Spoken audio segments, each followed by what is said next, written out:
Ladies and gentlemen, welcome to virtual Belcar for the 24 hours of Zolder 2022. The best has indeed been saved for last.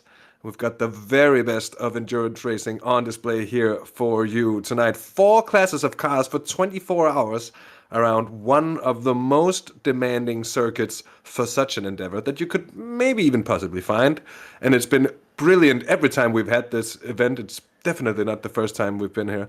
I'm hoping it's not going to be my last as well. I'm joined by Edward May, myself being Hesse Reumer, of course. And Edward, I am quite excited about being here. The month of December always spelling something special for us, doesn't it? Yeah, exactly. Looking forward to this. Hello, everybody. Hope you are just as excited for this 24 Hours of Zolder 2022 as myself and Hesse Reumer are. You can see we've just come to the end of qualifying, and top of the pile, it's Valkyrie Competition and Ellie Goldstein. Indeed, I think actually we are not too far away from having the grid ready to be. Oh, that was on cue, as it's rarely been before here. We're going to go through the grid here. A little bit of technical issues befalling us, so apologize for missing the last instances of qualifying. But Ellie Goldstein for Valkyrie Exype rookies on pole position by about a tenth of a second from the leading Anage competition car, driven by Carlos Diegues here at the start of the race. Damon Woods for Sim District Vibe is in third place, ahead of Antoine Morley in the other Valkyrie car. Then Håkon Grebstad for Ignium and Jeroen Vetlet for SimWorld.be Fast, joining one another on row 3. Bavo Fallen from Sim Formula Europe is joined by Jasper Schoenakers from Team Beta Brab. And then it's Lucas Romano and Jeremy de Boever from Mac Challenge DB, of course, the PSR by RPM car driven by Lucas Romano. That is, of course, row 5. Row 6 consisting of the B-Sim Racing R machine of Chris van Gucht, and then Steven Verelst of Reaction Motorsports. That's 12th in BLC 1. A big field in BLC 1, as you'll see. It just keeps on going. Christoph Raas there for Flemish in the 999 machine. He's 15th, so there's a row of cars we haven't done. I apologize. Mielith Phaetons and Vince Peters. Vince Peters in pole position for GTE Racing by Redent, their 14th overhaul. Then the aforementioned 999 of Christoph Raas. That's, of course, the Flemish SimSports BLC2 machine. Lauren Stad for ART Sim Racing is third in class. A little bit of mixing up there with Andrew Nero in the sequential endurance racing car. Mixing it up with the BLC2 Porsches. Benjamin De Palme for B-Sim Racing in what is, I think, 4th place in class, ahead of Abel Court in the Team Alpha Brab car. Then Glenn Mertens for Duct Tape Racing Yellow. Jochen Lennart's the Dynamics boss man indeed. They're kicking it up in the BLC2 Porsches as well, with Michael van Loek and Independent Racing there. I think rounding off the gas. Koen Klapman on pole position in the 100 Anage competition machine, and that is a little bit of a surprise. There might have been a bit of a mix-up with the data there. I'm not quite sure. Judy Crispin second, and we need to do a flip of the page there for Traxxas. Then Jens Husens for Sim District Vibe. Traxxas by JWS Classics there in 4th. That's in BLC 3, of course, ahead of ART Sim Racing 2. And then in the tip-top by NGT eSports car, that's Stefan Kalbrecht. Kim Behaid for Flemish in the 867 car. I've lost count of where that is in class. 29th overall, with Nick Hermans for the Duct Tape Racing Red Machine in 30th. And then the few, but they are good indeed, the BLC 4s. Ben Thanes for Flemish on pole, ahead of the Anage Competition 18 car of Leandro Anderucci, and then Jelle Verstraeten in the B-Sim Racing B machine there. In the triple two, a lot of names and teams to roll off the tongue. We're through it. The drivers and cars are on the formation lap. Edward, what can we expect from this race? You've seen it on a number of occasions as well, and it's always something special. Yeah, it really is. Hopefully we see a little bit of caution being brought out by a lot of these drivers. Of course, they do score points every 6 hours, I believe, Hasse. So that means that you're incentivized to have a nice clean start, because if you fall down the order at the beginning of the race, that can have a huge knock-on effect to the amount of points you will score throughout the whole 24 hours, basically.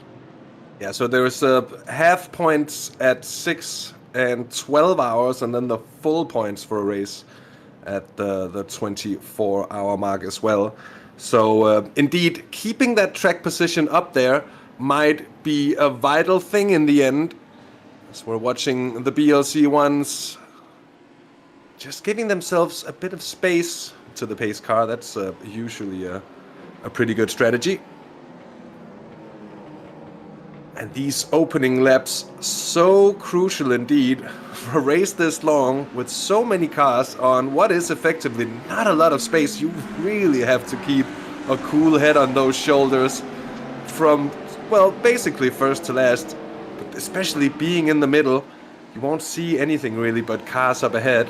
And you know that you'll have a equally sized bunch of machines just behind. Anyway, Edward, it's time to get going. It's time to get green here. And let's hope it's going to be like a dream. It's 24 hours of Zolder 2022. We're underway. It's a nice clean start in towards turn one. Eli Goldstein, though, running a little bit deep in the inside. And all of a sudden, Jimmy and Tunes, after an amazing getaway, got himself up into the lead of the race. Drops back down into fourth place. Thankfully, no contact being caused, but on cold tyres, it can be especially dangerous. Especially as well, Hasta, don't forget, we've got the new tyre model on iRacing, so we won't be seeing any drivers opting for longer or double stinting the tyres. The tyres are now done at the same time as fuel. They need to look after them for the whole of the stint because they wear a lot more than they used to.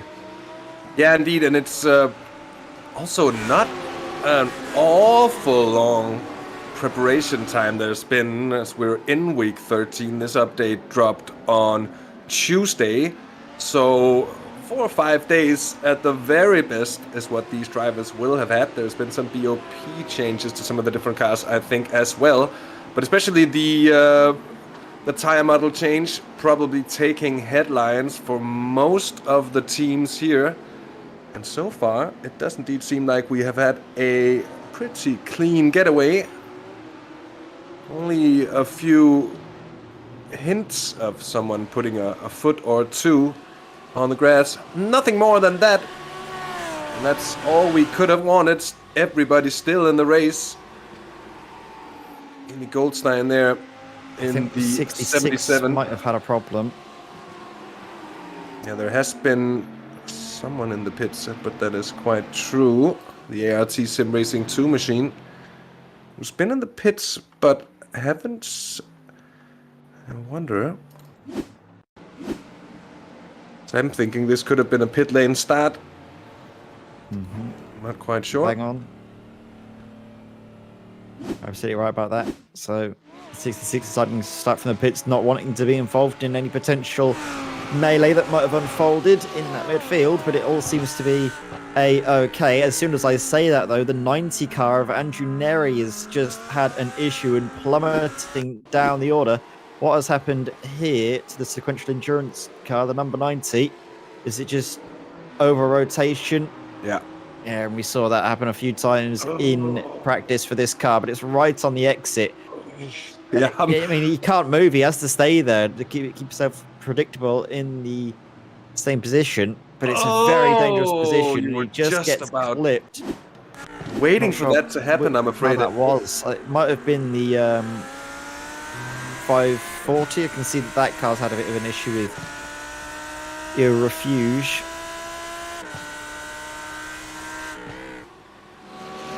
I think you're spot on about that. Looked like the tip-top car indeed.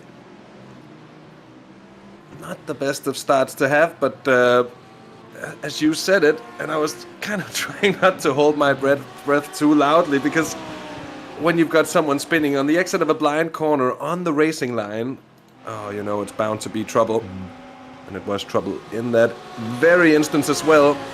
That is the time basically has to when, if you have a spotter or a teammate there watching the road ahead of you, that's where they basically serve their purpose for you, being able to see where the car is, because the iRacing spotter isn't necessarily entirely perfect. It will say stay right, but it won't actually say what the issue is or where the car is exactly parked. So you want someone there watching a few cars ahead of you to basically point out, car on the exit of whichever corner it is.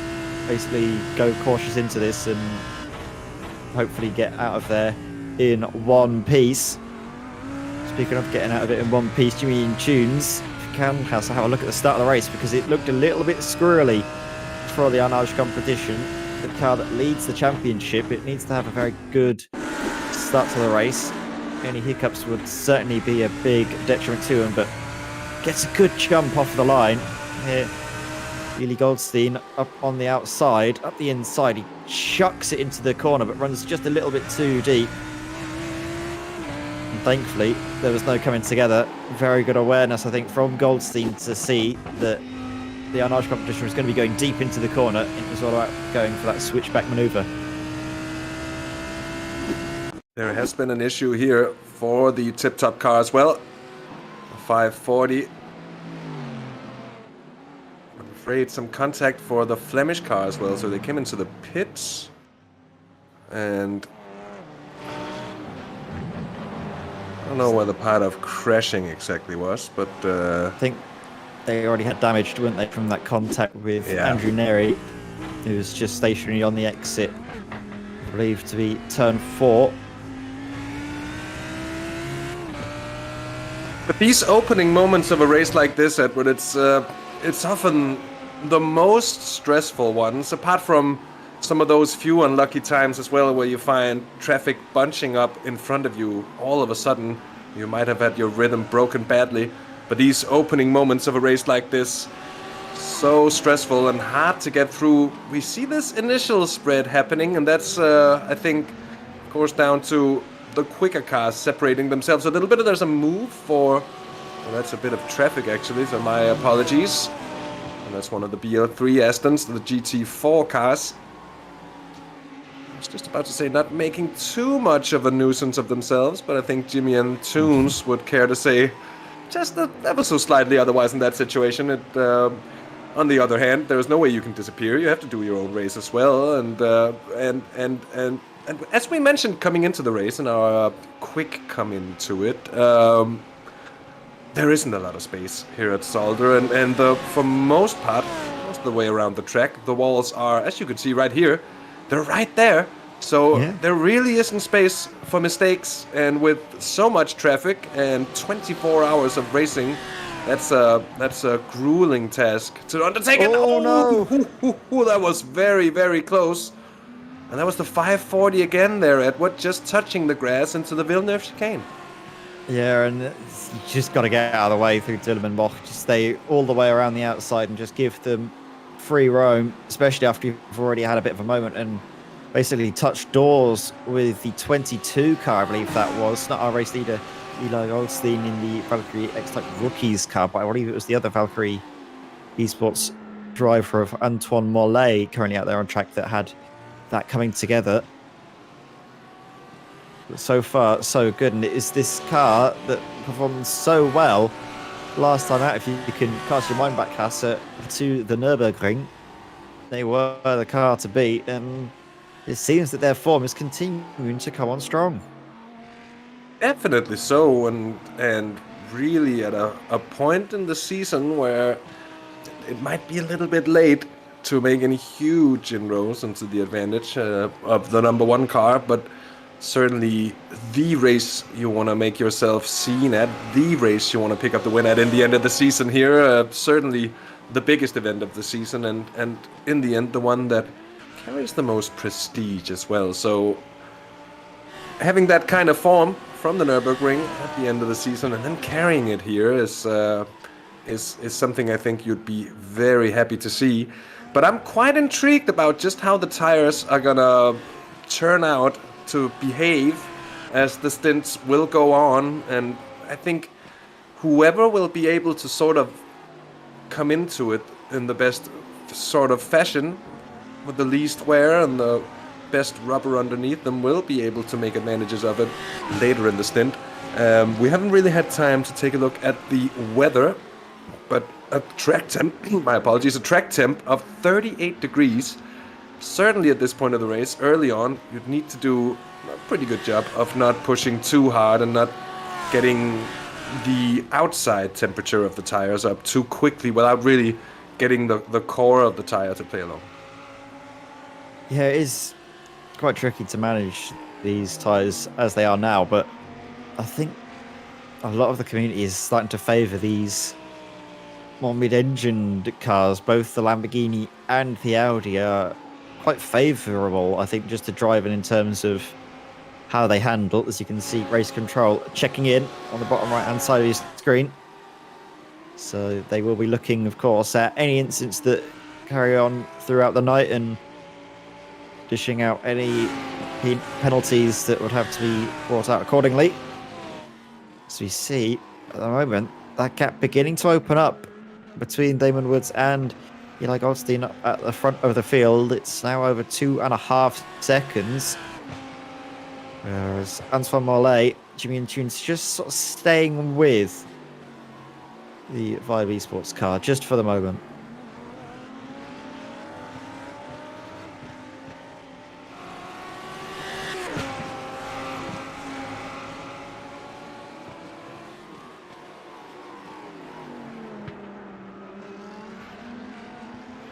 The car's just balanced over the chicane there. Seemingly still got plenty of life in their tyres at the moment, but when you get in towards those final 10 minutes, the wears really do start to come through. I was doing a little bit of testing earlier on, and after the end of about a tyre stint, they're down to 30%. They're not really that pleasant to drive, if I'm totally honest. Looking back, though, from Håkon Grebstad, he's got your own Vatlet for company. No way through here in this first sector, though. His best opportunity will be getting a good run through this corner, turn 4, down towards the Kleiner chicane. But it seems that Håkon Grebstad has it covered for now. And something that we'll see along these 24 hours as well is that overtaking opportunities often needs the car in front to make some sort of mistake. You'll see quite a lot of drivers spending that, let's call it required time, to sort of find the weak points of whoever's in front and find out where they can actually make that difference. Because as we see here with the Hyundai, the BLC4 machine, a little bit of flash of the lights there. I'm not too happy about how the BLC ones came through on that particular instance, but it's also a close one between Håkon Grebstad here and the Beta Brad machine, and I think they're side by side. That's the sim world, of course, of Jeroen Vatlet. My apologies. That was very smartly played, though, wasn't it? By the sim world, the fast car, just using the traffic to his advantage. But Håkon Grebstad is not going to be backing away. You can see just up the inside, took advantage of, I believe that was Yellow Stratton, having to get out of the way. The dispatch of Leandro Andaluti, the Honage competition Audi in the BLC4 class. Now he can pick up the BLC2 class, one that we haven't actually seen too much of so far this race, but they all seem to be going on without any incident, which is good to see. Though it's difficult to imagine how that's possible when these cars are probably the hardest ones to drive, with no traction control or ABS to help them out. Over the course of 24 hours, these drivers will have to be at their very A game to keep themselves out of danger. And I'll tell you, I'm a keen lover of the Porsche Cup car, and I'd say, even though it doesn't have any real driving assists as such, it's such a well-balanced chassis, and especially this current generation, the front end being direct and sharp like no 911 ever before it. And that really plays into the strengths of the car in general. It makes it both a little bit easier, but mostly much more enjoyable to drive. And you suffer much less with that heavy washing understeer of the light front end that the older generation Cup car certainly did. That said, it is not the most tolerable machine if you push it beyond the limits, or if you get it unsettled especially. So it does need to be driven like a Porsche 911. So not too much change of what you're doing on the throttle once you're turning the car. You're sort of committed to doing what you're doing, but the rewards are there to be reaped.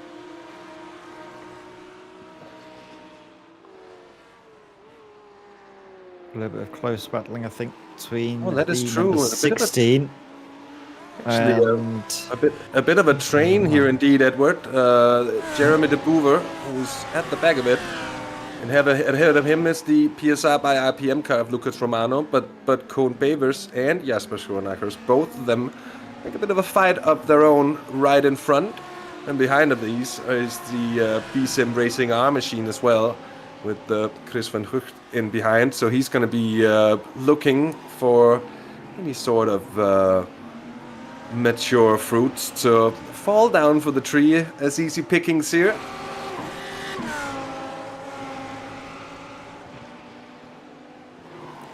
There's starting to be a little bit of a train starting to form.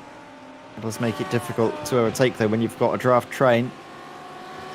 Running in behind Jasper Schoenakers.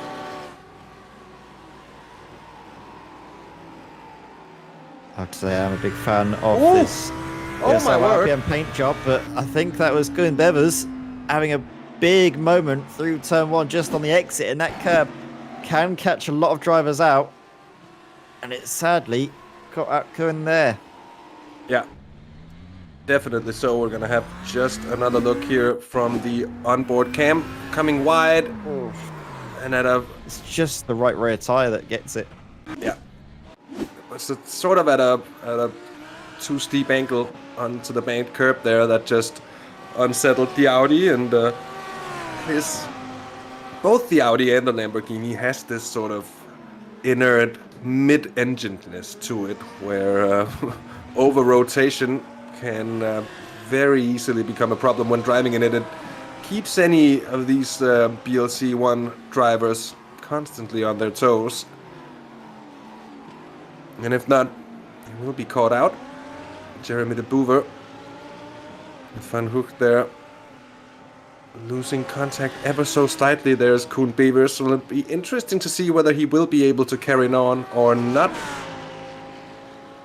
Christoph Rice is in a bit of a battle here, Hauser, as well. In BLC2, you can see the there's a gap bit of a hit between himself and race leader Vince Peters.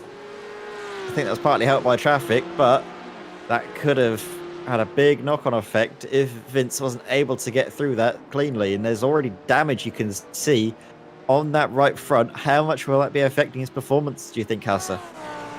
It's hard to say. On a track like this, I don't think it's going to be too bad. We've seen it. It could be just from the curbs. It could be from a bit of contact as well. Looks fairly heavy.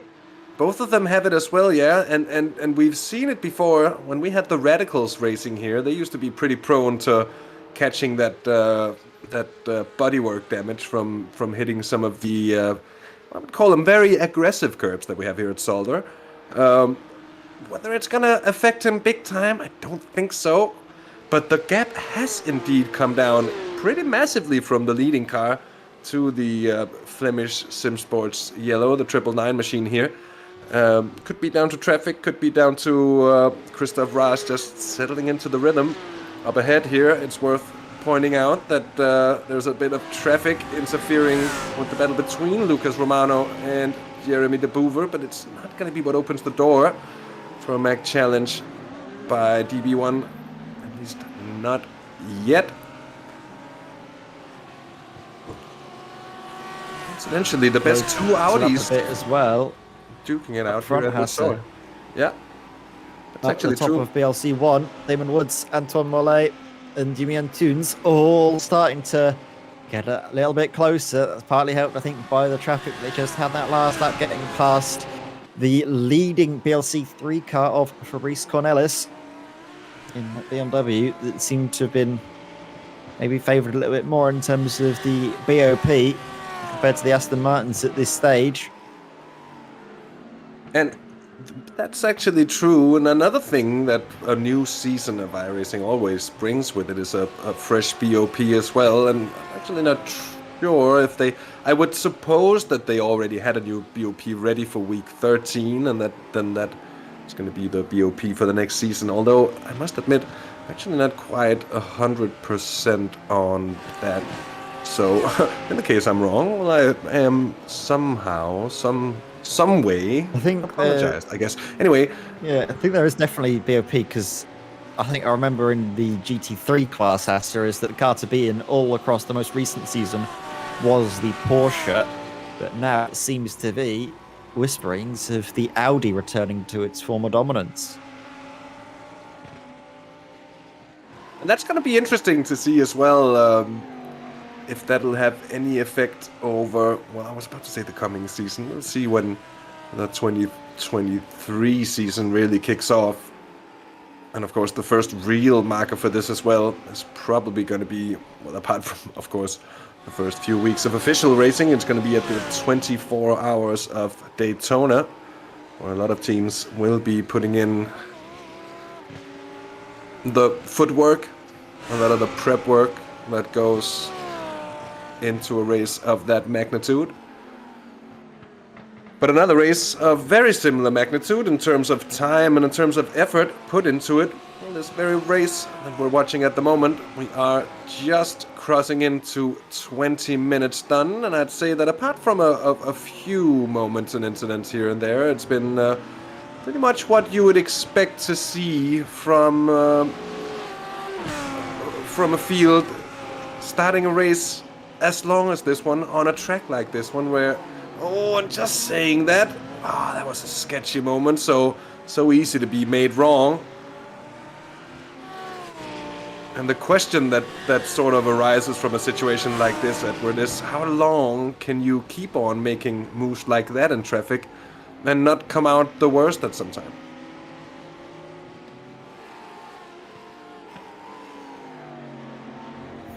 Sorry, Hassan, I was just completely in awe of how much these cars just absolutely send it over the curbs. You wouldn't expect them to do it so much at this stage of a race because what we've just seen happen earlier, didn't we, to Kuhn Bevers, but they are chucking it around. Sorry about that, Hassan. I was a little bit distracted by all of this. Oh yeah, definitely. It seems to be a thing happening. Oh my word! And as we have a look, that is a rare mistake from Jimmy and Toons from out of nowhere. Ellie Goldstein had a bit of a moment here a few moments ago. Let's see. Just from... Gotta be careful, especially with the changes to the off-track surfaces. Yeah. This is what we were talking about, how much they're sending it over the curbs. It's almost like I spoke it into existence, and Toons massively hitting the underside of his car through there, and that might have a bit of a knock-on effect to the performance. It's difficult to tell just how much these cars do rely on their sort of the performance they get from the underside, the floor of the car, and that might have a big effect, especially if you can maybe get shots at the rear end of the car when it passes us by. I think he's gotten away with it. The rear diffuser seems to be fine. Yeah, so it would seem these GT3s are pretty well built. I don't think it's going to be a huge knock-off effect from that. I think it's just a scare, but a scare that goes to to really show everyone just how precise you have to be around the curbs in basically both of the hairpins, or the chicanes, I'm sorry, but especially this first one. The 18 and Ash competition in BLC BLC 4, I'm sorry, has had a connection drop out here before having even raced 30 minutes and being in the lead by what is effectively 26 points ahead of the Flemish car that currently leads the class. It's gonna do a world of hurt to them in the battle for the BLC 4 title. And it's not going to take a lot, Edward, at the 12-hour mark. It could be 1 point deciding it, and if they go on to win it, well, they're going to take the title in BLC 3. No, BLC 4. I'm mixing it up a bit there. We haven't really seen much of BLC 3 yet, and apologies for that. Apart from a bit of trouble here and there. And I was... slightly surprised to see it before. We haven't really been hearing anything about this, Edward, but Fabrice Cornelis, and it was Koen Klopman qualifying the car. Now Fabrice Cornelis in the 100 Anache competition BMW. And they've been in their Simtech E-Team Aston for all of this season. But that car, well, just looking at the standings, and they do have a very sizable advantage. I think it would be enough as well to carry him on through. Are they trying to beat the Traxxas by JWS Motorsports car with this car? Something, I don't know, proving their dominance by winning in 2 different cars in one season maybe. But Fabrice Cornelis strong, a 5-second gap down to Robert Janssens in the aforementioned Traxxas by GAWS Motorsports, the 25 machine, sitting second in the championship standings in PLC3 in a very shaky moment. And speaking of one shaky moment, followed by another, and that might just end up in tears. Oh my word. Robert Janssens had some kind of contact with someone on the backside of the car. Didn't quite see what number Audi that was. Is that the QSR Racing? No, it's not. It's probably the Reaction Motorsports machine there. Indeed it is. And now, so that's really opened up the battle for second place in PLC3, because Robert Janssens is under considerable pressure from Stuart Reynolds now. The 450 has used that little bit of a hiccup through the first chicane to really gain some ground. It's a train of Astons following that one BMW leading the class at the moment. But indeed, Stuart Reynolds with a brilliant shot here at making something of it for the Sim District GT4 machine here, competing in PLC3. Is that a bit of damage to his front end as right front? Well, yeah, right front, exactly right. But I think it's that touch of the big sausage curb on the first part, or maybe the second apex, you'd say, of the first chicane. That seems to be a very heavy bounce, and no car really seems to be immune to picking up a bit of damage here and there. And certainly this would be a thing that in the sim is sort of all right, because a lot of the mechanical parts of the car isn't really prone to failing maybe in the same way that you would fear as they go over it yet again. You can definitely see that's where the damage has been picked up then, at that rate that they're going over them curbs. Yeah, pretty heavy on those curbs, but it is the only way to get through there quickly. You're going to lose a lot of time if the car isn't set up to handle it. So it is the only real way of dealing with it. We had an issue here for Jorrit Svinen in the QSR Racing eSports 334. It's a Lamborghini. I see an Audi. Over rotating, and the final chicane gets out of the way, I think, before the rest of the bunch come rolling through.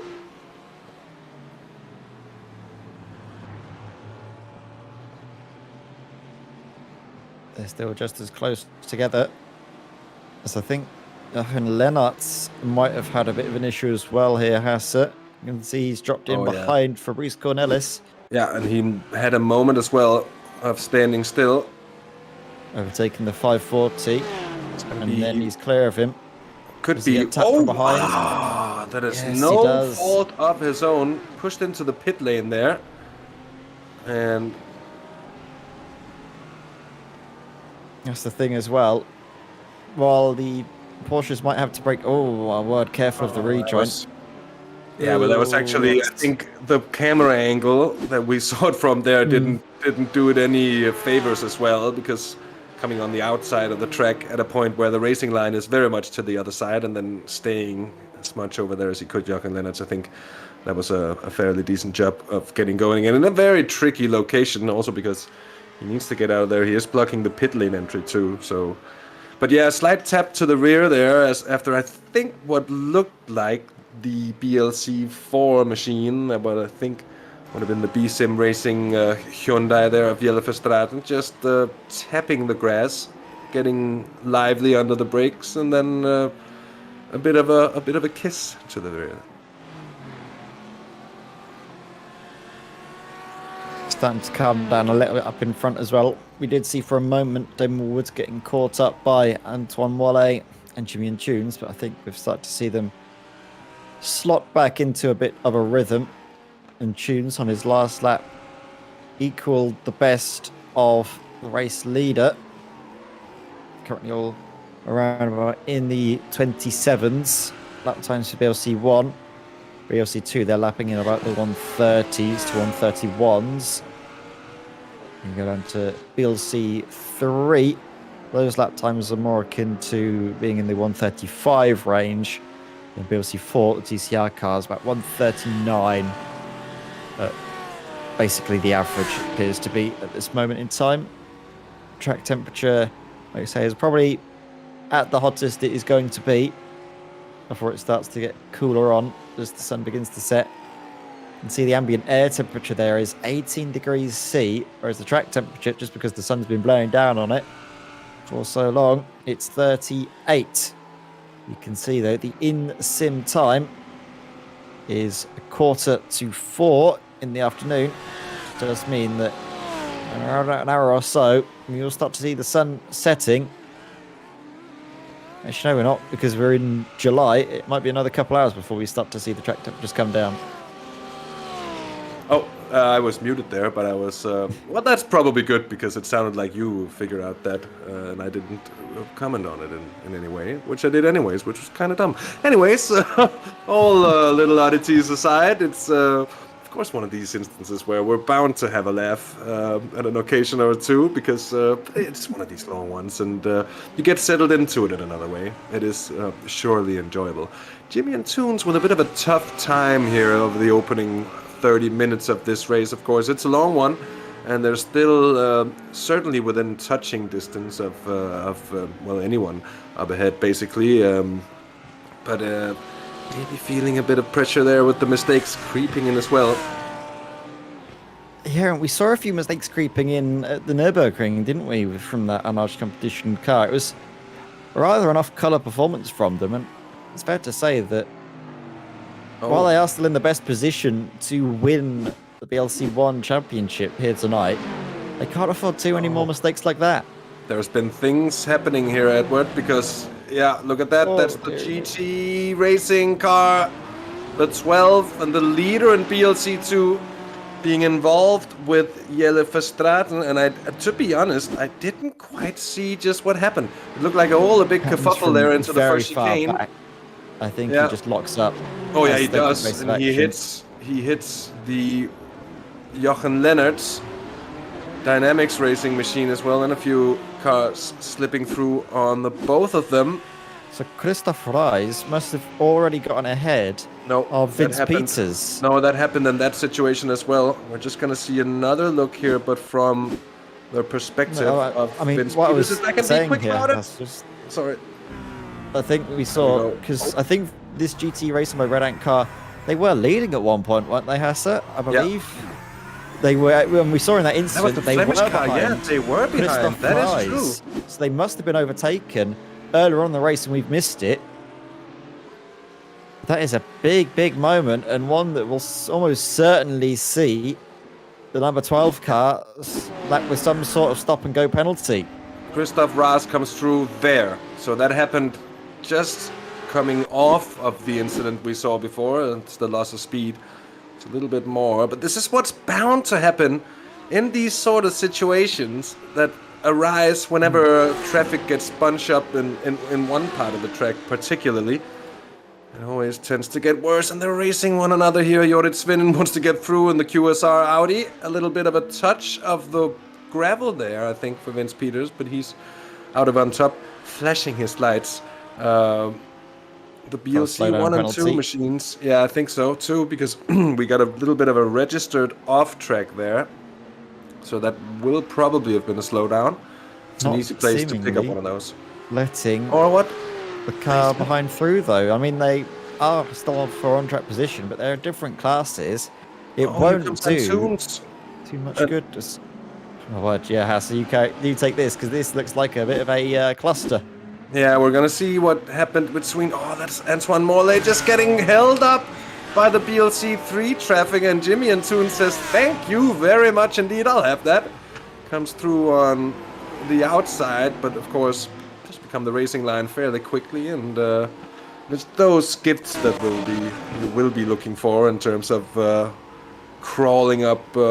I'm saying crawling up the order. They went from 4th to 3rd, so a very decent position altogether. But we've touched upon it, and it is ever true indeed here at Zolder that it's hard to overtake, and it's hard to overtake in sort of a single class race. But once you throw in the traffic here, it's really a force majeure, basically, that you just have to respect as being there at all times, and a bit of GT3 traffic now. And it's with the Arnage competition car ahead of Antoine Morlaix now. Morlaix is going to go for it. Oh, I was just about to say, I'm not quite sure that the Audi, that's the sequential endurance Audi of Andrew Neri there, was actually on for that one. I think at that point he had to be, because he knows that if one car takes him, because these two are battling for position, the next one is going to be wanting to get through as soon as possible and not lose any ground. Here's a look at the replay. This was Jasper Schoenakers, and it was just a bit of confusion between himself and the BLC3 car. Not sure which one that was.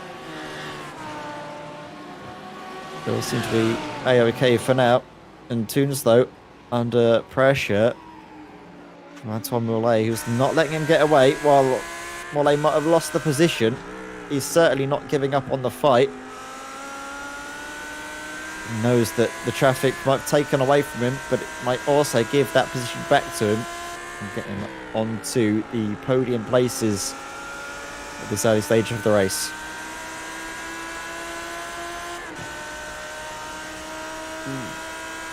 That was a little bit worrying. As you can see, it's almost like slalom for these BLC1 cars to get through all of the traffic. Moving to the left, moving to the right, trying to find any space possible, but most importantly, making yourself predictable as you're carving your way through the traffic. It's not good to be even about hoping. As this was Jörg van der Leyen. Yeah, and he's hit the tire barriers, I suspect, even though it's sort of in behind the trees. He went very, very slowly all of a sudden. The car looks to be all right. So I think that's why he's trying to sort of a bit back and forth. These two, Jimmy and Toons and Antoine Morlaix, still closely intertwined with one another. As Vince Peters is just coming into the pits, the number 12 car has got a 30-second stop-and-go penalty from race control for avoidable contact. And to be fair, from what we saw, Hasse, I don't think there can be many complaints. No, and it has to be said, Edward, that in BLC2, the standings are some of the closest that we've had in Belcar, virtual Belcar history coming into this final round. We have this very car leading the standings with 93 points. The Flemish SimSports 999 machine second with 89. And then the 55 ART Sim Racing car with 85 points. So 3 cars within 10 points of one another, and that's certainly going to be an interesting development. Disastrous stuff here, it has to be said, for Vince Peters and the GTE Racing by Red Ant team. And of course, with time to come back, with time for so much other stuff to happen in the course of the next 23 hours and 23 minutes. But with that said, it's never really nice to start on the back foot, and with such an early incident there, that is what it must feel like, being hit this early. It's easy to find yourself demoralized by it, and it's something that you really rather want to avoid. Yeah, and it's quite easy to think about what might happen to the standings over the course of the next just 12 hours, let alone the next 24, as we watch Christoph Reis having to give a little bit of space to BLC1 cars that might be a little bit quicker than him as it stands at the moment. If that was Jorrit Swinnen making his way through. in the 334 Audi. You can see already they're picking up a lot of damage, and it's from that curb that we just saw Christoph Reis hit on the inside. But it seems to be one that everyone's doing, so if they do pick up damage that hampers their performance, they're still going to be on level terms, because everyone's going to have that level of damage, because it does save you a lot of time hitting that curb, and it doesn't seem to affect the stability of the car, as you can see on board with Christoph Reis. And if you want to, Hasse, why not take us away with an onboard lap? Well, it is the perfect time. For the first time in the race here, after about 40 minutes, we've got what looks like a bit of spread between most of the cars in the field. A few of them just edging in within a second, but it is indeed a good time to have a look at the lap, and it's a very good car to do this as well here. Christoph Reis, the 999, now leading in BLC 2. Turn 1, of course, a tricky old fella, trying to shove it on the apex. Find a lot of understeer coming into it. Late apexing turns 2, and then it's straightening it out for the run through 3 as well. Flat out turn 4 is often faster than you think. 4th gear as well for it. That's how I usually remember it. So easy to put the wheels on the gravel there. And then coming up to something we've been speaking a lot about, that is the first chicane. So be ready for a bump. There goes 1. Oh, not even. Very smooth there, Christoph Reis. Quick but smooth, and that'll certainly help on just how stable you're going to be able to do it consistently over 24 hours. The Villeneuve chicane, much easier in terms of curbs. Of course, with that little crest coming into the bracket zone, that complicates things a little bit. And then these consecutive right-handers requires that the car is set up perfectly for the run just through the kink down towards the hairpin, or Haarspelbocht as it is in Dutch or Flemish. And under the bridge, and the second one still has BioRacer, makers of very good cycling apparel indeed. Through that final chicane, the run out of it being so important, setting it up for the start-finish straight, and that is indeed a lap here of Zolder. Excellent stuff. Thank you very much, Hasse. And while all that was unfolding, looking at the relative timings on the left-hand side of your screen, and in behind Christoph Reis right now, you can see a bit of a battle for P2. Damon Woods and Jimmy and Toons starting to get a little bit close together once more. Damon Woods obviously benefiting from the poor start to the race that we saw Jimmy and Toons had, going too deep in towards turn 1. Now this is a chance for them to get back to the order they qualified in, if Jimmy and Toons and Arnage competition can get ahead of this Sim District Vibe eSports car, the 45. It's currently up in second place, but losing a little bit of ground as well, it's fair to say, to first places. That was a scary moment for the BLC2 leaders there, Edward. Do or die move, wasn't it? Right up the inside in towards the Villeneuve chicane. They've lost a lot of ground on account of it, but they probably would have lost, it's fair to say, a little bit more if they just stayed in behind and lost all of that ground, because you can't find your way all the way around the outside of those double right-handers. It's so difficult.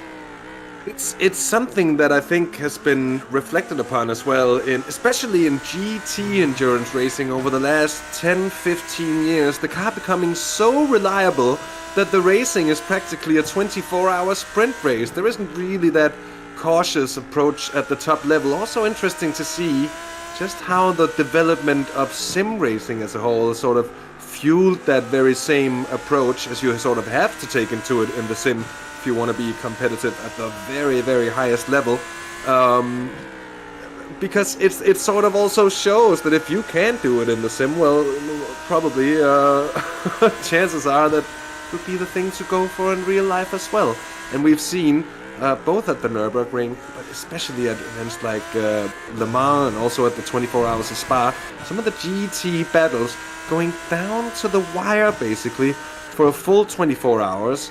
The classes being so close on the BOP, the cars being, as I said, all of them pretty much reliable.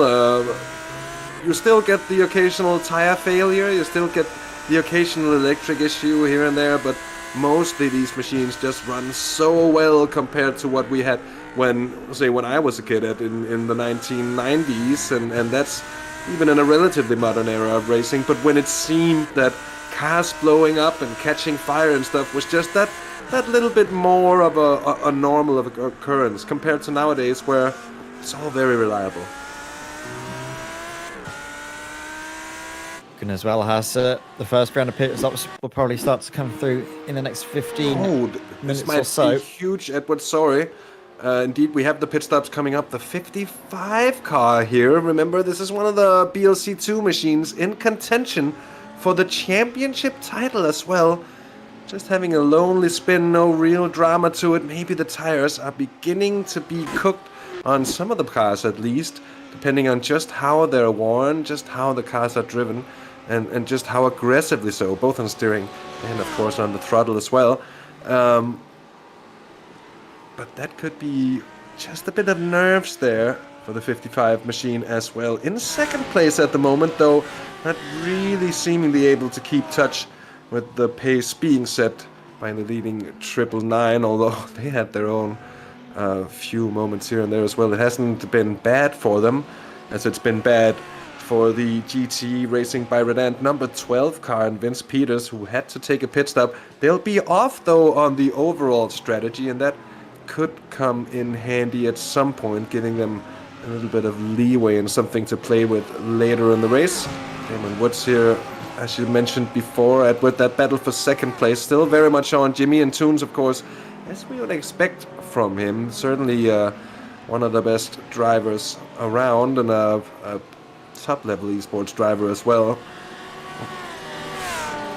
Expect this kind of pace and especially this level of consistency now that he's seemingly getting into the groove.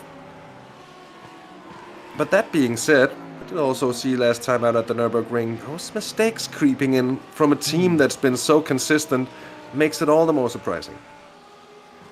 I think as well, one thing to think about is, yes, Jimmy Tunes, Damon Woods, Eve Goldstein all seem to have the pace, but it's not just them in the car for the whole 24 hours, it's a whole team effort, and it's about what their teammates can do, as we just see Michael Van Luke with a bit of a moment there through the Villeneuve chicane, but manages to get through without any major contact or dramas. Only gets a flash of the headlights from the car behind for his troubles to worry about, which in the grand scheme of things isn't much at all. Here we go then, on board with the number 1 car, the champions of last season's virtual Belcar series. What can they do here tonight to try and reclaim their crown? A bit of a squeezy moment on that's the leading BLC4 machine as well. Look at Jimmy and Toons on the braking there, getting so close to Damon Woods. 0.3 of a second now, the gap surely within striking distance should any sort of chink in the armor of ahead appear. Amazing that sometimes you see that bit of rubber being thrown off of the car in front. Those small things, a little stone here and there coming flying towards you.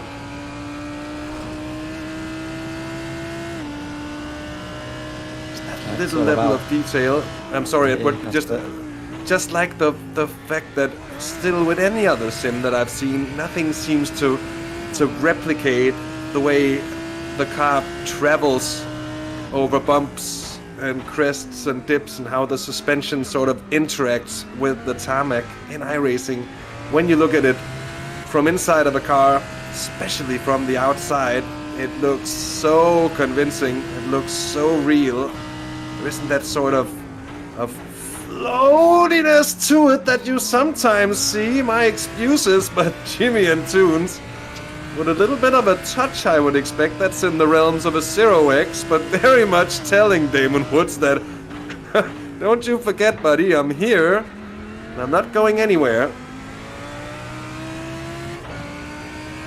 Now, Jim and Toons will have a great chance because of on the exit of that corner, Damon Woods was held up just slightly But as they go onto the brakes in towards turn 1, the order remains as it is. Woods ahead of Antunes. And now we come up in towards turn 2. Going for that later apex, but carry the momentum through. It's long right-hander. You're coming up to turn 4. Need to be absolutely committed, carrying, like you say, Hasser, a lot more speed than you expect to normally, just from the radius of the corner. It opens up nicely on the way in. Quite narrow on the way out with that gravel trap, eager to suck you in and drag you off. Now, off of the exit of the first chicane, it's a real breeding ground for mistakes. I mean, we've already seen that from Jimmy and Tunes, but he's going to be hoping that one might come through from Damon Woods, because that will open up probably one of the best overtaking opportunities in towards the Villeneuve chicane. But as it stands, Damon Woods is doing a great job of just soaking up this pressure and not letting it show at all. He seems to be quite comfortable with the Arnage competition car in his rearview mirrors, but he'll be hoping that that car will stay in behind him before the round of pit stops that will be coming in around about the next 10 or so minutes. And to see just how they'll be handling those pit stops and whether or not someone will be able to double stint on these tires. I'm certainly not expecting it, but Also, again, I think they've changed the pit stops as well, Hass, because they are done. The tires are done at the same time as fuel. Actually, that's true. So it's there's the penalty for actually taking tires is gonna be massively reduced if there's gonna be one really ever. I mean, if you're gonna have to fill a full tank, that's certainly gonna take you longer than changing the tires, anyways. And in such a situation, of course, we might see far less of the double stinting. I don't know, and this is just from a position of not really knowing at all, which is why I'm asking. But if that's reflective of a change that's happening in real life endurance racing as well, or if it's just in the realms of the sim that they're putting this in, because of course in real life you would also maybe be able to argue that in terms of safety, allowing the teams to lose less time on changing tires would also sort of being an improvement in safety in terms of tire blowouts and those sort of related incidents. Yeah, I think it is a lot of down to obviously them being able to take tires on every stop as they would do in real life. In real life, they're also limited to, I think, the amount of tire sets they can take. So sometimes they can basically, essentially the tires will do double stints, but what they do is they take them off and put fresh pair on just so they don't get a lot of thermal graining and wearing that will come through onto them. So they might use the same set of tires for maybe 2 hours or so in the race each time, but they can't basically get fresh tires each and every time because tires are surprisingly quite an expensive bit of kit when it comes to a race car, and not every team at those levels of motorsport can necessarily afford to be spending however much money it is to put fresh pair of boots on every single stop in every race. In one like this 24-hour race, you're going to be stopping, what, 23 or so times? You can't afford to have however many tires there would be. And as well, the amount of space that would take up, if you think 23 stops, changing 4 tires each time. I mean, I'm not a mathematician, but that seems like a lot. It's a lot of money, and I think everyone who's ever, and I'm saying this only by having sort of looked upon it. I've never really actually been able to carry it out in real life, but even at a karting level, tires are expensive. I would imagine it running a GT car, probably one of the larger expenses over the course of a season, would in the end turn out to be the tires, because they are indeed expensive. It is a specialist bit of kit to get your hand on. I find myself finding my bike tires being a bit of an expensive thing once in a while, and it's of course nowhere near as expensive compared to just how long they last. Again, Jimmy and Tunes making his presence known. But you said it before, Edward, Damon Woods looking pretty comfortable. I'd like to pose a question to some of the drivers in chat that also race in the real Belcar. And I don't expect to have specific numbers, but just sort of in what sort of range, or on a scale from 1 to 10, as the move might be coming in here. That was the mistake. Just getting the toes on the outside of turn 4 there, Edward, for Damon Woods. got a little bit of a bad line there, got a little bit of a bad run, and whoop, it was through for Jimmy and Toons up into second place.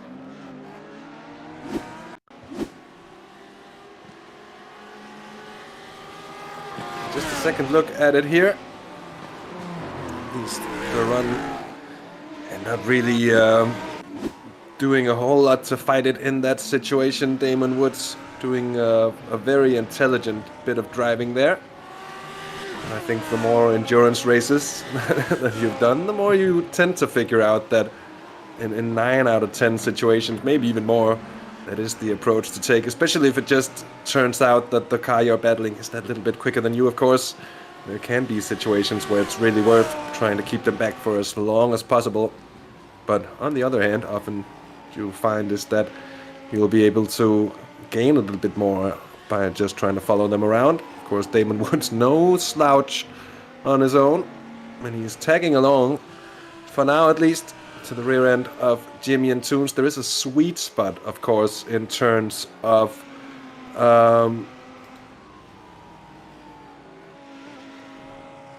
anyways, there is a sweet spot in terms of the downforce being produced, and then of course the dirty air produced by the car in front, where if you get too close, and of course that's a little bit different from track to track, whether you're running high or low downforce on the car. I expect most teams to run more or less max downforce here at Zolder, and as such you will find that aerodynamic grip disappearing that little bit earlier. Of course, there aren't really that many quick corners for it to really take effect either, so whether that is a thing or not, good question here. A little bit of a gap now for Damon Woods, but again, it could be all for their better tires team to always wear a little bit harder. They have to work that little bit harder with less downforce, of course, if you're plain intent on following someone up ahead that closely. A little bit of a janky moment for the Anash car. And as Edward said a few minutes ago, it really won't be long before the pit stops are coming in. Mm-hmm.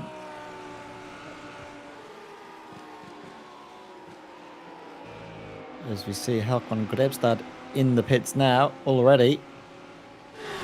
Very early, actually, I think, for a pit stop, as we're watching Antoine Mollet losing a bit of ground now to Damon Woods. Well, that's just all account on the traffic, I think. Caught it at the worst possible time in towards that first chicane and needs to really send it up the inside in towards the Villeneuve, which he does. And now it's Damon Woods' turn to get stuck behind a BLC2 class car. And all the way through this double right-hander, he's going to be struggling down towards Boulderberg Boch. This hairpin gets through that nice and cleanly. And all of a sudden, you can see the Valkyrie car diving up the inside. And now they're back basically to where they were at the start of the lap. It's a really nice picture. It just goes to show how little it actually takes. Where the first cars are coming into the pits here, I think actually the top 3 in BLC1 has all come into the pits. Antoine Morley doing the extra lap. And there's a sizable gap down to Jeroen Vatlet. We'll see just who comes out of this one the best.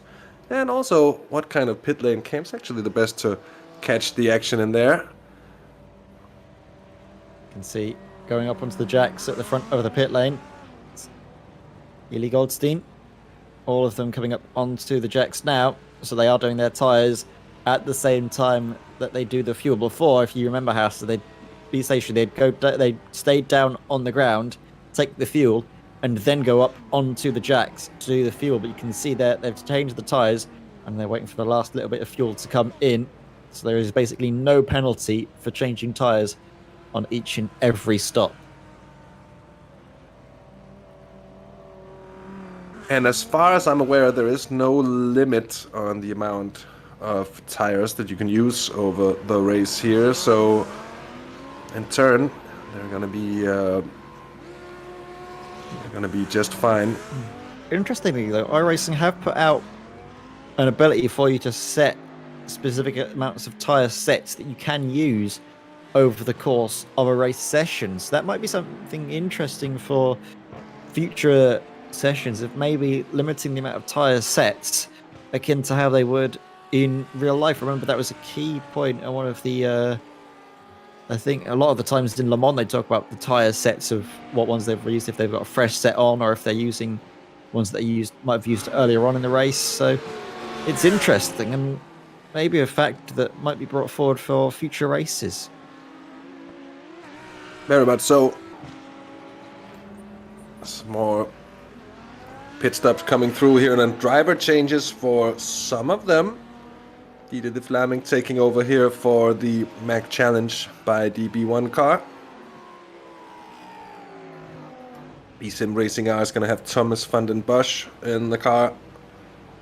I think Steven Frelst is bound to stay in for Reaction Motorsports. Andrew Neary seemingly doing the same, and in comes Antoine Morlaix. Having done the extra lap here, it'll be interesting to see just where they're going to pop out and whether they do the driver change. Seems most of the front running teams is opted to keep the driver in, and there is a fair bit to say in favor of letting whoever started do the second stint as well, because you'll be in the rhythm, you'll be in touch with the track, just how it is in terms of grip levels, of temperature, and you're in the rhythm. And of course everybody else is bound to have to get into the rhythm at some point as well, but on the other hand, there are times that will be a little bit more relaxed, I would expect at least, and plus we're early days in the race, so most of the drivers as well are going to be well rested and fresh, and I think more than capable of pulling out a double stint here. Made all the easier, I think, Edward, by the fact that you don't have to double stint the tires, and we've had a little bit of position shuffling here because Antoine Morlaix has used the extra lap to just about overcut Damon Woods, and they're very, very, very close to one another here. Yeah, they are. They've timed it absolutely brilliantly with Valkyrie competition, so now they currently lead the race and in third position. In terms of the pit stops, one's less likely to need a splash and dash come the end of the race. I mean, it's the 22 car that looked to be in the prime position to do that. Interestingly enough, I don't think we've seen any drivers opt for a change. As I look at this up the inside, Damon Woods, he's going for it, and he muscles his way through up into third place. So I thought that it might be a case of Antoine Morlaix being able to hang on to this, but cool tyres, takes a lap or so to get up to temperature, and that's the difference between one lap of warmth into the tyres and tyres that are fresh out the box. Very good point to be made there, and certainly the Simdristic vibe, eSports by Omega eSports Greece ATRS, which is one of the longest team names I've seen in a world of sim racing where you often have long team names. This is definitely one of those let's say boundary movers. Oh, it's going to be a tongue twister if we're going to have to go all the way through it every time we mention the car. A quick question there by Thomas Smets on what our schedule here is, Edward. We're going to do the opening 6 hours of the race here, and we're going to be back at 9 o'clock-ish in the morning, or very close to take you through the final 6 hours of the race. And I'm actually not sure whether Ronald and Andy, our lovely organizers as well, decided on doing a bit of commentary themselves once we get into the evening and nighttime hours. They are, of course, as always, situated at the real circuit of Zolder in the race control room, and they'll be, as we'll put it up all night anyways. So, but that'll be their decision in the end, I believe. So I do wish for it as well, because it'll be sweet music to my ears to be able to go to bed tonight and still be able to follow the action while I'm closing my eyes and getting a bit of beauty sleep there. Antoine Morlaix with a massive bounce that looked like a West Coast rap video from the late 1990s, Edward. Something not really akin to a racetrack, something we weren't necessarily expecting here. I don't think there really was an off-track there, so I can't even pull it back for a replay, no matter how hard I might have wanted. Or actually, I sort of should be able to. Let's just give this a bit of an attempt, see if we can sort of capture where that happened. Oh no, we seem to be a bit off here, aren't we? Yeah. Never mind. Huge impact. That was the car both at the curb, but then also when it slammed back down to the ground. Seems to be a-okay though on the front of that car. I mean, it doesn't look any more damaged than it was beforehand. That's true. But the thing is, with the flat floor of these cars, you'd expect that sort of floor, the plate underneath the car, to be quite sturdy and also up to the task of... You'd hope so. Yeah, you'd hope so, because otherwise there are some pretty crucial suspension parts up there that could have taken a bump. But it doesn't look like it. It looks all good, so you would expect it to be. So the 23 finding company here from Antoine Morlaix at a inopportune time. Sometimes it's a cruel world for the slower class cars when they're being sent upon in all sorts of ways. But we do have 3 machines in just within a few seconds of one another. There's Jimmy and Toons sitting second, and a bit of a squeeze there to the 55. Damon Woods is going to squeeze on through in a moment's time. Let's see if there's any more drama coming for him. Oh, we're getting all excited here within an hour and 5 minutes, Edward. And it's going to be... it could end up being a long days of work for the vocal cords if things keep on getting heated in this particular fashion. Antoine Morlaix staying clear of the drama so far.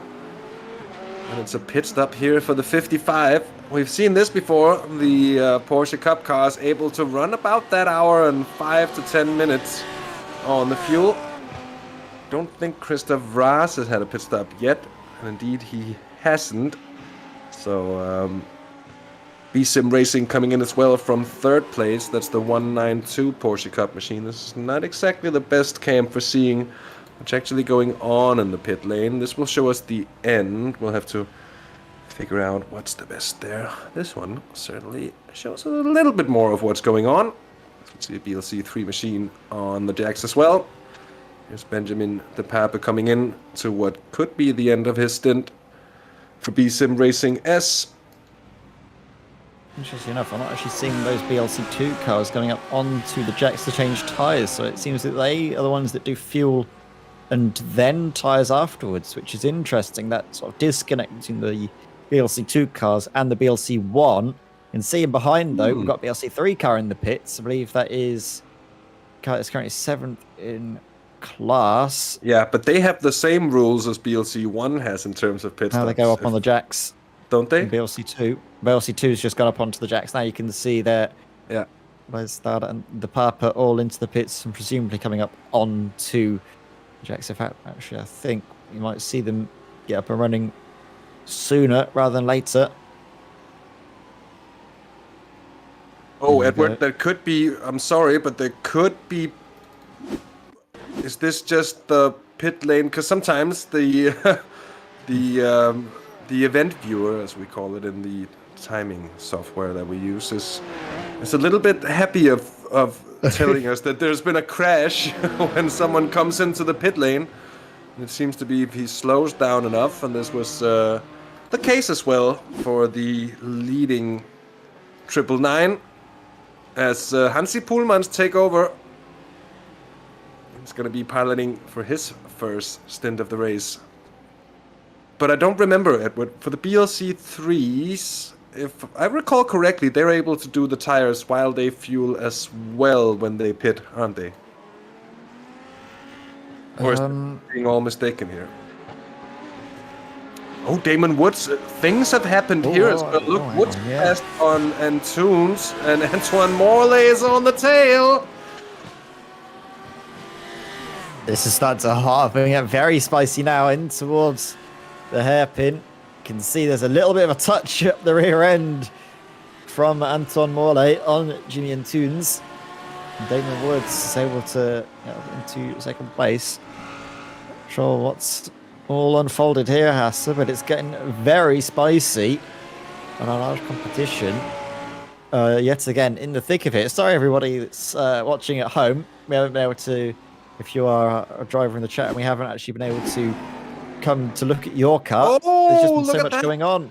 The mistake creeping in there for Jimmy and Toons, and Antoine Morley almost able to make the best of it as well. Although not quite. And Jimmy and Toons seems to have been caught somehow with something not quite playing along. Because he's lost about 2 seconds to Damon Woods here. And up ahead, that's worth mentioning as well, at the 77 Valkyrie XI Rookies machine, and Vili Goldstein just flying away with a gap of 9.3 seconds at the moment. Very, very consistent, very clean so far, and with no real drama to it in traffic either. I suspect that damage we can see at the front end of that car being a product of curbs as much as anything else. And so far, well, basically, even though they're leading the race, flying under the radar because nothing really has happened around them, which is a thing that you really, that's what you sort of want to have happening for you in a race like this, isn't it? Yeah, exactly. We're just seeing a little bit of traffic there, and Goldstein manages to make light work of it. But I think Hassa, well, just before it all exploded into life again, you were going to ask me something about BLC 3.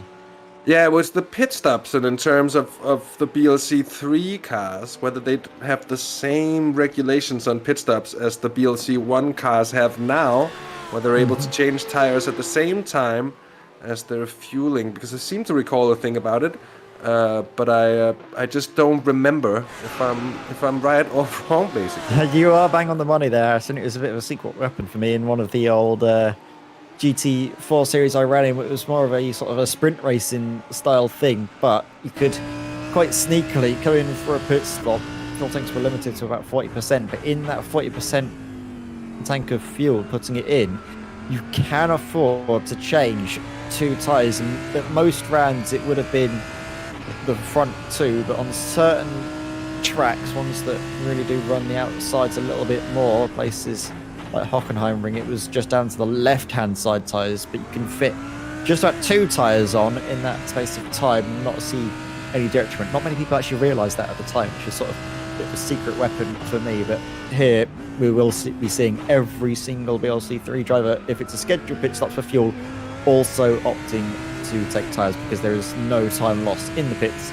It's just a straight up benefit in terms of having fresher tyres, faster tyres to go on with. As we see, Menthaens set the fastest lap of the race in BLC4 in his class, so it seems to me like this car is going very nicely as it stands up at the top of the BLC4 standings. We haven't actually followed the BLC4s too much, but they seem to have spread out very quickly in the early phase of this race. Yeah, the disconnect for the 18 car at a very early stage, I think, has sort of put a lid on the competition in BLC4 with 2 cars running at the moment. It's both of them being Hyundais, no Audis present. That's a first out of many, I would say. The 222 here of Jelleverstraten still in. Started the car and has been running for 1 hour and 12 minutes now, as you can see on the clock.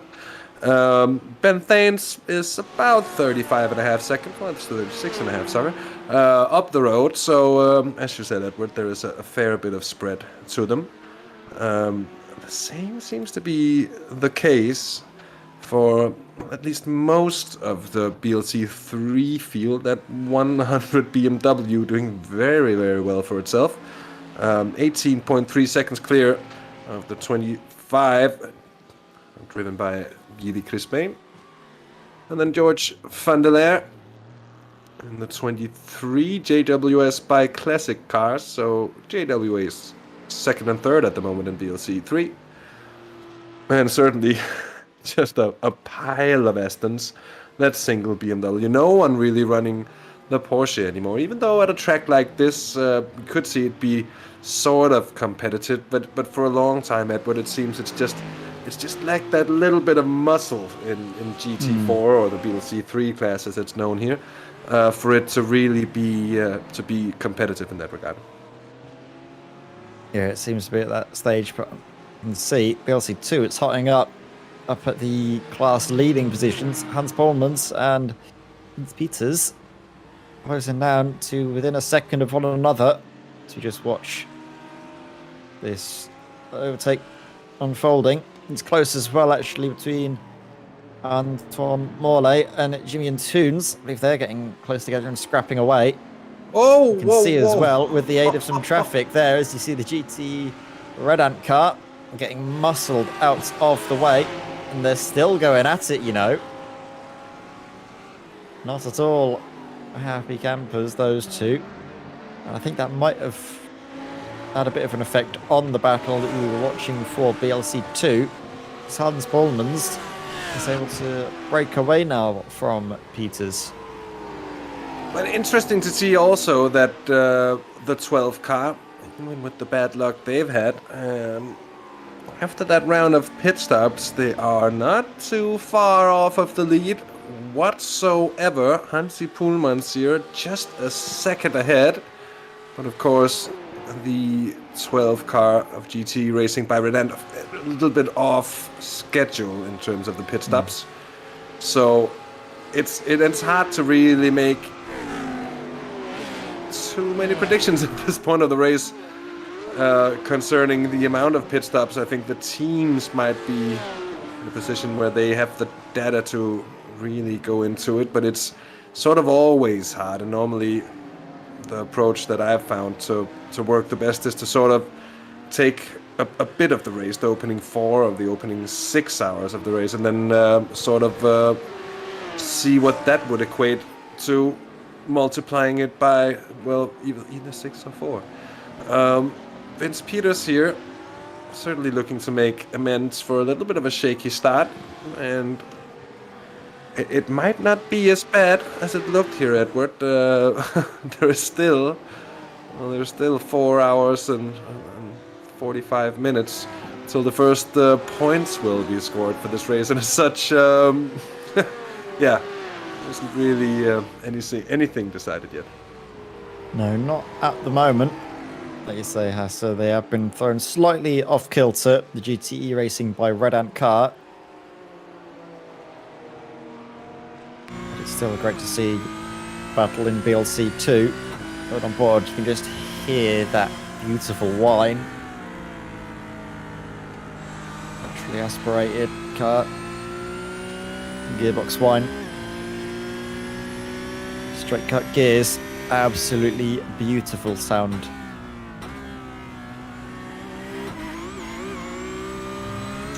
As well, you can hear the note sort of wavering a bit as it hits the bumps, struggling to apply the power.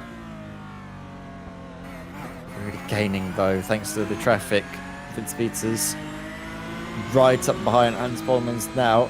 Could potentially, if he gets the power down nice and early. Oh no, a bit of a snap. If he didn't have that, he might have had a chance to dive up the inside into this hairpin, but you can see, making slightly earlier, sees the traffic up ahead, isn't really worth properly fighting for it. And actually on the exit, you can see his car doesn't seem as planted as Hans Polmans is right now at this moment. And that could be a difference in setup, could be a difference in driving style, but Hans goes deep into the chicane, but can't put the power down. Vince Peters, he struggles so much to take advantage of the opportunity. Might go for a little darting move up the inside in towards turn 1. And he sees if he's gone too deep, or is he going to seal the move around the outside? Are we going to watch Polmans fight back? He has nothing left. So, great move there by Vince Peters to get up into the lead of the race. Sees the opportunity, even though he struggled to put the power down. He made a great benefit from that mistake of Polmans just running slightly too deep. But now, came amongst the pigeons is this Lamborghini, trying to make his way through these BLC2 cars, but doesn't seem to be desperate. to go for a move right away. He's probably going to be trying to set up. I think it's... No, I was about to say that might be... For a moment, I thought it was one of the Ignium machines here of Håkan Grebstad, but that's... I see now that it is a mistake. Anyways, and looking at the car of Vince Peters and the GT Racing by Red Ant machine, looks like it's a little bit more nervous. And on the other hand, having more rotation maybe on the throttle could be down to driving style as well as setup, of course, but some drivers do prefer to set up the car for quite a bit of rotation on the throttle, and it could be also maybe the case, and that none of us has figured out that Vince Peters was about due for a pit stop here. His car would have been very light, and as such able to run about at a pace here. We'll see where that pit stop puts him. Remember, this is the second stop for Vince Peters and GT Racing by Red Ant, whereas everybody else in BLC2 has only done a single pit stop. And they did those pit stops about 15 minutes ago. And it's going to be Maxim Vandenhove who comes in. And as a driver, when you're coming into the car, for the first time especially, I think in any sort of sense, and also if you've been off for a night's worth of sleep, if you're lucky enough to be able to get such, it's certainly a privilege in the world of endurance racing, but getting into the car for the first time, especially just sitting in there in the pits, waiting for the mechanics to do their job and just crossing your fingers, hoping that the track is going to be relatively clear just for the first few laps or so, making it all the easier to sort of settle into the rhythm instead of having trial by fire and getting out there with sort of being thrown to the lions, you could say, which could be a bit of what's going on here. I'm not quite sure. I think, actually, most of that traffic is going to pass on for Maxime Vandenhove, and he could actually see a bit of clear track running on his opening couple of laps here. So a nice pit stop for the 12th machine, and they're back out of running, and I think they took a fair bit of repairs as well here, the car looking very fresh indeed. That if they took a fast repair here, Edward, that's very early in the race, and I don't actually remember... because we've had a few different rules over the seasons. Maybe one of the drivers can sort of enlighten us a bit in terms of fast repairs. Is it still just a single one, even for this one, 24-hour race? Just only one fast repair. Single fast repair. If they took that already, they're going to have to keep it squeaky clean for the rest of the race. Got a big ramifications, like you say, Hasse, for the remainder of this evening for them. Yeah, getting close to the 1.5 hour mark, where myself and Hasse will have a quick little comfort break, get ourselves watered and fed and anything else we need to take care of, basically to keep our voices and bodies fresh for the remaining bits of commentary that we're on for. Of course, myself and Hasse will be leaving you at the 6 hour mark, but rejoining you at the 18-hour mark for the final 6 of the race. So we're in for the first 6, final 6, but we will be having periodic breaks throughout our stints in the comms booth just to look after us, because talking for 6 hours straight isn't good for our voices and probably not good for your ears either. You need a break as well, I'm sure. And just getting up to stretch your legs, at least for me. I know some people in the business of commentary a little bit wiser than I am, perhaps, or just a little bit more resourceful in terms of what their actual capabilities are with their rig setup. But I'm actually in my Play Seat challenge also when commentating, so the dream, of course, of having a sort of a commentary station with a lifting table that goes up and down on the little motors. You can stand up for a bit if you want to, or sit down and have it all come down to you. And that would be nice indeed. But getting the legs stretched for a second or two is always nice, and the occasional sort of nutrition that's needed along the way to keep us going as well. Oh, that might just end in tears, and certainly a bit of awareness having to be shown. I think that was the wasn't the GTE Racing BLC2. It was the Independent Racing number 16 car driven by Joran Engelen. A little bit of a dicey moment there, but all in all, let's just say it could have been a lot worse. It's all seemed to settle down just a little bit here, Edward, in BLC1 now. The gap, first of all, the gap from Ellie Goldstein down to Damon Woods has actually come down to 7.5 seconds. So Sim District Vibe eSports here in the 45 machine, not to be counted out in any way. I think all of the top 4 or 5 cars still very, very much in contention with us being in the very early stages of the race still. Here's Jimmy and Toons.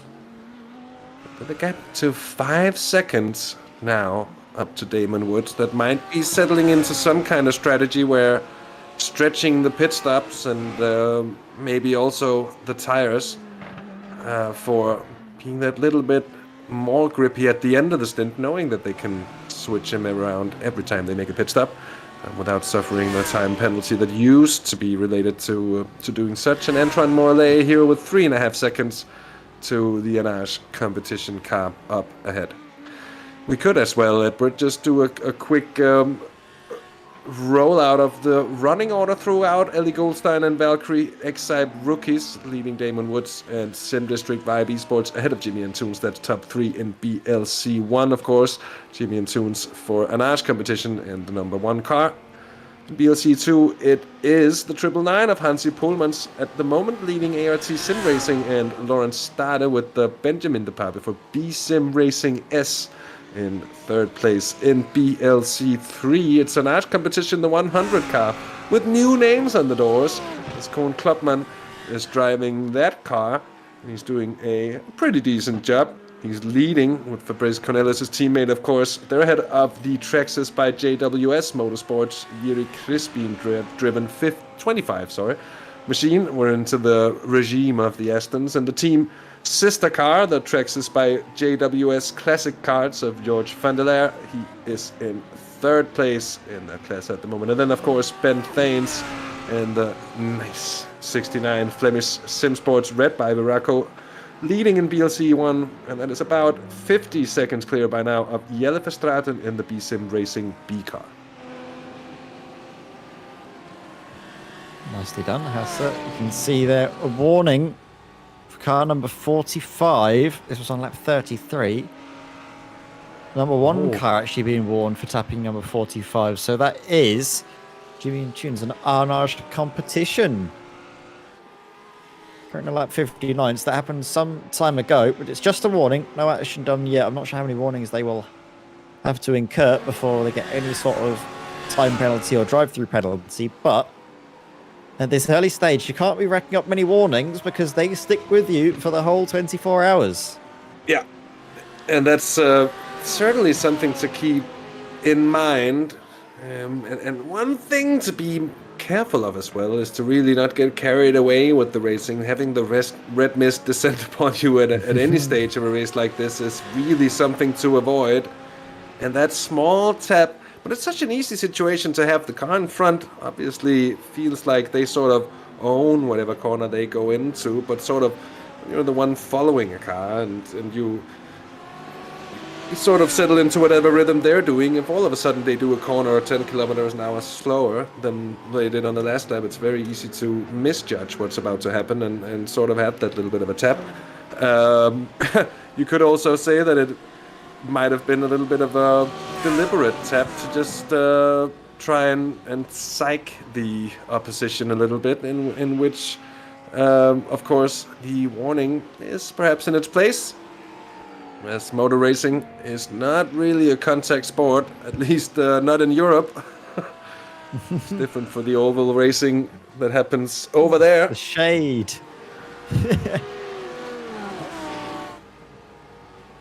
This here, though, GT racing, I think, more or less just having gotten the better of Team Alpha Brab. Yes, indeed.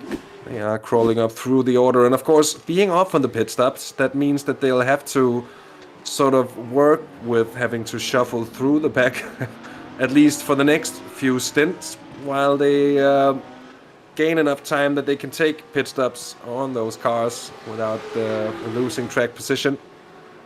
Vandenhoven, nice and easy. No real fighting for that position. I think he will appreciate that. Oh. Now up ahead, though. Again, I think that was the... Was that the 16? No, that's not, of course, because it's one of the Audis.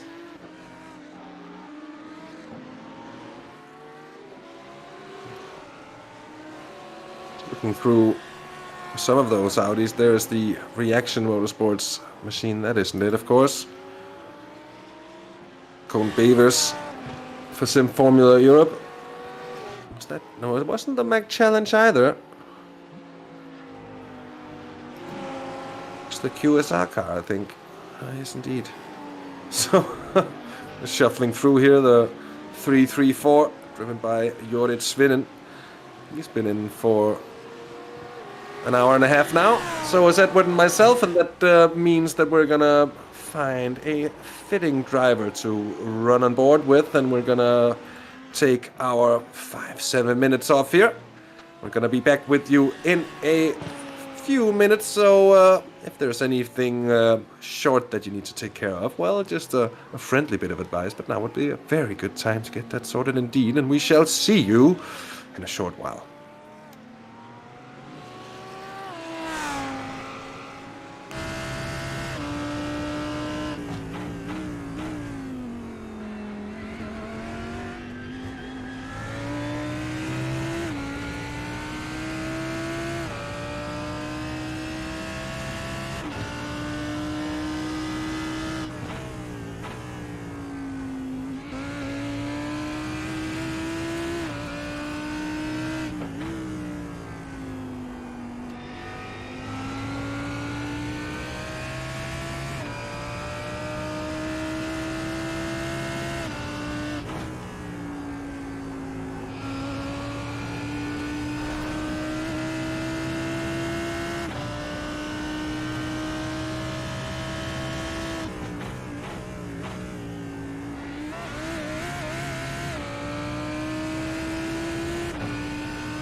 we've got an hour and 30, well, almost 38 minutes on the boards now. Still on board with Lee Goldstein, the race leader for Valkyrie Excite rookies. Not much rookie about the way this car has been driven here over the opening 2 stints. Brilliant work so far. The battling here between Steven Verelst and that is Tom van den Bosch up ahead. That was the machine we saw earlier as well, the 92 Lambo for BSim Racing R.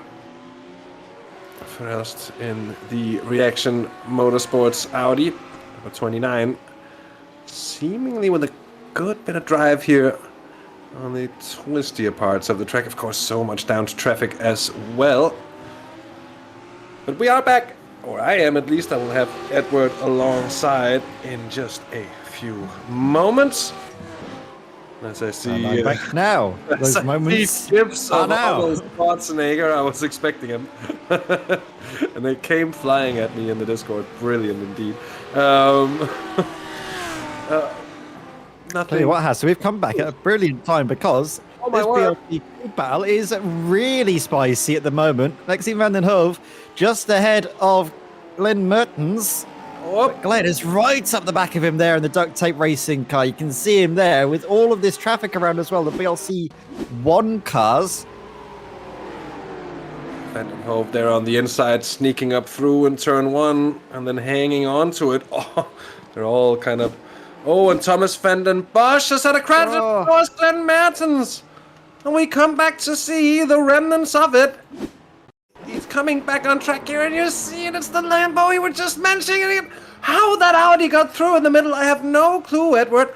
That's gonna call on a second look.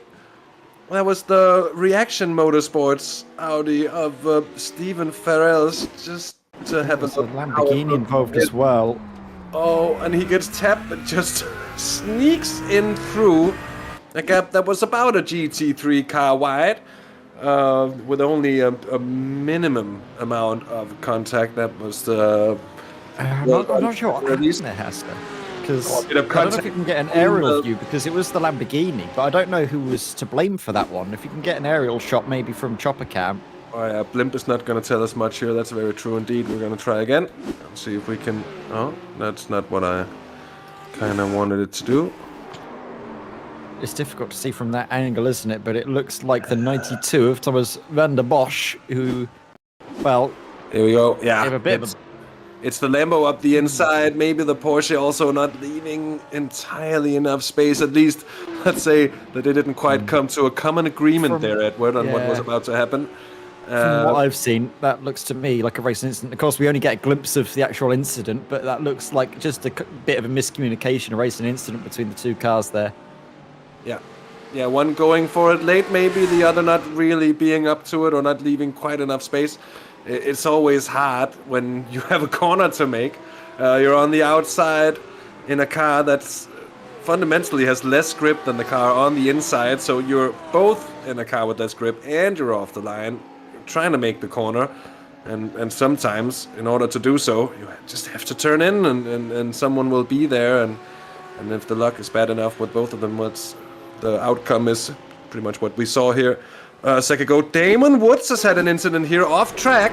He pushes the 999 and they both go off here, Edward. Into the tires. The 45 from second place. Dear me, but worse off maybe even the 999 and the class leader there, Hans Pullmans. Or does he manage to keep it going? He does. That's a brilliant bit of rally crossing from Hansi there. He would have been breaking all sorts of sweats there. The real benefactor from all of that was Lawrence Starr. If we can go on board with Lawrence at the time of that incident, we might be able to see the actual overtake, because imagine it was the perfect position to be in. You could just see all of a sudden, and it is just the coming together. It looks like the Sim District car turns in across into the 99 car that is turning in a little bit later. Around the inside line car is entitled to turn in whenever he wants to, as long as he isn't running the car around the outside out of room. And it just seems like it's all down, unfortunately, to the It's a bit of- 45. But actually, that was That's a like bit of net net code of them coding, coming together, yeah. wasn't it? I don't think that for Damon Woods, that Porsche was there in the same position, because I don't think he would have done or driven it as he did had it been the 92 been handed the from- stop and go. Yeah, but that's from the situation we saw beforehand, just a few minutes ago. Tech racing to yellow car. In terms of, but a very similar incident, at least on the same place on the track, and it seems to be that turn 4 very difficult in terms of being a relatively fast, swooping right-hander, but also one where being anywhere offline, someone's stationary there, by the way, that didn't look too good at all. I think that might have been, was that Thomas van den Bosch? No, he came back on track. Let's see, no. That is the 92. They've just been given a stop and go. Now, what then happens? Oh, no, and that's the 100 taking the contact from behind, and there's just a bit of a gaggle up ahead. Let's come on board here with Thomas van den Bosch. There is quite a long way, but you can also see cars going too wide up ahead, going very slowly. It's a huge checkup. That is, yeah, certainly coming a little bit unexpected, I think. I think as well, he's the only one that really loses out on that occasion. There doesn't seem to be anyone else that gets impacted. It's just a bit self-inflicted of taking a bit too much speed in when you can see that there is going to be a bit of a checkup. Damon Woods now coming into the pits, and it's slightly ahead of schedule as well. It's That is 15 minutes or so. On the front end after of that, the car. they went straight into the tire barrier. That grass on the outside really providing no stopping power whatsoever. And both in terms of their aerodynamics and in terms of what could be some sort of suspension damage at the front end of the car. I'm surprised not to see him take the fast repair, unless they've already taken it.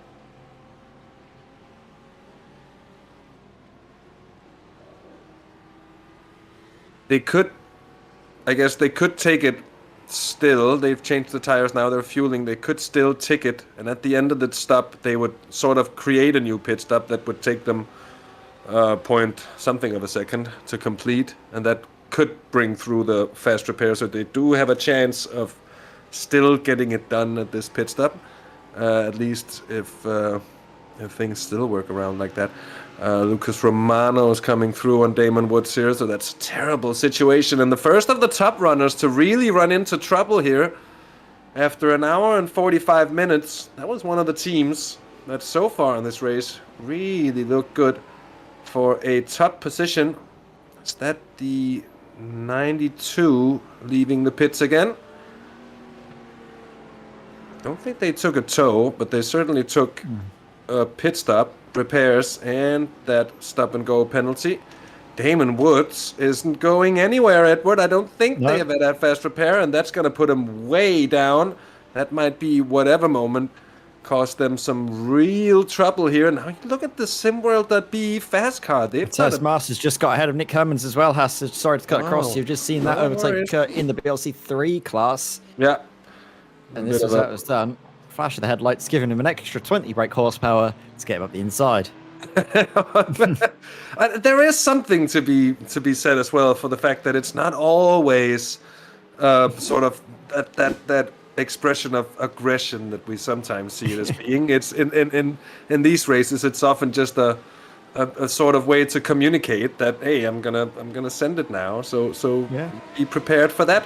And sometimes, especially at night, it does have its strengths in terms of sort of being a communication tool. I remember the times I've done the 24 hours of Nürburgring as well, being able to sort of communicate with both the faster and the slower classes. If you're a faster car, you can really say, like, I'm flashing as I'm sending it now, but also as the slower car can sort of say, flash it and go ahead, which is a very nice thing to be able to do, and sort of improves your safety by about quite a lot. At least it reduces the chance of having sort of those really deadly misunderstandings here. I was about to say before that Jeroen Bartlett has gotten very close to Håkan Grebstad here. I think Grebstad at least was before for a good bit of time. Yes, indeed.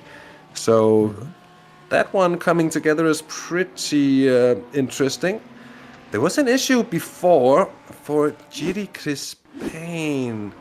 Second, oh, look at that! That is huge, and that's the 45 involved as well, and we never saw this, Edward.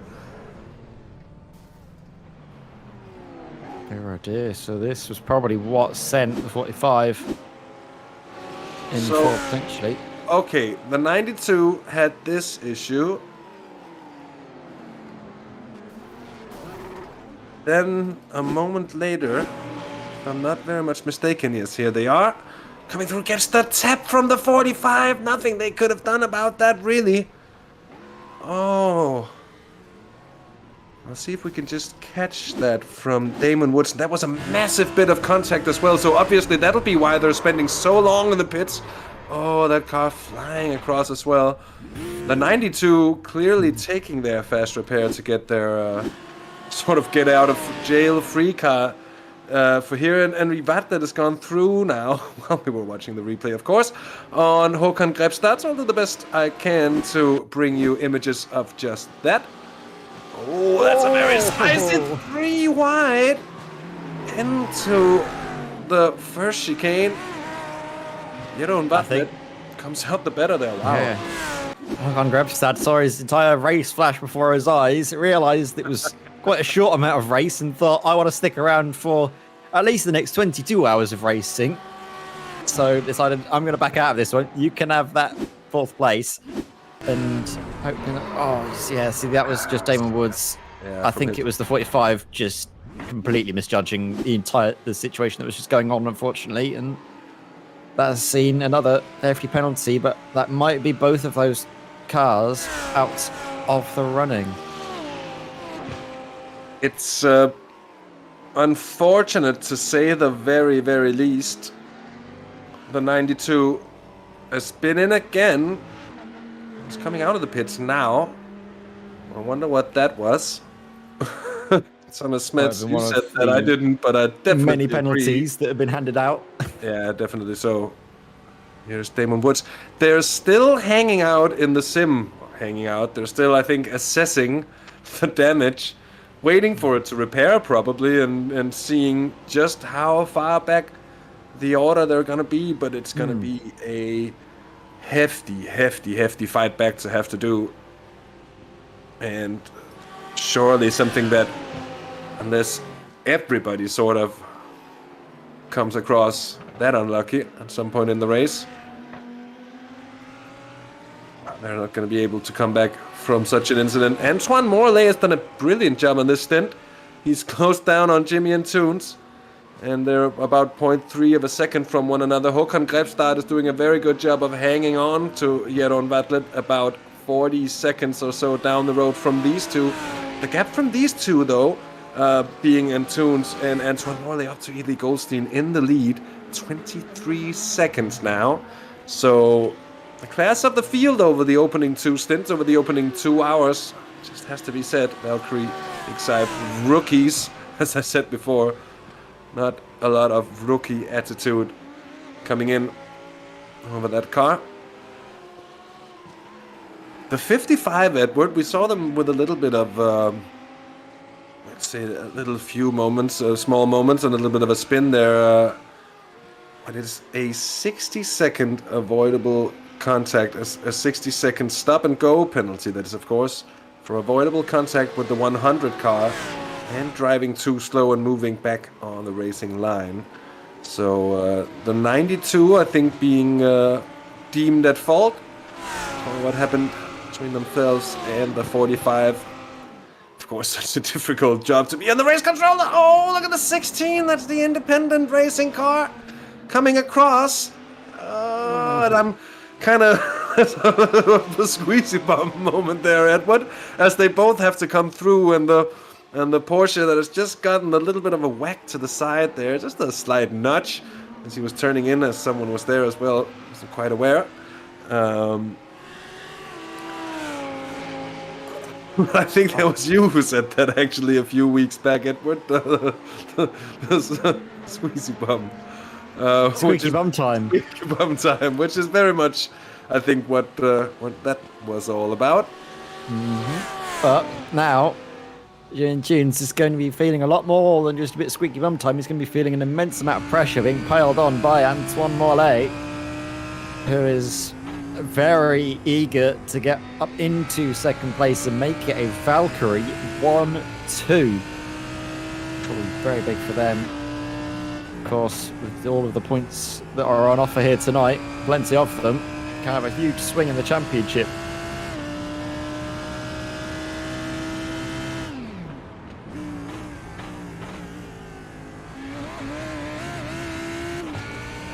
Quite close enough at the moment is Antoine to properly go for a move. Of course, just happy to bide his time and already pick the right moment when the traffic starts to come into effect, shall we say, in this battle. He's a little bit up the road. Appears to be one of the BLC 3 cars. I'm not entirely sure which one it might be. Like it's not BLC 3, it's a BLC 4 car, and I think that is Ben Tattins, who is currently leading BLC 4. Oh, It's a replay with Nuno Henrique. yeah, but they've jumped to the pits, which probably means that it's another connection issue for the 18 car. Whatever has happened to them. Oh, they're back out running here. It's taking them a while, but they are indeed back out running. I don't know what the rules are in terms of when your sort of participation is going to count as a race participation, but with only 3 entrants in BLC4, those points they stand to pick up could be vital in terms of taking the championship, but they've gone off immediately, Edward. Oh, my word. Nuno Enriquez and the Anash car, the 18.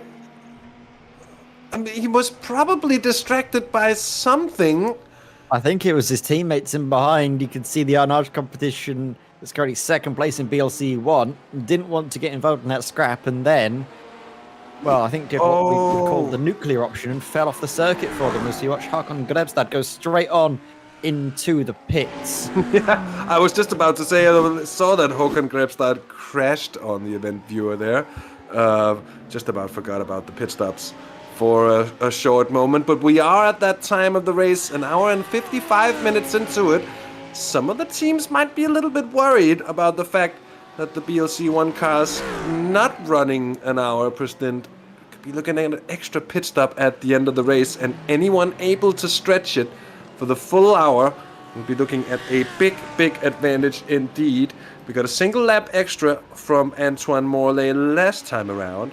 So expect another round after this if he indeed does the extra lap this time around too.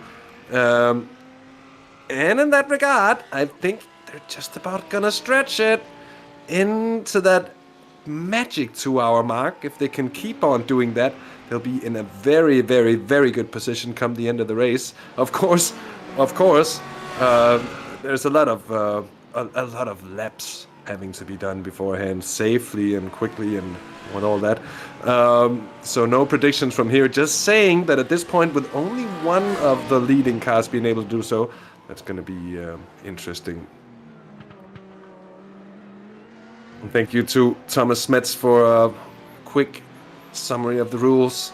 50% of the overall winner, which means that they are certainly capable of doing that still at this point of the race, and as such they will be capable of picking up points at 6, 12 and 24 hours indeed. More pit stops in BLC 1.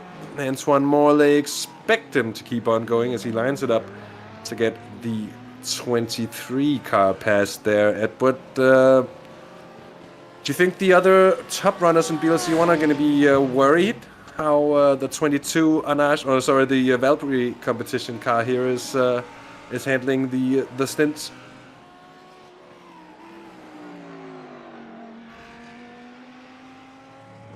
Lemkins appears to be getting in a bit of strife, I think, from Steven Velez, who's closing in. There might be a bit of an issue with the connection there, but Edward. Oh, hello. Am I coming through all there right? we are. Yes, indeed. I was just asking if the fact that the 22 car here doing those extra laps per stint and stretching it to the hour mark as the only one of the sort of the top runners in BLC 1, do you think that's going to have any one of the other cars sort of shaken in the pants at this point of the race?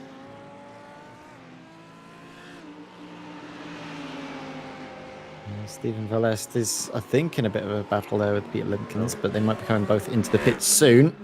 So we'll probably be able to pick that up when they come through. Yeah, Peter Limkins has just gone ahead because Stephen has come into the pits. It will most likely sort itself out again once this round of pit stops has been completed. Anton Mollet carrying on. And that's going to be very good for them again because they are consistently the car that's been able to carry on and run through the pit stops until, well, the basically each hour mark. That's exactly what what I mentioned before it. When I'm trying to drag an answer out of you on this matter, do you think for the third time, do you think that some of the other teams will be worried about the fact that the 22 car is doing, well, stints that last them till the hour, and as such they'll be on the mark for doing a pit stop less at the end of the race?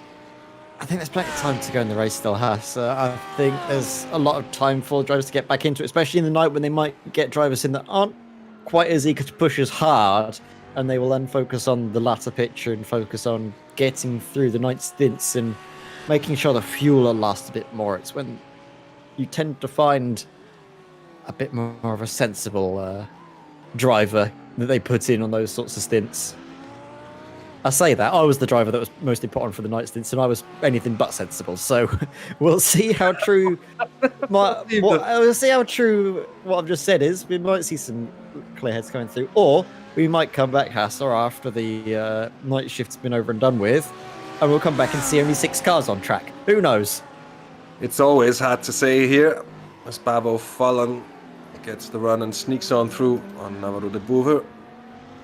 The battle for 8th place. In comes Antoine Morlaix now for what I think will be the end of his pit stops. We'll have driver changes for not everyone, but for most of the BLC 1 cars at least here. Paul Taysens, who's it's one of the trickier ones to get off, and I don't think that was anywhere near correct as well. Paul Taysens. Anyways, he's in the leading car, or at least the virtually leading car. They will get the better of Valkyrie competition. Now, though, Fabio Besuch coming in, that's a gentleman with a name to him, and a very, very quick turn of speed as well. So, by no means is it over, as the Valkyrie X-Type Rookies car passes back into the leads. Jimmy and Toons on a monster stint here. Expect a triple from him. Early days. That's quite the feat in itself, but shows you a bit about the character behind the wheel here. Nick Stope here in for SimWorld.be Fast. It's in for his first stint, as well as Erik Heusler for Ignium Motorsports in the 26. As you said before, Peter Lemkins having gotten in for PSR, and the 33 car sitting in 7th place at the moment. Comfortable gaps front and back, and a sort of position you'll have to see yourself in.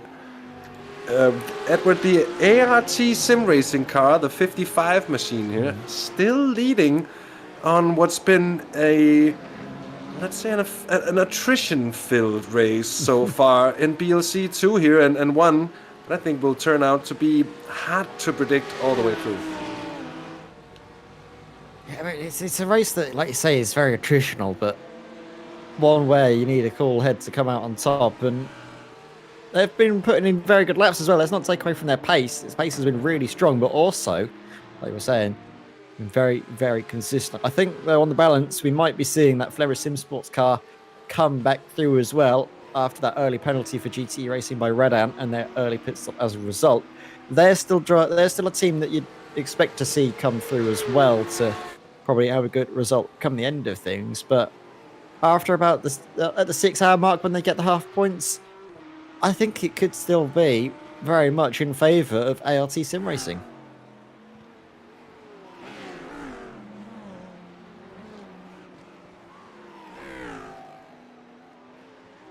If you're there, Hassett. Not sure. An issue there on sound. I am here very much, Edward. I'm afraid Peter Lemkins has had an issue because he doesn't show on track. Maybe you can tell me if he's disconnected, which it does bear all the hallmark signs of a disconnect. Koen Klopman has done his pit stop in the 100, leaving the car to Fabrice Cornelis. They do have a big gap over Jerry Crispin. And then Kim Behate as well here, as we'll get live pictures back. There we are. The 867 Flemish car. The flying Flemish boys, not only drivers of Flemish sim sports, but a few of these gentlemen, Kim Behate included, are indeed amateur pilots. And it's time for anecdote time, Edward. It had to come. We're 2 hours in, and I feel like we've passed the point where we're sort of okay to go into the realm of random anecdotes. But I think a lot of sim racers and a lot of people watching sim racing will enjoy the world of aircraft with great enthusiasm, and I do so myself as well, and I've done so for all of my life. But I've actually acquired myself a flight yoke that fits very nicely in my rig here, and getting started out with Microsoft Flight Simulator. I've now done about 40 hours on the wings, and it is a pleasurable activity, to say the very least. Of course, Kim Behate, a licensed pilot himself of general aviation aircraft, at least as far as I understand it. He know a thing or two about that. And actually, these lads are kind enough to tell me that if I'm ever lucky enough to get the chance to come down and see the Flemish hills for myself, they would take me out for a bit of a flight, which of course I wouldn't say no to that in any case. Anyways, anecdote time over, and back to the racing here, because we have a very, very close bit of battling going on. This is Mathis Haste, and I think it is Sebbe Verbeke for ART Sim Racing 2, and just how they came around that corner without collecting one another is a bit of a mystery to me, but very well driven from both of them. Just about staying alive here. Through the chicane they go, bouncing heavily as well. That's the 450. Did they have a problem earlier as well? I'm not quite sure. I think they did. They're certainly not up where they were at the start of the race, but they're trying to charge back up through. Obviously hit a bit of a stumbling block in the form of Sebbe Verbeke. But ART Sim Racing, I mean, they're doing a very good job, aren't they, in BLC 2, but also in BLC 3. They're giving us some excellent racing. So they're going very nicely indeed. Seen a few pit stops coming through, though. Yuri Crispin in for the first of the two Traxxas JWS cars. Look at that as well. You can see the traffic playing its part in this little battle. The acceleration differential between BLC 1 and BLC 3, look at that, it's immense. Yeah, definitely. So, any preliminary apologies. We are getting takeout food delivered to the house, and I have just been delivered a dog, just to spare the food delivery guy any scares. It's not a scary dog, but she has a tendency to be very loud, and maybe you're not so not. Oh, that's loud. I apologize.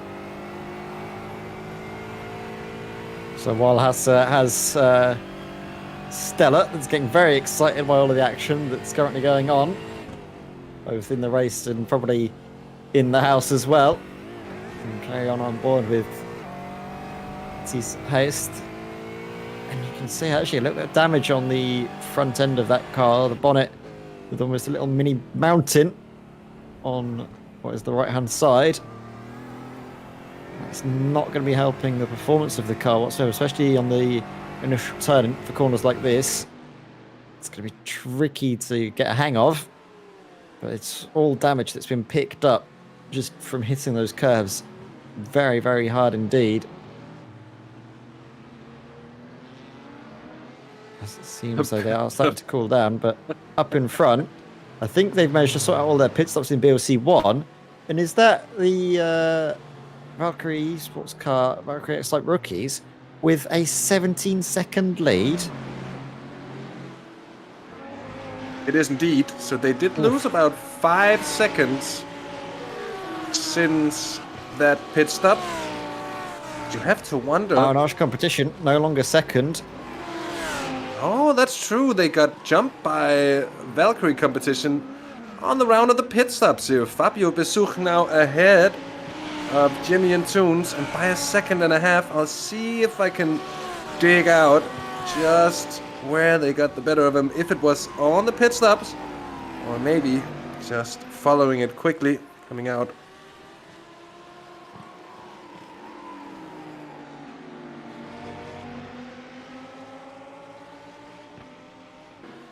Yeah, seeing Tunes closing in, but there was some considerable traffic that held up Besuch that moment. They lost not only a lot of time to Jimmy and Tunes, but a lot of time to Paul Daskins up at the front of the field. Just balanced so nicely through the chicanes. The direction change has been dialed into these cars. They haven't had a lot of time to get the setups nailed on for the most recent build of changes to the iRacing service, but they've done it brilliantly. And here's a look at the replay of the overtake. ART Sim Racing, they're just ahead of Sim District. Really nice overtake that. Just nice and committed. Oh, there's a little bit of door banging between Tunes. And I think that is one of the Audis. I'm not sure if that's Bavo Fallon. It might be the Sim Formula Europe car. Is it Christopher Hickman in the 29? It certainly isn't. I think I'm getting confused by this. It is the 29. It's the Reaction Motorsports by Thomas Peters. He's not happy at all with that dump door banging moment there. Mind you, the number 1 of Jimmy and Toons carrying a penalty, so I think they would have to be... Really look like there was a lot of contact. It looked like netcode, but... Yeah, but it'll be a scare regardless, Eddie. You know just how bad it can feel and just how much it'll be a hot mouth moment. You have one of those situations arising. Okay, the front end of this BLC2 car. Jordan Engelin, who runs all sorts of out of shape, just in front of the Ignium Motorsport car, currently piloted now by Eric Hausler. So there's been a driver change in BLC 1. Jordan Engelin looks like we'll be giving way in the next pits. Interestingly enough, actually, the information given to us as commentators is basically iRacing's iRating and license class. The iRating is basically a level of basically a way of measuring a driver's pace in officials. Safety rating is a measure of basically safety as a driver, also basically length of time on the service. And Jordan Engelin is basically an account that has not done a single official race. It's down as an iRating of 1,350 and a safety rating of rookie 2.5, which is basically what you are given as soon as you start iRacing. That's a rare occasion. I guess they do exist, and drivers who've had experience from real life or other sims and maybe don't feel compelled towards the official series and stuff. I've seen it before, but it's of course a rare occasion.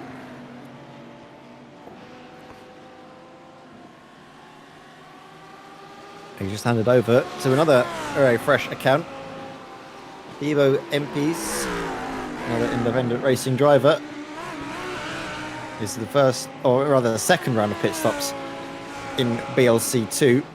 Just currently going underway.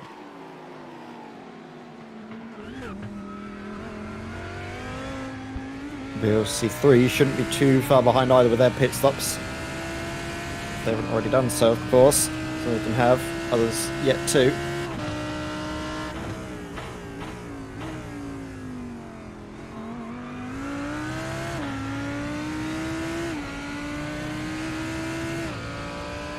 Love the sound of this Lamborghini. I have to say, I missed listening to it on board as I tend to drive the BMW, which doesn't necessarily have the same raw scream as this V10 does.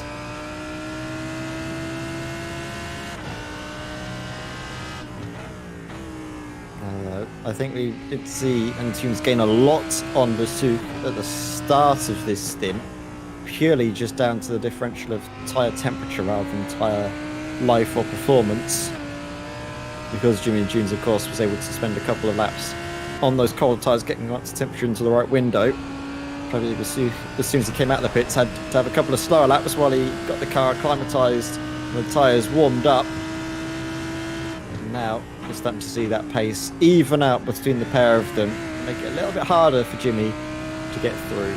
At least that's what we saw earlier, let's not forget, because of, well, the same situation that we saw Belcar competition jumping at Arnage competition after the first round of pit stops, but the difference in tyre performance was such that Arnage were able to make the overtake. This time it doesn't seem to be the case, and Belcar competition had enough of an advantage to not worry about getting overtaken in those crucial first 2 laps of the stint.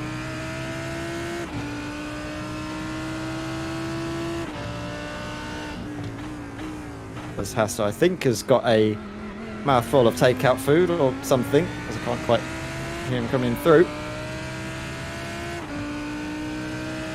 Watch still this battle. These are the closest 2 cars out on circuit.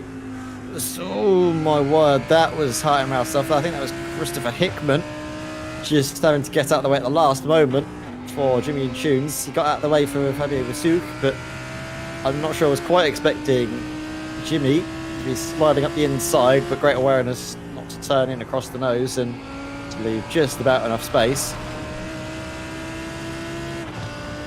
That's the thing though. Drivers, no matter where you are in what class, you have to be completely aware of those around you to make sure you don't have any contact. And oh my word, there's been a mistake here for Fabio Besuch and Jimmy Antunes. He's got the opportunity, he's got the run in towards the Villeneuve chicane, he's got the move sealed. Brilliant little overtake that. Great awareness as well, just to keep on top of things. Got a replay coming through here. You can just see exactly how that unfolded, Hasse.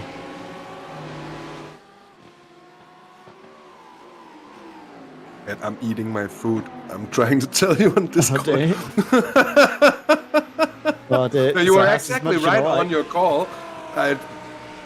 Just to engage the viewers on what I tried to communicate to Edward in our little comms channel that we can have for ourselves. For things like this, I was trying to enjoy my dinner while I'm doing my best to keep the cams rolling on whatever happens. And now we're way too far on watching this replay as I'm trying to explain things that, well, yeah, should have probably just been left for itself. Anyways, I will do my best to finish eating quickly. Edward, I'll leave you with the crowd. Hope you can stand it for a few minutes. I'll be right back.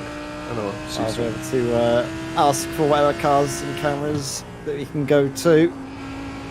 Just see as well now, Jimmy Antunes with clear air in front of him. Dazen's up ahead. He was not necessarily as quick as his teammate was at the start of this race. But, of course, they have to do a fair share of driving time. They have to basically hand over a certain amount of times and give drivers a certain amount of time in the car as well. So it won't be all Antunes till the end. But his pace is such that he's really been able to close down onto the race leader. The gap was around about 18 seconds at the start of this stint. It's now already down to 16. Might not be necessarily right up his rear end come the end of this stint, but he will certainly be able to hand over to his teammate in a much more favourable position, and probably a lot closer to the race leaders. That is, of course, unless the traffic plays a huge part, which it has tended to do in races such as these across various different iterations and seasons of the virtual Belcar. Traffic has been a big deciding factor of these races, be it in terms of incidents that we've already seen so far tonight, or in terms of just being held up a little. Jimmy doesn't seem to be catching traffic at too many awkward points. Got a replay here. This is Jamie Hessels with a huge lockup, and he did very well there not to collect anyone. Goes straight on over at the Villeneuve chicane and get himself a slowdown penalty, but it's a lot nicer to have a slowdown penalty rather than a 30-second stop and go from the stewards for mucking up, locking your brakes and hitting someone into the Villeneuve chicane. So good awareness, not just from himself, but also those around him to not get collected. This is a little bit of a cheeky dive up the inside on his teammate. And there's contact. Oh, what do we say about traffic? Playing a huge part. Fabio Basuc, I mean, he came from a long way back. He was desperate to try and overtake midway through the Villeneuve chicane. And that desperation has sadly been his undoing. I'll have a look here. And for my money, I think that's more Basuc trying an optimistic move. It's difficult to see from that angle, but if you put yourself in the position of Nuno Henrique, a large competition, the 18 car, he can't vanish. He has to basically leave ample room in the corner at some stage. He doesn't really. You can see from the onboard. He can't disappear. He doesn't really do anything wrong. It's more on his teammate, if anything, for going for quite a, well, spicy overtake, shall we say, on that class car. But sometimes that's just the way things can unfold, and that's hugely unfortunate for Fabio Basuc. It's not what their driving and pace so far this evening has warranted. They've been really good and look good value for that second place, but it's all down to managing the traffic, and just because you see a cat, that doesn't necessarily mean, especially through a chicane like that there's always going to be that space afforded to you. It's a huge blow for this team. The only thing they do have going in their favour is, of course, their pit stop strategy, being able to go most likely until the end without any splash or dash pit stops. Almost assured for them. It's very good news. But for those around them, it's still great for them because they've just seen one of their main rivals lose a huge chunk of time. They were half a second back from second place, and now that gap is just over 9 seconds, so a very significant time loss. Unfortunately, that might have a big effect come the final results, just because of where they are on track now. They've lost that track position. It becomes very difficult to gain it back, especially here at Zolder. Moving down, though, to the BLC2 class, got a little bit of a battle emerging between Evo MPs and Ronnie Heyman. Ronnie Heyman for Duct Tape Racing Yellow, a team that's already been involved in a few incidents here and there, currently occupying 6th place in BLC2. But for now, everything seems to be a-okay on their end. How much longer will that last, especially with faster cars that are likely to be coming through? You can see Hans Polmans putting a lap on one of his rivals in the BLC2 class, going all the way around the outside through turn 2. Nicely done. Good cooperation as well from the 16. You can see it there. Not really fighting too hard. Realizes that maybe this will work in his favor if he can slot in behind Hansi. 999. Most likely help him out in getting ahead if there is an overtake being made later on. Interestingly, Maxime Vandenhove leading the way for GTE Racing by Red Ant. But looking at when they came into the pits, they are due for another stop. They came in last time on lap 51. So any moment now, we will expect to see the 12 car come in for what would be their second scheduled pit stop, even though that will be their third time into the pits. Their first run through the pits was an unscheduled pit stop due to a 30-second stop and go penalty that they had to serve early on. Further down the field, we can see a bit more of a watching out in terms of the BLC 3 class.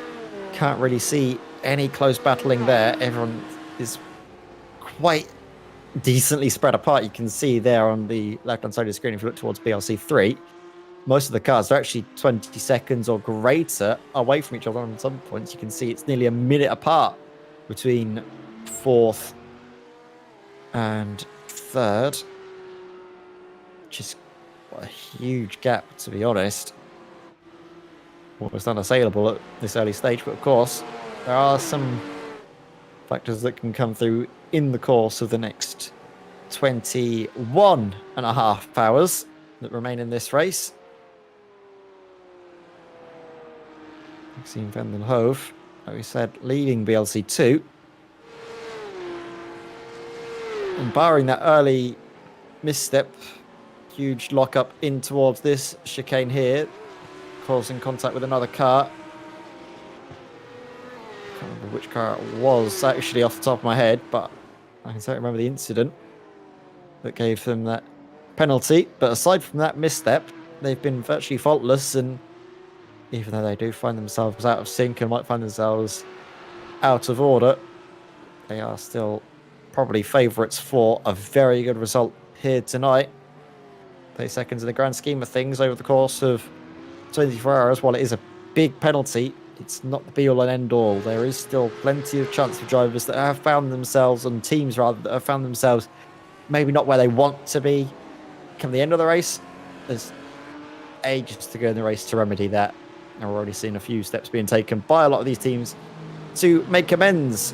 Like we said, none the least in BLC 1, where Tunes is able to take a bit more time out of Paul Lasdens, but not a whole lot. That gap's still around about the 16-second mark. Interestingly, though, BLC 3, I haven't seen a single mistake from the 100 car that currently leads that class. If we can have a little look at the Arnage competition BMW, I think they have been a really strong force as of late, and especially here tonight, they've been nigh on perfect. It's been a brilliant drive from them so far. Bruce Cornelis, who leads the way, ahead of Uli Crispin and Matthias Maas, both Traxxas cars, Traxxas JWS Motorsport in second, and Traxxas by JWS Classic Cars in third. If you can as well, Hassel, while you are eating away, I'm sure if you can find a moment to have a spare hand, is just to bring up the track conditions as we are moving a little bit later on into the day. Imagine that the first few embers of sunset might start to creep through. And what a difference in track temperature. Last time we checked was around about an hour into the race, and we saw it was 38 degrees Celsius out on track. It's now almost a whole 10 degrees colder, 29 degrees Celsius out on the circuit. Air temperature still the same, but we are closing in on around about 6 o'clock in sim time. I said in the virtual 2nd of July. Already you can see that the sky is just about getting the vibe of a change in the air. You're going to start to see a bit more of a amber hue creeping through, which does allow us to see a lot of these excellent paints in all of their glory. I have to say I'm a big fan of the Arnage competition colour scheme. Not very often do you see pink racing cars. Every time you can think of that is probably if they are sponsored by, I think, BWT, that sponsored the old Force Indies that then became Racing Point. Pink Mercedes. All those years ago. Yep, the pink Mercedes, and I think that's a sign that Hasser is back with us. Yes. Hopefully you all enjoyed a little bit of Radio Ed May for a period of time, but now we've got a partner in crime, Hasser, back in, who's got a big belly full of food and plenty of energy to talk through the next 3.5 hours. Hey, Edward, it's not nice to talk about the size of a man. Regardless, it is indeed well fed and back from a few minutes of silence. I see a bit of stuff happening, but as we would expect as well at this point of the race, Edward, coming in towards the 3-hour mark, that's about a half an hour away from us here. We expect to see it sort of calming down just ever so slightly, and it's beginning to be more down to the sort of implementation of strategy as the race goes on. Jimmy and Toons 15 seconds now up to the leading Valkyrie rookie's car. That's going to be very interesting to follow over the last 30 minutes of the stint, whether Toons can close that gap up. The event interval down to Fabio Besuch. Well, that gap has grown by a fair margin since we saw Besuch having a little bit of an incident in the second chicane, and certainly, my apologies, certainly a moment that could decide the race, or at least be one of the deciding moments. Of course, 11 seconds doesn't sound like all that much in the grand scheme of things, but when it is like this at the top level, where it is sort of a sprint race for 24 hours, that's a tough one indeed. But it is going to be interesting to see a stop and go for the 18 for avoidable contact with the 22 car of Fabio Besuch for that incident. So it's deemed to be that there was indeed contact between the two, and the 18 car has been deemed at fault for not sort of holding off when they were trying to hold off. Of course, the fact that the other the sister car in BLC1, sort of the number one on Ash competition car, was coming through in the same situation, and maybe the hammer falls just that slight bit harder, because it's two teams, and in a plume of smoke there, two cars off the track. One of them is Dirk Bout's, the other one I think is Milan Phaetons. Oh, Phaetons having to go the long way around into the wall, I'm afraid. I was worried that they had contact, but it seems like it was just, you can see, just evasive action that had been taken. Bit of a clot into the wall there. You can see the bodywork deforms on the left-hand side. But has there been any suspension damage done to Milan Phaetons? Because if there is, that is going to be...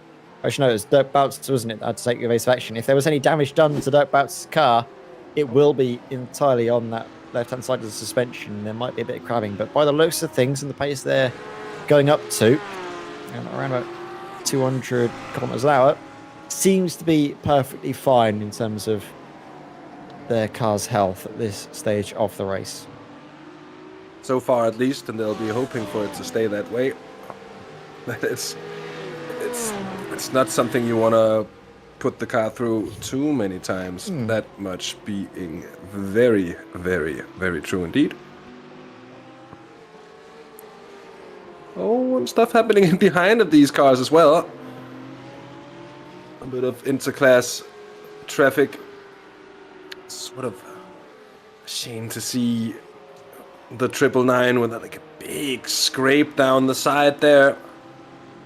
They're still alive and kicking, at least so it seems. They're half a minute down on the ART sim racing car, and now getting past. On track for second place, Maxime van den Hove sweeps on through on Hansi Polmans. For a second view on that. Yeah, once you're parked out there, not able to enter that chicane, you're going to go very, very slowly around indeed.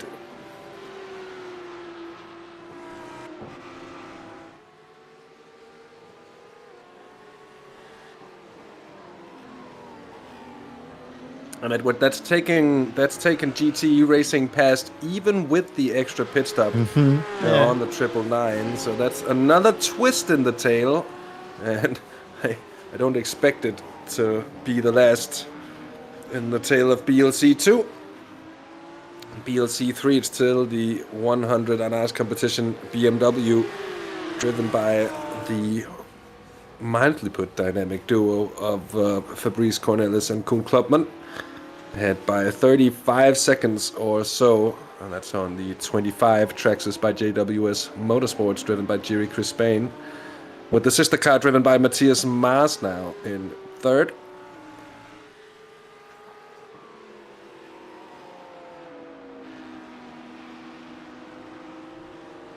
I'm amazed, though, that it's still going so well for BLC4 class leaders. Ben Thanes, since what's read by Veraco, having a brilliant evening so far. We've not seen much of him, but that's usually a very good thing if you're in BLC4 and you're not seen too often, because that means you're keeping yourself out of trouble, you head down, you're just going about your business, and well, he's doing a very good job of it because he's getting close to actually lapping the entire field, although his nearest rival, second place, Glenn Glondelez for BSIM Racing. You can just see him up the road there in grey and light blue car, just going through the chicane at the front of the shot there. This is a very good performance. We're only, 2.5 hours in, and their position as BLC 4 class leaders is looking to be cemented already.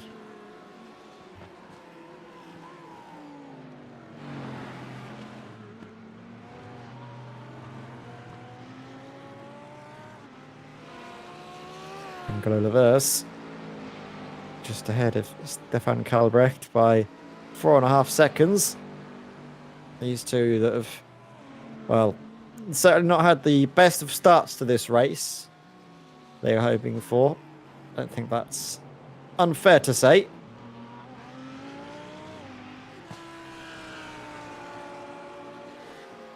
Yeah. Dazens.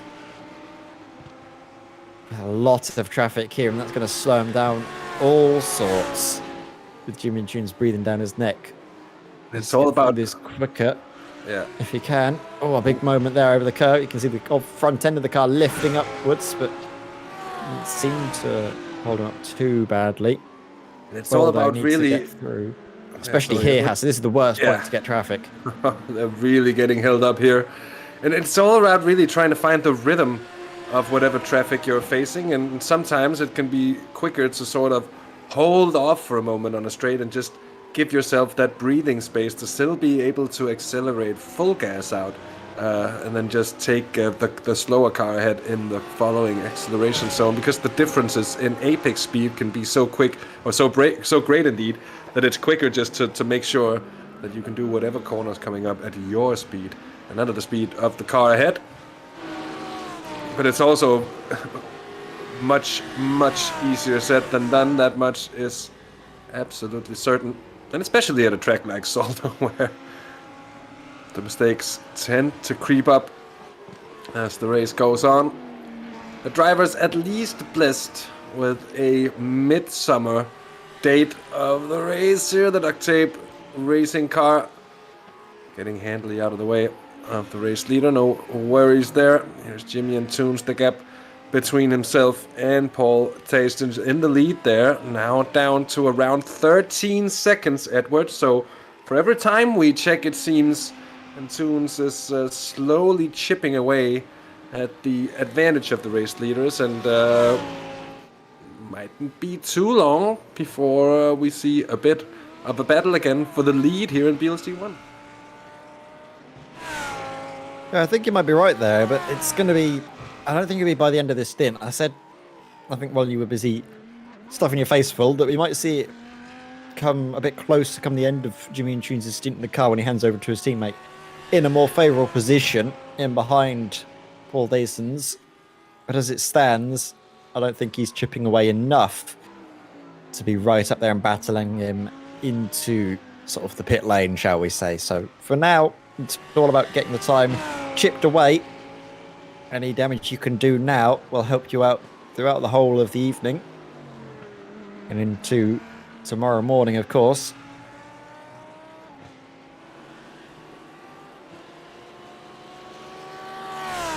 It's always down as well to a lot of hard work done in the night. These endurance races and traffic management, that's going to be especially key.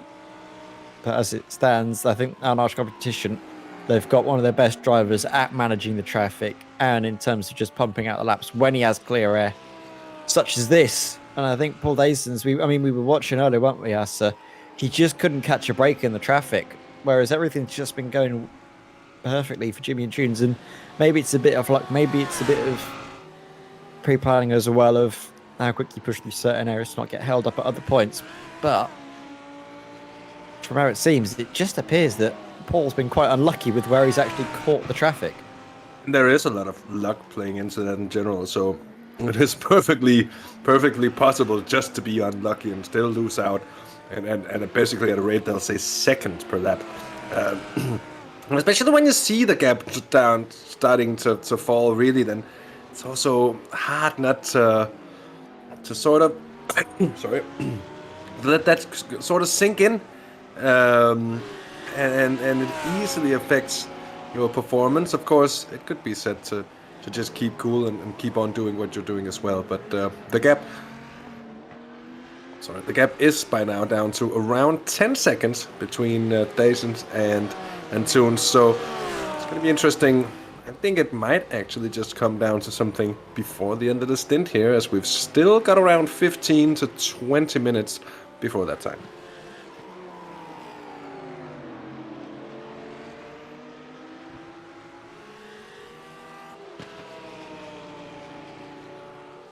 Beautiful bit of formation flying, that wasn't it, between the two teammates, obviously in different cars, but good to see Arnage competition for pink cars. We were saying earlier, Hasser, about the different sort of cars that we see here on the grid. I have to say, I'm a big fan of the Arnage competition, but I'm not sure what you would say would be a livery that you've seen tonight that you're quite a big fan of. I'm not. I don't know. For me, I'm quite a big fan of the is it the QSR Racing eSports car, Phaeton's.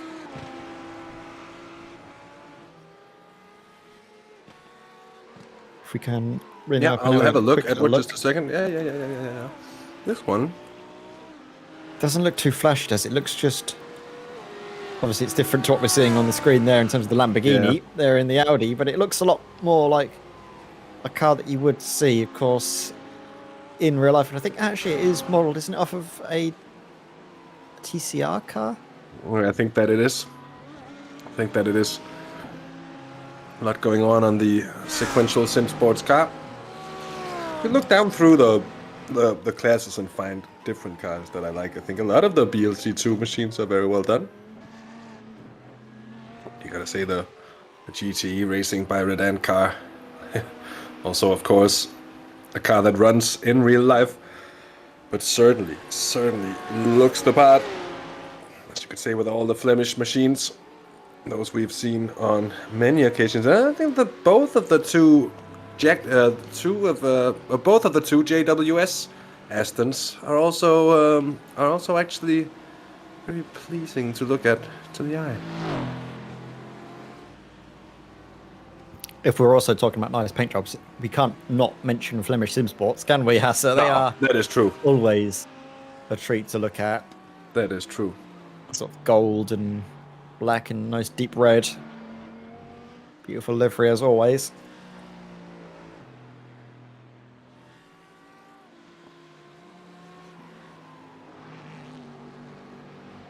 At the moment, it's all starting to quiet down a little bit out on the circuit here, Hasse.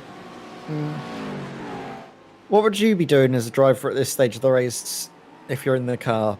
How do you basically keep yourself mentally sharp to not make any mistakes?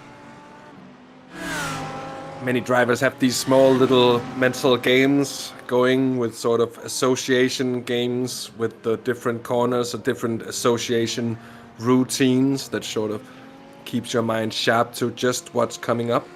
And I think those small things can be nice when you really get into the longer drags of the race. But I think, on the other hand, there's so much traffic to sort of get yourself around here that I don't really think that it's going to be a problem. Maybe when we get into the night hours and the darkness really creeps in and all the trees at the side of the track begins to look even more alike, that might become an even bigger problem. But for now, I think it's mostly just about settling into the rhythm and sort of trying to get used to do the same lap over and over again. Of course, as much as possible, because the traffic is there and it's there to keep you from having the opportunity to sort of do the same lap over and over, because rarely two laps are the same when you really get involved with the traffic there.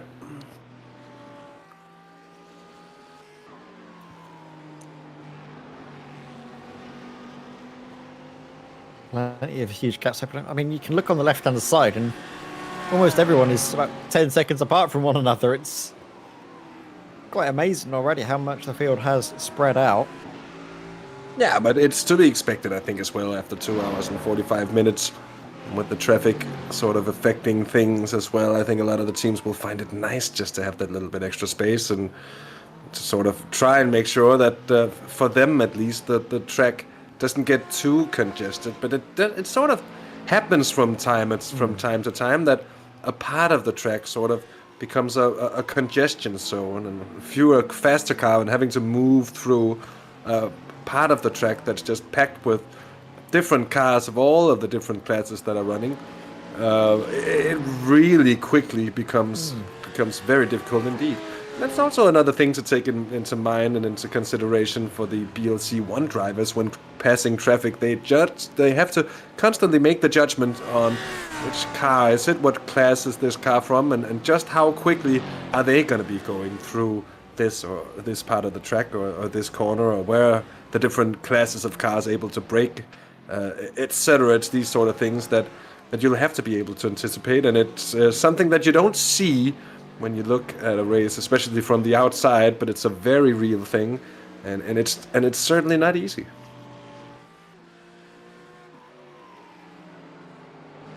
The tyres coming into the pits for Dynamics Racing Simulators.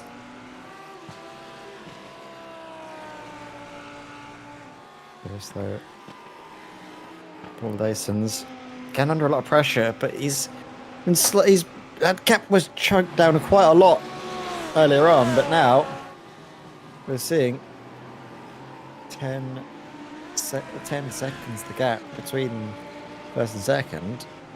It's sort of been ebbing and flowing a bit more now, but again, look how much traffic, and he gets it at the worst possible point in towards the Villeneuve chicane and all the way through the double right-hander that comes afterwards.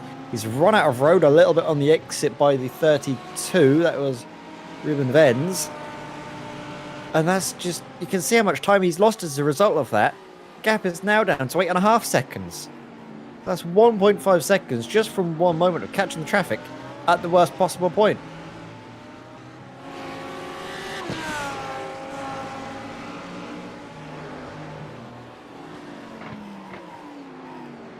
I don't know, Hassa, when you get to be in that sort of stage, when you are like a driver in these sorts of scenarios where everything just seems to be going against you, it's very difficult to sort of get your head back in the game. You feel like that everything's working not in your favour, but something that is working in his favour are the pit stops for our Irish competition. That's a very early stop, 15 minutes before they ideally should be coming in. And that might be a bit more of a comfort for Lazens and Valkyrie X-type rookies. So that might put a little bit of a sticking plaster, shall we say, after the little wound that they suffered in terms of the time lost. Can't imagine them being too happy though about all of the traffic that's been coming through.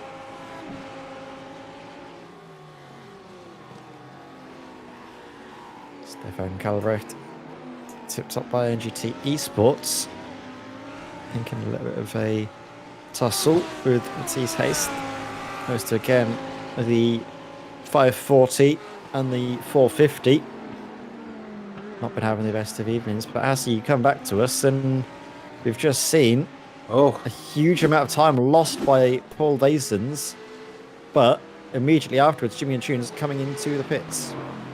Ooh, that's an interesting one. This is just, no actual crashes happening, except for this one, Thibaut and Peace, which might be the cause of some sort of grievances for them as the rear just rotates without any real drama. That needs a good old tap to come around, but he takes it easy.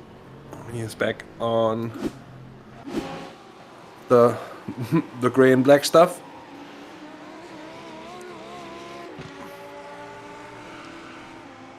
Just watching to try and see, because what was it, just traffic costing for Paul Tasons, or was that a moment of their race? So I was just away for a short second there, trying to clean up after racing. I just washed my hands, but just washing through because I can't really see anything on him here. It was just a lot of time that was lost by Paul Vasons in traffic. Jimmy Tunes coming into the pits. They came into the pits very early as well, Haas. So Jimmy Tunes came into the pits around the 2 hours and 45-minute mark, so 15 minutes sooner than they ideally should be, which gives a huge benefit to Valkyrie competition, because both of these two teams, rookies and just competition, they've been in a perfect position to benefit from this and keep it going. I mean, the points are scored, let's not forget, at the strike of the 6-hour mark and then the 12-hour mark. So if they haven't come into the pits beforehand and they can carry on going, they'll be in a much better position compared to those that might be ahead of them on track, but have to pit that little bit earlier and aren't in the right position when the points are scored. And that's a very good point, actually. So, but I think it might be in anticipation of the fact that they have calculated that they won't be able to run effectively and reach the hour mark, and therefore they might need to swap the strategy a bit around. I don't really know. It certainly doesn't seem like the call you would normally make, at least at this point of a race like this. Of course, even more interestingly, I think they've come out with Jimmy and Tunes behind the wheel of the car again, which means that he's gonna do, well, like what looks like well over 3.5 hours in the car here from the start of the race, and that's a big chunk of the race gone. Of course, it's a massive stint, but is that gonna take its toll on Jimmy and Tunes as well as the stint goes on? It's even the best of drivers can get a little bit worn from having to continually, as something happened up ahead here from Tunes. I'm not quite sure what that was. I'm trying to just figure it out. Might have been a problem for Thibaut MPs again, and that's with the number 9 car. 2 of the BLC 2s this time. I don't know, did he get tagged there? Or might have been, but also, I don't know, that might have been a tricky one to see from that particular angle. I have another look at it here. This was the Brab car that was also involved as he was going for the overtake to the inside. Just turned across there. The 23 gets a... I was just about to say, that was the 22. That's Matthias Maas, tracks this by JWS Classic Cars. So I think we might have missed that one. Yeah, definitely. That's going to hurt them a considerable amount. Edwin, 4th in BLC 3. And speaking of those sort of congested zones on track, you can see how they appear. And for anyone being a part of this train, and here behind Matthias Maas, especially for the 92 Lambo there, they can lose massive amounts of time when having to come through one of these zones. And that is very sort of luck dependent, whether they sort of, or at least just how much they sort of tend to happen, because it is just a question of timing and how many cars are at a certain place on the track at any given time. And if there's enough, it's gonna look like this in the end, and trust me, it can get a whole lot worse as well.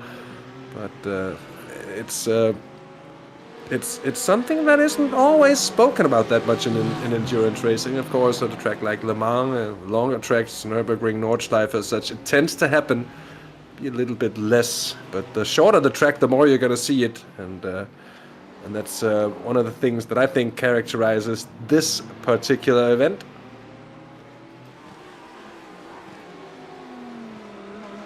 So far, Edward, you got to say the 77 here, Valkyrie Excite Rookies, has done a very good job.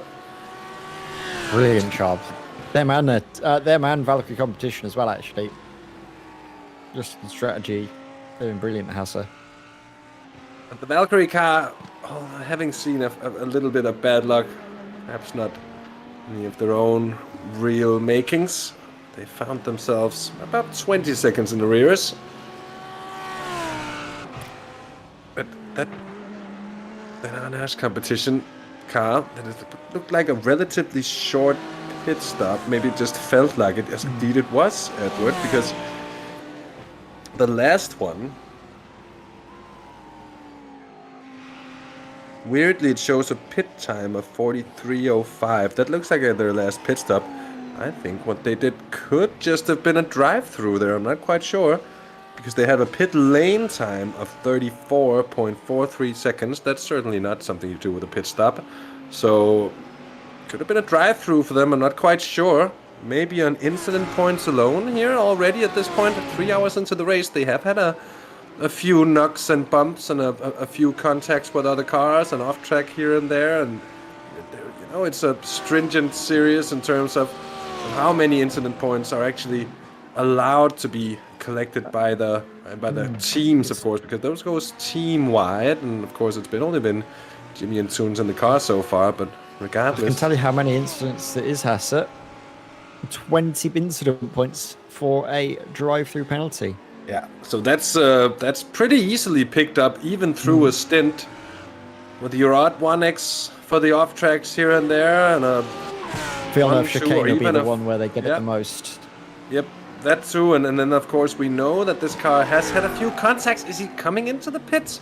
This one must be the actual pit stop. The other one was a drive-through, so certainly that's the bump. That's the knock that they hadn't taken yet. And it's like the trees being shaken along the way. Paul Dyson's as well into the pits. Yeah, and that's for what I would think is the regular pit stop, although it's not going on to the jacks here. It is a slight bit earlier than we'd maybe expect. He hasn't had a crash here, has he? No, it doesn't look like it, at least. It wasn't up on the jacks. I don't know if they're aware that you can change tyres at a normal pit stop. Oh, Matthias Hayes just about manages to keep it under control there. That was impressive work. That's true. They've chosen to double stint for whatever reason. And that is going to hold them up a lot. That's going to cost them a massive amount of time indeed. Nothing gained on that pit stop in terms of that. Checking the tires seems a little bit strange to me. Unless it was just a visual glitch and they were taking tires, because for me it didn't look like they did. It didn't either to me, so we'll see if we can get that confirmed. They actually did change the tires. Could it be that the tires are so fresh still that they just wanted to avoid the sort of laps with cold tires because they looked at the data and reckoned they'd be able to just run through with it? I'm actually not sure. Depends what the track temperature's like as well at the moment, has to. If it's cooling down considerably, maybe in the 22, 24 degree area, it might be alright, but it's only 27, so it's still quite considerably warm out there. Not necessarily as toasty as we had at the start of the race, but still definitely not cold. Just to look in the running order as well, in BLC2, still the 55 of ART Sim Racing leading.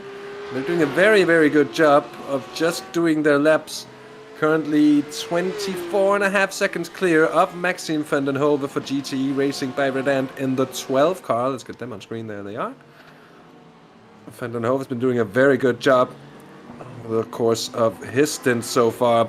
Really gaining back, but of course also well knowing that that car is a little bit off schedule.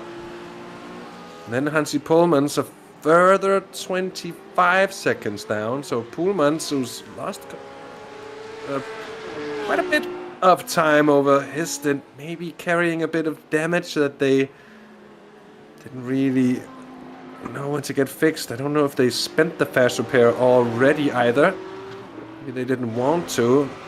Certainly they've dropped back ever so slightly the 999 there in BLC2, but of course well aware that anything can still happen. Here comes Antunes, Nick Stope, Jesper Schoenakers, and Bavo Fallen, and this could be the last moments of Jimmy Antunes' stint, or it could not. He could be in for a fourth one here, Edward. I'd be surprised, but we've seen stranger things.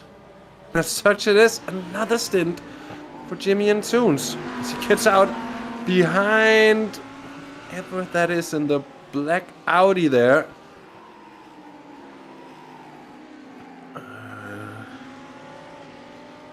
Jimmy Tunes, he's come out in, like you say, has a bit of traffic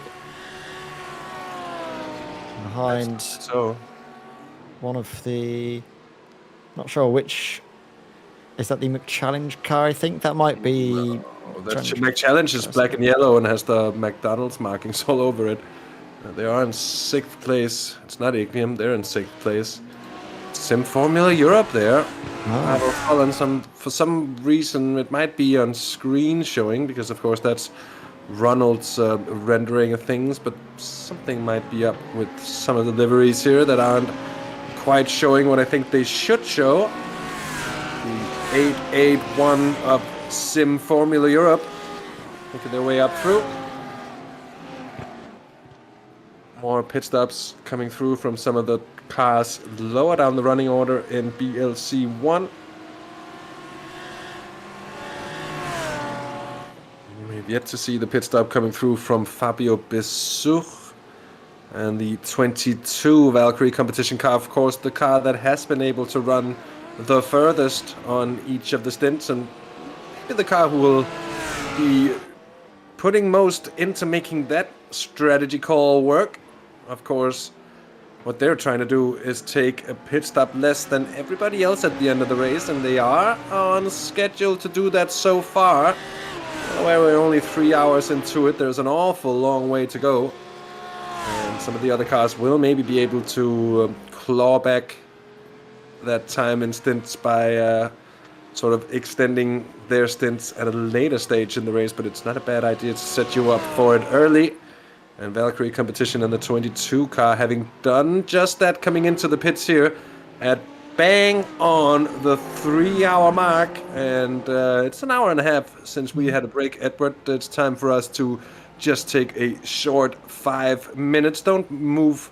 I was about to say don't move a muscle, but I think that's a little bit strict. I'll allow you to move a muscle, but don't go too far. We'll be back in about 5 minutes time.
And just in time for a pit stop for the leading BLC3 cars, Fabrice Cornelis bringing it into the pit lane.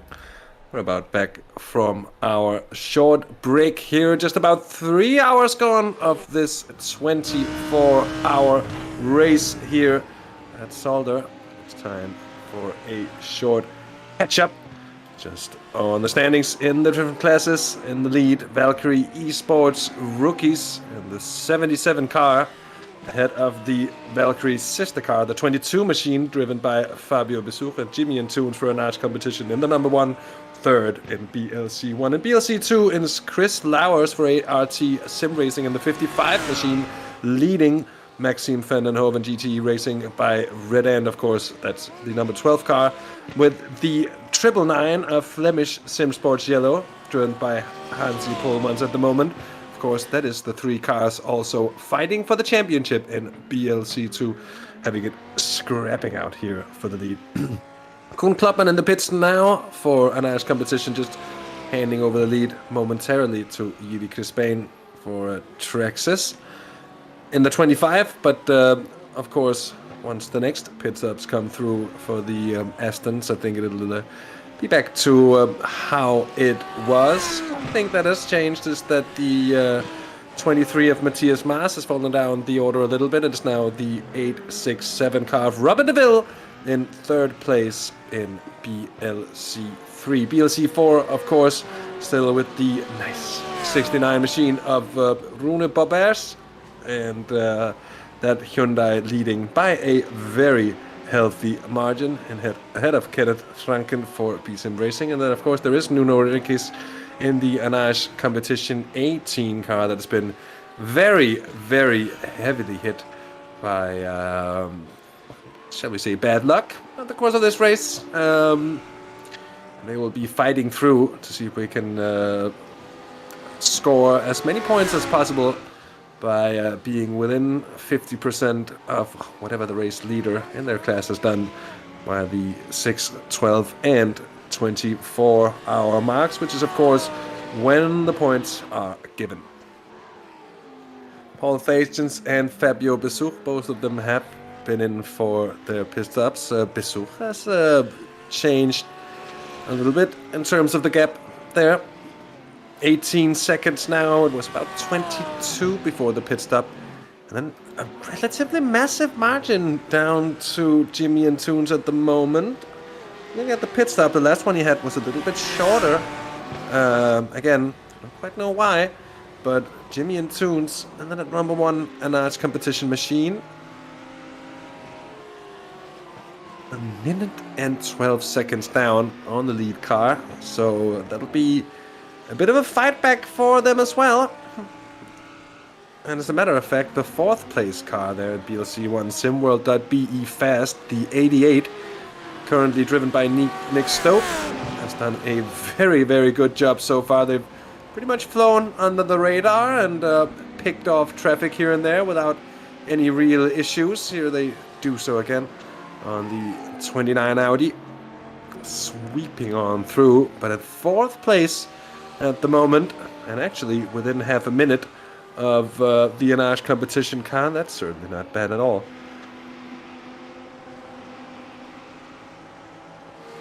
So, isn't it? It's looking very good all across the field. I have to say, though, I think everyone, it's fair to say, has been impressed with Valkyrie competition so far tonight. Currently 1st and 2nd. But of course, with the incident limit being a measly 20, I would imagine that Valkyrie, both their cars, if they're carrying out the rate that they're going, how much they're pushing, they'll probably be picking up a few 1Xs here and there. And they might have to have a quick drive-through penalty, which will put them right back into the clutches of Arnage competition. As it stands, very much in the driving seat, aren't they, Hasse? Yeah, exceptionally well driven so far from, well, both of the teams, and especially the 77 Valkyrie Excite rookies car, who's just been able to really avoid all that sort of drama that you usually see. And well, so far at least it's been 3 hours of the 24 that's that's to do. So in the end, they still have time to mess up. I'm saying that, fingers crossed, and I'm gonna knock on something wooden. And if I wasn't in my living room, I'd be spitting over my right shoulder just to make sure that I'm really not trying to jinx anyone out here. But indeed, there's a lot of concentration still to be found and to be searched for, as this race is gonna move into evening time in, well, not too long. It's still gonna be a few hours before we start really getting darkness upon us, and in some respects it's gonna be nice. The track's gonna be cool. It's gonna be easy to get the tire life to sort of get to that point we want it to be. 26 degrees, so slowly but surely cooling down. Distance there with a 128.290, and just seeing the last lap from Fabio Besuch was exactly the same. 0.3 quicker were Anna's competition over the last lap. Their best times, all of them very close to one another. So it's really, I think, Edward, it's going to come down to the consistency as ever so often before, and as it tends to do. But you have to go fast at the ragged edge of things for a long time in order to make up for what in the end can be a very, very small mistake. And it's about finding that balance, isn't it? Yeah, it's all about, like you say, getting that balance absolutely right, because I mean, you can't focus on one thing more than the other, can you? You need to have the complete package. And so many times you see drivers that, I don't know, if they're just not quite rightly balanced, things just don't work out for them, do they? No, man, and it's even like a mental thing for the drivers as well, I think. Just staying in the sort of zone where you're on enough that you push it to the sort of 98% of your capabilities and the car's capabilities and the tires' capabilities, all those things. There need to be that little bit of a margin. If you can do that and still hit whatever will be race pace, then you're going to be in a very good position. I think that's just what Paul Tagenser is doing.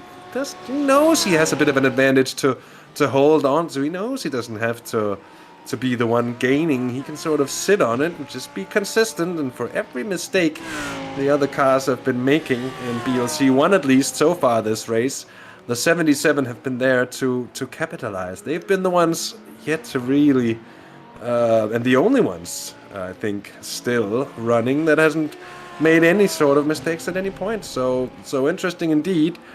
Nick Stope, who is a bit behind in the 88, has done a very good job so far along with his teammates, and interesting to see how they will be carrying on. But a drive of great experience there as well. There is a fight happening here as well, Edward. The Spavo Fallon and the Sim Formula 881 machine, sorry. And just getting a charge on the 26 Ignium, and with the Mac Challenge car as well involved. That's the 16 Independent Racing. Oh my word, this might get very spicy indeed here.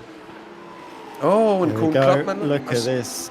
Eddikaus looking up to the inside to try and cover off any potential moves. Yeah, let's just go back quickly. Still going at it here, Hasse. Yeah, sorry. Again, he's stuck in behind this BLC car, the 16 TVO piece. But I think they managed to get it just about sorted out between them. Got to be careful in towards chicane. I think they've come down just for a bit now, Hasse. Yeah, but only just about. It doesn't take much of a mistake here for it to spread out there. And Bavo Fallon, I think, most of all got sort of held up behind that Independent Racing BLC2 Porsche, the number 16 car, was still not really giving way for the 881. Of course, maybe it's just not really the place to do so. I would expect a bit of a lunge into the hairpin here, but they're holding on to it. And making mistakes as well. It's gonna be costly for the both of them. It's one of those situations. At least if I was in that Porsche, Edward, I would have given this space a long time ago. And I know it might be sounding like I'm taking the high seat from up here, but even in a slower class car, it's gonna cost the 6 team much more than it would have done basically doing what it looks like he's doing now and holding off.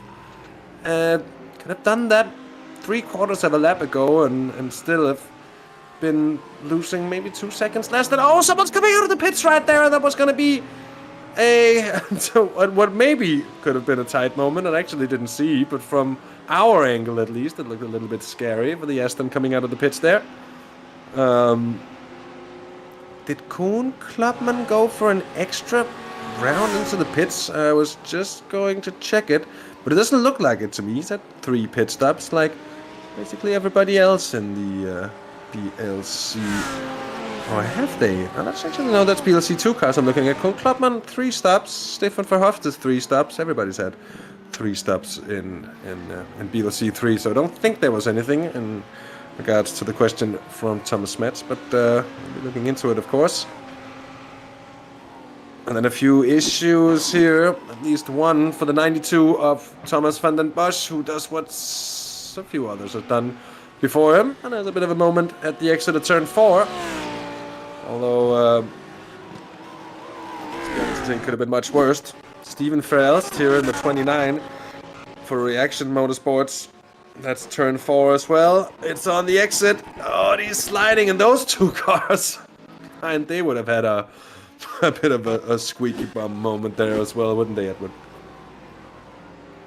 Oh yeah, it wouldn't have been comfortable, let's put it that way. It's always scary as soon as the rear end goes like that, but I don't think it was too traumatic in the end. Erik Hausler still not able to get away from Bavo Fallon. So we'll probably start to see a little bit more of a tussle yet again in the coming few laps. Oldhazens and Fabio Missouche still at the same sort of pace. That gap remaining comfortably in the 18-second bracket. That means that Paul Tajens has really picked up the pace out ahead and has at least stopped bleeding time to Besuch. Besuch, of course, might be going for a strategy that's a little bit different. So he might be just okay with holding on to things as it stands. Doing those slightly longer stints, of course, might be hard pushing on while you're saving fuel. It's like trying to blow with your mouth full of flour. So I don't know, is that even a saying in English? It just dawned upon me because it's like an old proverbial saying in Danish that you cannot blow with your mouth full of flour. I don't think you say that in English. It dawned upon me. No. But it's a pretty good proverbial saying. It's very true. Oh, yeah. And if anyone who wants to contest me, I'll dare you to put some flour in the mouth and try to blow out of it with all the flour going all over the place. Man kan ikke blæse og have mel i munden. That's in Danish. Anyway, the proverbial anecdote out of the way. I'm sure more will pop up later on here. Remember, Edward, Bavo Fallon was held up quite a bit by that Porsche Cup machine, the BLC 2 car there, the 16 of Independent Racing. So now with clear track ahead, we'll be hoping to quickly close the gap on the 26 Ignium machine. Isn't that one of the Valkyrie cars? That is the leading Valkyrie car. Just the stuff bad nerves are made up when you see this sort of traffic. Someone coming through like this. Look at the gap though here. That closed up very quickly. And from a second and a half, came down to 4/10 immediately. And Erik Hausler will just about have to defend for himself yet again. honestly, Edward, sometimes, and it's been a while since I've done a properly long endurance race, commentary-wise, at least like this, but sometimes you tend to forget just how quickly it feels like the time passes by. I feel like we haven't been going for that long, and yet we've had 3.5 hours almost, actually, fly by here. In the company of some, of course, for myself at least, I feel like I'm in good company, that helps, but also in the company of some very good racing out on track tonight, and certainly plenty to look at, plenty to talk about, and plenty to be seen. There's a problem for someone, and that's Paul Tations, that's the race leader, Edward. My word, and he's collided, I think, with the 12 car in the first chicane. Oh, that's all on his own.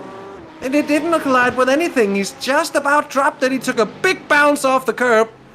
And we're gonna just hop right on back and on board with Paul Tations just to see if he can get a little bit smarter on what happened. Breaks very, very late. Comes in at a very shallow angle. Clips it at an angle as well. And around he goes. He's in a bad position there. It's gonna take him a lot of time to get it turned around. Turned around, he does get it, but that's all of the advantage, more or less. It's completely gone, yeah. It's completely gone there. It's 2 seconds now, Edward. It's 2 seconds. And what a gift for Jimmy and Toons, who seems like Toons has lost more time as well. I'm not quite sure. And Toons had a pit stop here of 16 seconds, Edward. 16 seconds of pit stop. Pit lane time of 51 seconds, but 16 seconds of stopping. He will have had one more than most other cars in his class as well. As we were looking at it, it looked like he'd lost more time, but that was because I couldn't understand why he hadn't gained time on Paul Tations. But now he has, of course. He's within the minute. Fabio Besuch is within the 2 seconds, and now it's heating up between the two sister cars of Valkyrie competition.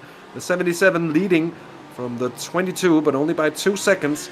But that spin we saw here about a lap ago, and certainly goes to show that no one is safe, no one is immune, and it really doesn't take much for it all to unravel here at Zolder. It's all gone, well, gone very exciting, very quickly, hasn't it, with Dasons and Besuch, but I'm not sure if we'll see the two teammates properly fighting one another. They've got to worry more about Arnage competition in behind more than anything else. At least that's my takeaway from this. I'm not sure what your view on it is, Hassa, but for me, I think you can't afford to squabble. Otherwise, you might have something like that happen to you. Nick Stope had a huge moment there, contact with one of the slower cars. How they managed to correct that and make that slight touch excursion into the gravel trap instead of slight touch and bang head on into the Armco barrier that sits just a few feet from the racetrack at that point. Impressive driving in the end, but again, also, of course, if you are to have drama, you might as well have as little drama as you can, and from the perspective of the 88 car and Nick Stope, that could have been a lot worse indeed. So you could argue they got off a little bit lucky there. Now Bavo Fallon is yet again catching up to Erik Hausler, and that battle is heating up as well. Greg Franks into the pits in BLC2 for BSIM Racing S. Hansi Pullmans is in as well. We've got Maxim van den Hove back in the lead now. Chris Lauers has been... I don't know what happened to Chris Lauers. Is it just because he's passing Hansi Pullmans in the pits now?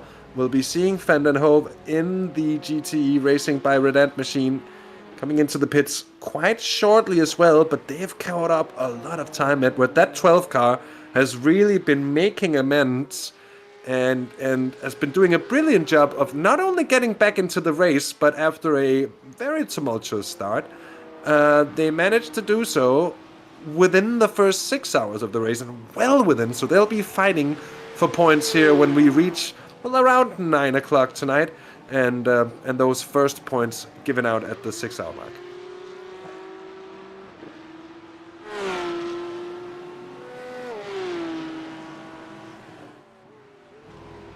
watching them come through now. You can see plenty in the pits. Martin Deccan's up on the jacks, taking tyres, taking a stop for Flemish Simsports yellow.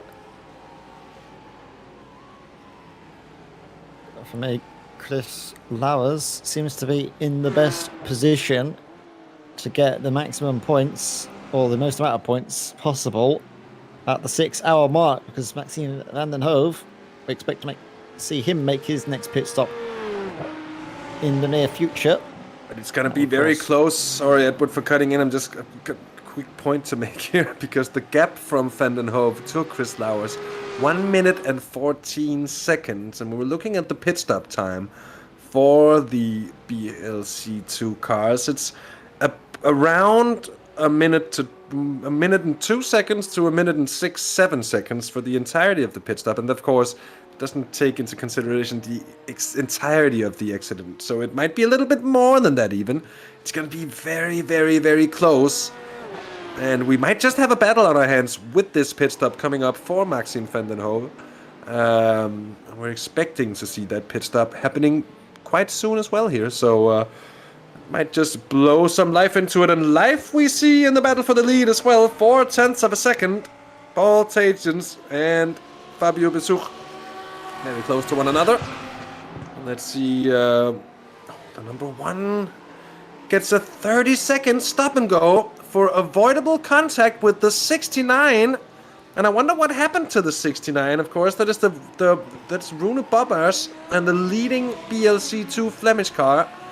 We'll be watching to see if we can pick up just what happened around that car and when it happened.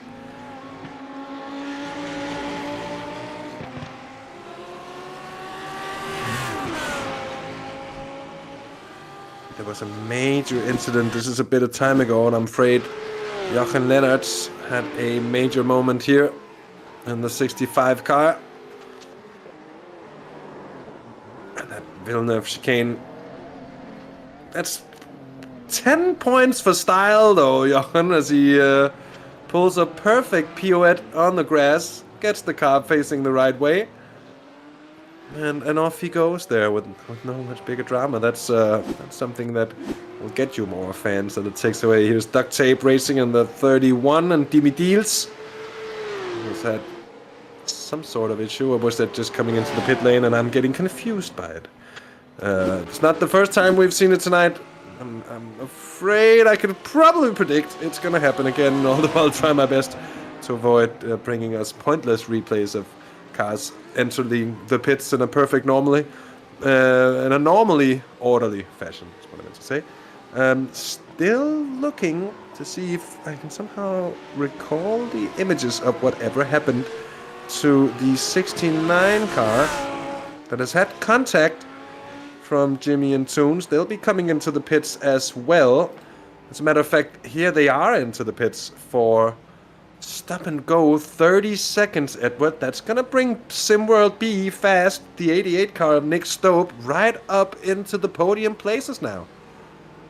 It is. It's going to be brilliant for him, but an absolute nightmare for our Irish competition, who've not been having the best of evenings, let's be honest. They thought they were going to be into the lead going into turn one, but just overshot the mark. Dropped back into fourth place, then fought back up, found themselves in second for a period, chasing down first, and then they picked themselves up a drive-through penalty from incident points, and now they've got yet another penalty to add to the list.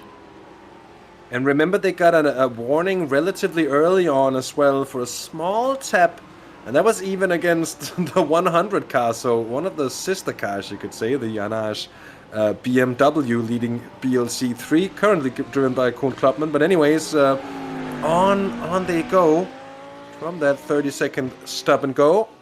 Looking about being a lap plus a bit down on the leaders. It's actually going to be something more like almost a lap and a half, I think, here, Edward. It's a pretty massive gap to close in for an Irish competition. And Nick Stope, 8.7 seconds up the road, but there's a warning for avoidable contact. That's for the 32 car as well here. That's race control coming through. the 32. I'm watching through. That's Ruben Vanes and Duct Tape Racing Red here. And the Aston. Is that a little bit of a touch with someone else.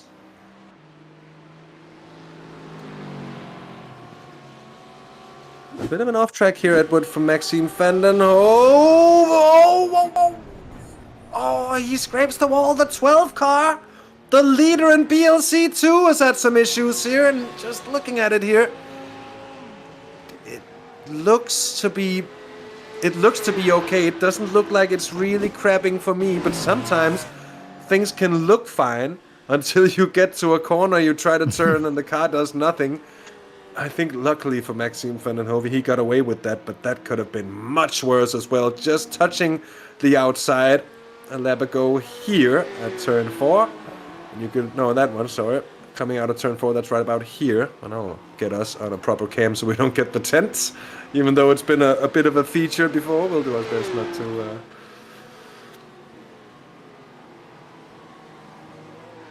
Like a murder on the TCR for Hendrik de Grave here. The 334 gets a 30-second stop and go for avoidable contact with car number 18 as well. That's the QSR Racing eSports car driven by Milan Phaetons at the moment, who will be facing that penalty. And a good point from Thomas there as well in chat. I think Edward, 3.5 hours. Looking at probably doing 4 hours in the end of this Jimmy and Tunes. It's a very, very, very long stint. And I think it sort of begs the question, if they were even planning to do that from the start of, they might have been forced into Tunes doing this monstrous stint from the start of the race. It's tricky to think about, isn't it? Really, it's difficult to imagine what they might have been planning in the background. We aren't flies on the walls in all of their team sort of discords, so we won't be able to know exactly what was going on there. But what I do know is that at the moment, Bastouk appears to be the quicker of the two drivers at this stage for Valkyrie competition. You can see he's closing down onto Thasons. He's also... I don't know if it's worth them switching positions though. They're in a good spot, aren't they? Yeah, as long as the pace is as it is for Paul Thasons, I think he'll be fine. And Fabio Besouk's trying to save fuel. He'll be able to maybe get that little bit extra out of it with the slipstream, so it could be a real symbiotic relationship going on here at the moment. I don't think Fabio Besouk is at least in any sort of hurry to try and make a move on the sister car. If anything, they'll let it run as it is for the next 25 minutes until the round of pit stops, and if there is a swap at the round of stops, so be it. I think we'll see just how it stands at that point.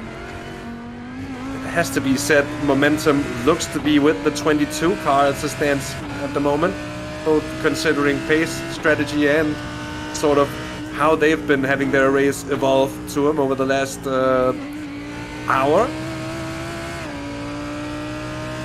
There's the 18 machine, both of them diving safely through there on the inside of turn 2. Milan Phaetons coming into the pits to let's get his penalty served there. And Renzo Erlenbrook here has had a problem.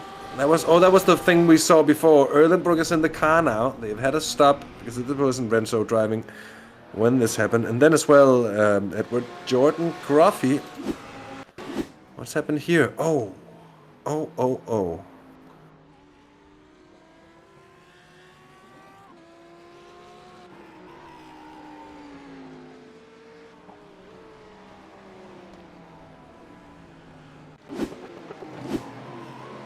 I think just as I saw that incident happening there, Edward, I thought this is going to be a big one, but he managed to sort of get the energy taken out of the car in due time. And we've had a change, though, for the lead, as the 22 car has passed the 77. That looks like something that's happened with radio communication between the two drivers. Of course, it's not disallowed in any way to have these sort of small team orders, so... the change of position coming through, and Fabio Besouk now taking the lead of the race. A good point as well that it is probably in order to put themselves in the best position to pick up maximum points throughout the race with the 22 car that still is running in title contention. I'll just look at the standings there in BLC 1. That Anage competition number 1 car, 117 points to their name, and then Valkyrie competition, 89 points, so they will need to back a lot of points. And while it is possible, but it would also require some of the other drivers and some of the other teams to steal away, I think, even more points from Jimmy and Toons and company in that number 1 car. Speaking of them, they are now, Edward, on the tail of Nick Stoke and the SimWorld.be Fast. But I think that 88 car is going to give a fair fight away. They want to see if they can keep a hold of the podium place. I say this is a brilliant fight, isn't it? Look at them go at it, and Nick Stoke is going to struggle, I think. Yeah, like you say, to keep Jimmy Tunes at bay, and he's going up the inside now into the hairpin. And it's rather easily done, isn't it, onto the brakes in the end.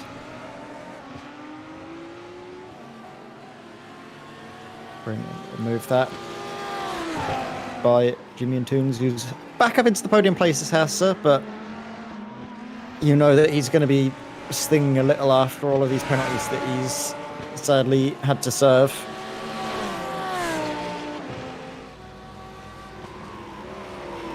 Yeah, he's going to be frustrated with his opening 4 hours of this race. I'm still in two minds about whether they planned on Jimmy and Toons doing 4 hours. It might have been just, circumstances forcing them into it. I'm also thinking it could have been, for instance, a technical problem for a teammate. That's the 450 of Matthias Herst up ahead. Was had a bit of an excursion to the outside of turn 4. It's proven tricky for so many drivers. At least Matthias gets around there without touching the tire barriers on the left-hand side. They've caused a fair bit of grievance for a number of the cars here tonight. Looking further down the order, it's as last time we touched upon it, pretty much in BLC 4 with the Rune Bobars.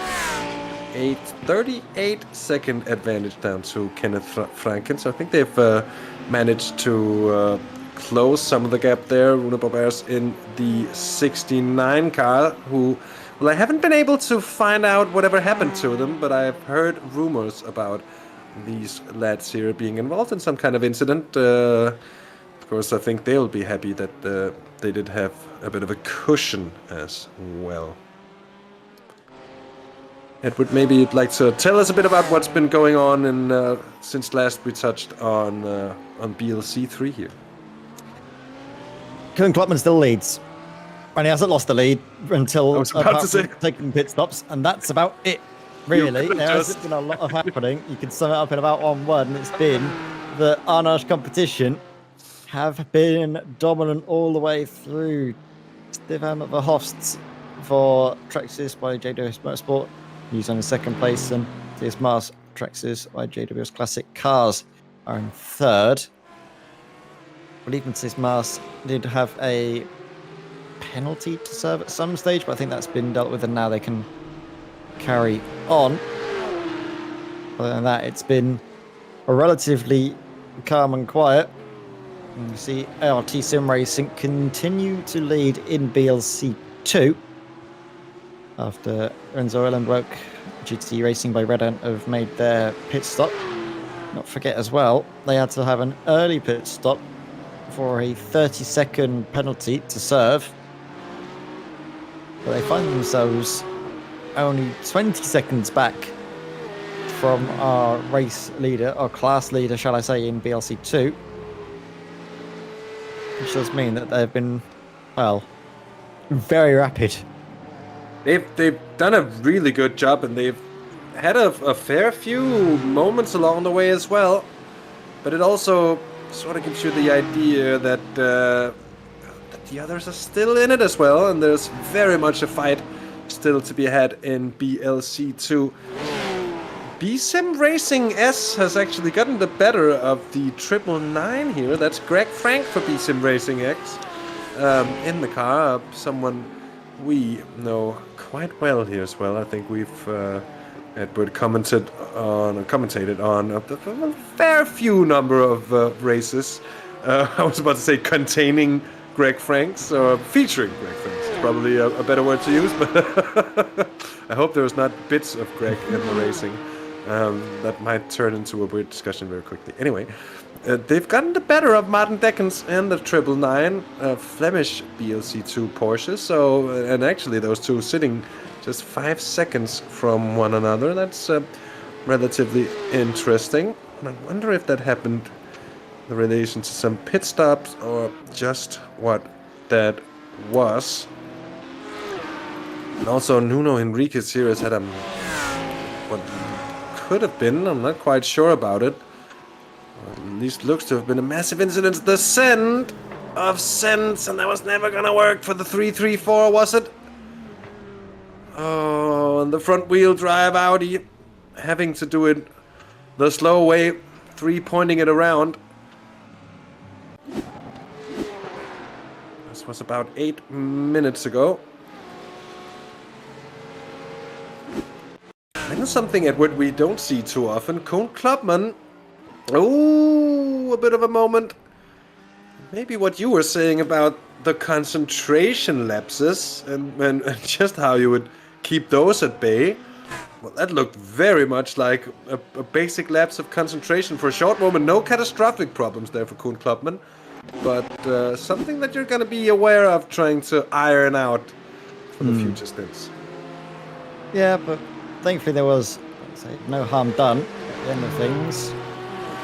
Jimmy Tunes, though, rapid as he is, last lap was faster than anybody else on circuit. So he's certainly very quick at this stage. But interestingly enough, Paul Dazens, even though he's obviously given up the lead to his teammate Fabio Bessouche, he's not dropping back. In fact, he's keeping lockstep with him. The pace looks very similar. So that tells me that I think Belcar competition are going to try and work together to break away or try and extend a gap, if they can, to Jimmy and Tunes. It would make perfect sense to try and do that to the very best of their abilities. Looking at the last lap times here, if I could just... There they are. Over half a second. Fabio Bessouche really pushing over these last few laps on a flying pace, while the pit stop comes up for the 450. After what we saw here, realizing that those tires was just a second angle, I think, on something we've seen already, but certainly looks like worn tires to me. And that might just be why the pit stop is coming up about now.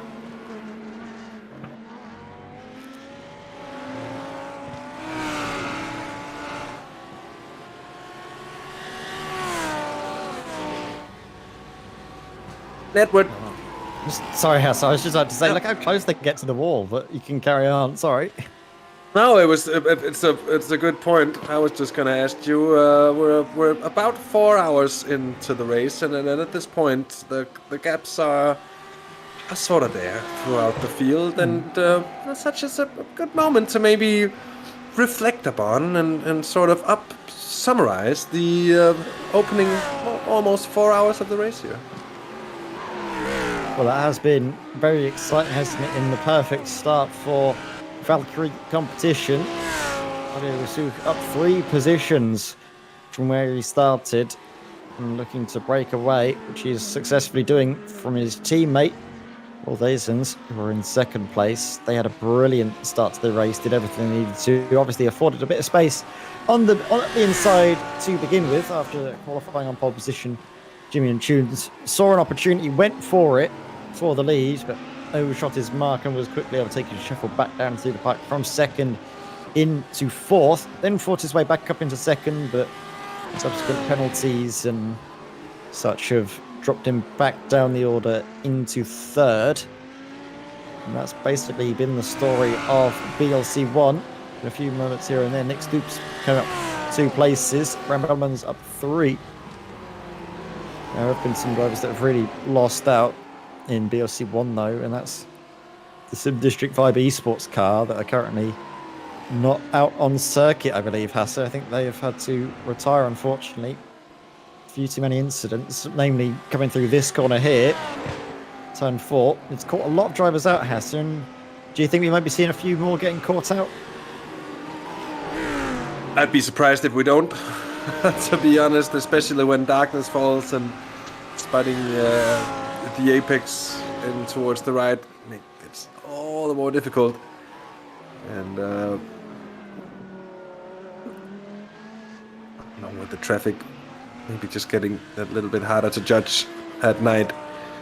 It's gonna be a tough one to survive. It's gonna be interesting to see how many of the teams will have designated night drivers as well, who sort of kick into action at sort of at the time when we go off from our first stint here, and they might be jumping back out of the car and then towards bed there when we come back at. But I wouldn't be surprised to see it. It's very much down to different people as well. I think functioning at differently at different times. You have the night owls that'll happily sit up there and race for the entirety of the night, and then other people, maybe like myself included, having a tendency to sort of die out and run out of battery, to put it mildly, at some point, and therefore maybe I'm a bit more of an early bird when it comes to racing. I often have the early morning stint, getting up, a bit of food, cup of coffee in the car, and there we go. And I sort of like that. I think you get into the rhythm of it. You spoke about it earlier as well, Edward, that you, in a team, you often kind of find your place and find out how you can play to your strengths in the team and sort of utilize everyone in the best way. It's just, oh my word, Tassa, just my entire train of thought was derailed there as I thought for a moment that was Nuno Henrique going into the back of Peter Lemkins through the Villeneuve chicane.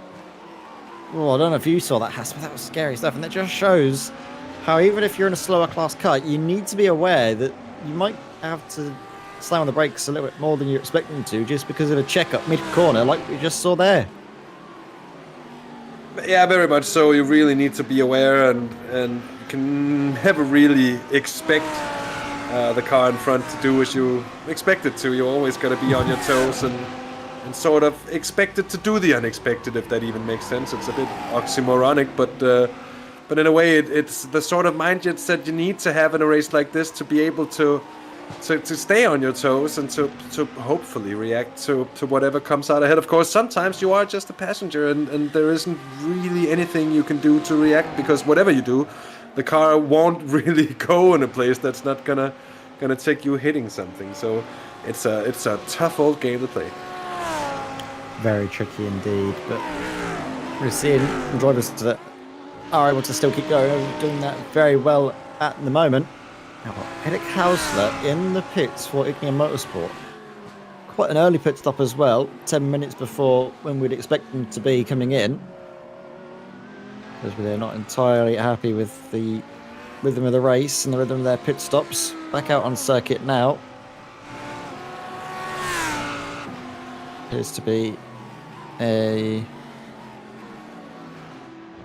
drive-through penalty actually from Eric Hausler, because they had a pit lane time of 35 seconds. That's the drive-through. Already the incident points racked up for yet another team.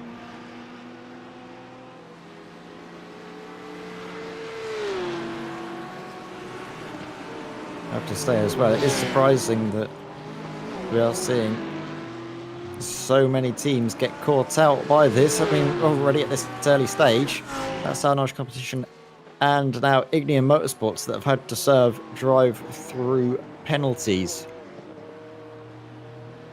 Dear, oh dear, that is going to be certainly a worry for those I mean, even those that have already served their penalties at this early stage, you can only imagine how many more times they're going to have to come in for a pit lane drive-through penalty. But also, those that are yet to do it, you would imagine they're probably factoring that into their plans as well, saying, all right, we're probably going to get 30 seconds. Can we afford to lose it? If so, is there a time that will work best for us? Being smart, if they can, with when they have to serve that penalty.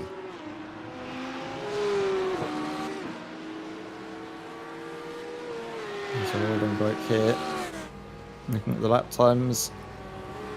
Last time through, a few tenths off of Chris's best, or previous time rather. Chris Bavers, Ferrari Sim Racing, continues to lead, but only by 15 seconds. It's not exactly a comfortable lead, and one that will most likely be coming down if Renzo Oderreich has anything to say about it. Now up the inside goes the 26 car, I believe. That's not 26 car, no, that's the... It's the 25 car, but it certainly isn't. I'm struggling to make it out. 29 car, there we go. Steven Velest, Reaction Motorsports. And now, I think Velest will have another car to negotiate. And that is the number 16. Jordan Graffi, Independent Racing. It's certainly been the wars. You can just see the state of that Porsche Cup car. Not exactly factory new. I think it's fair to say, look at that. It's huge amounts of dents all across the front end. Really hitting those curves, and probably been involved in a few other incidents here and there, but these cars take a huge amount of punishment around here. I can only imagine what state they'll be in after 24 hours. We're only, well, 3 hours and 50 minutes. You can imagine another 20 hours worth of running will really put these cars through the ringer. You can see Renzo able to dispatch Jordan Graffi quite handily. It doesn't seem to be like they're fighting too hard like they were earlier on in the race. We saw a few times when they were trying to hold on to their position on track just to not lose as much time, but I think when you've got a car that you know is as quick as Renzo in behind you, you don't really want to have to fight with him because you are going to lose a lot of time. Little lockup as well. Isn't going to do the car a world of good on its tyres. It might start to creep in a bit more wear. Thankfully, though, on iRacing, it doesn't have the same system that would work in real life. If you have a little lockup, you're more likely to lock up that tyre again and again because of the face of that tyre is more prone to just being dragged across and it snagging when you slow it down a bit too hard or if you lock the brakes.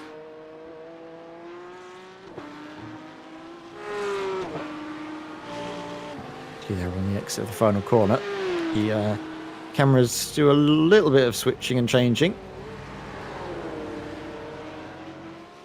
It's just good angles though all across all angles of the car.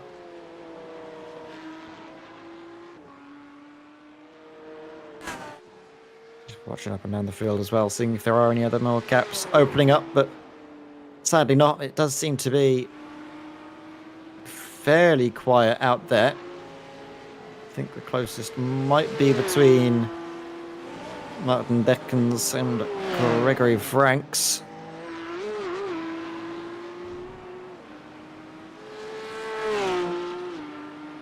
So that could be a little battle to keep your eyes on to see what will happen here. If that battle does come down, it is about 9 seconds. And sadly, that is actually the closest battle that we have in terms of on-track position. I can't see anything else that's closer out there.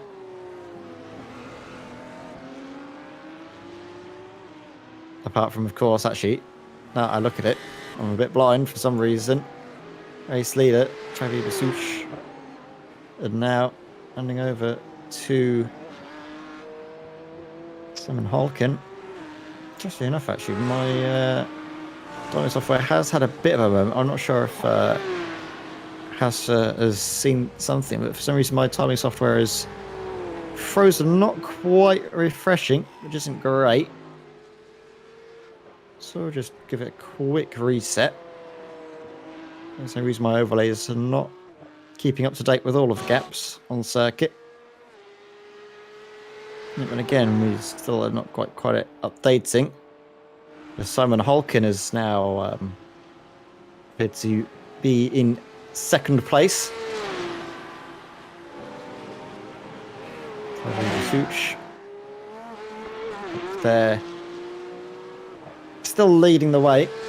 So there has been an earlier pit stop this time for Valkyrie excellent rookies.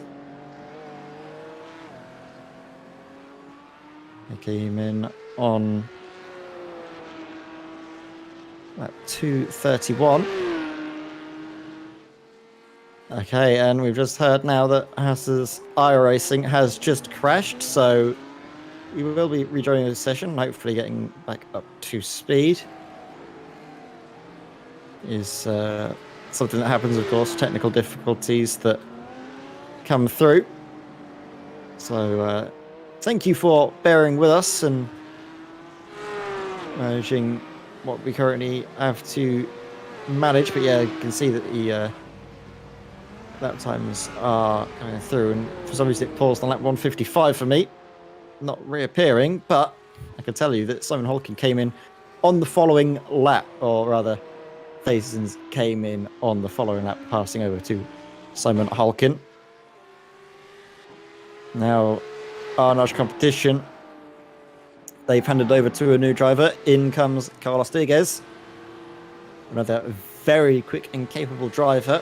This is why Arnage competition have been so strong in this season and in this championship in years gone by, because they have a nice strong lineup of drivers, all equally fast.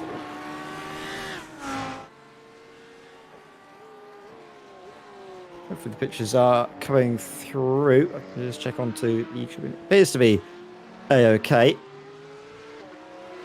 see plenty of you watching along and obviously chatting away in the YouTube. I want to see what other people's takeaways are from these first 4 hours of racing. See what everyone thinks of it so far, because for me it's been a very exciting opening bout, shall we say. Very good. You can see that Thomas Dels, Stefan Verhoeft for president. I'm not sure which country he would want to preside over. But to be fair, I'd take him. Doesn't seem like a bad character at all.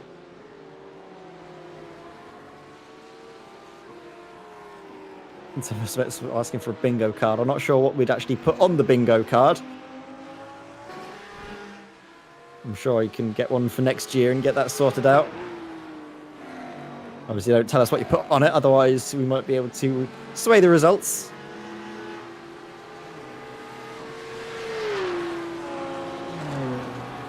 Sarama in the chat while he's trying to sort out the technical gremlins. And now, race leader, Rabbi Basuch, coming into the pits and handing over to Antoine Mollet. So, and it's just about working out now, as it's not quite appearing on the overlay for you all, but we have hit the 4-hour mark of the race.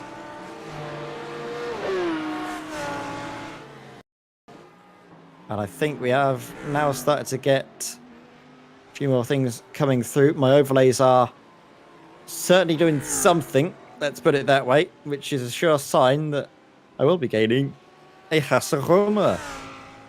Am I correct? As we see a stop and go penalty for the 55 car. Oh. Avoidable contact with the 999. The 55 car is Chris Lovers.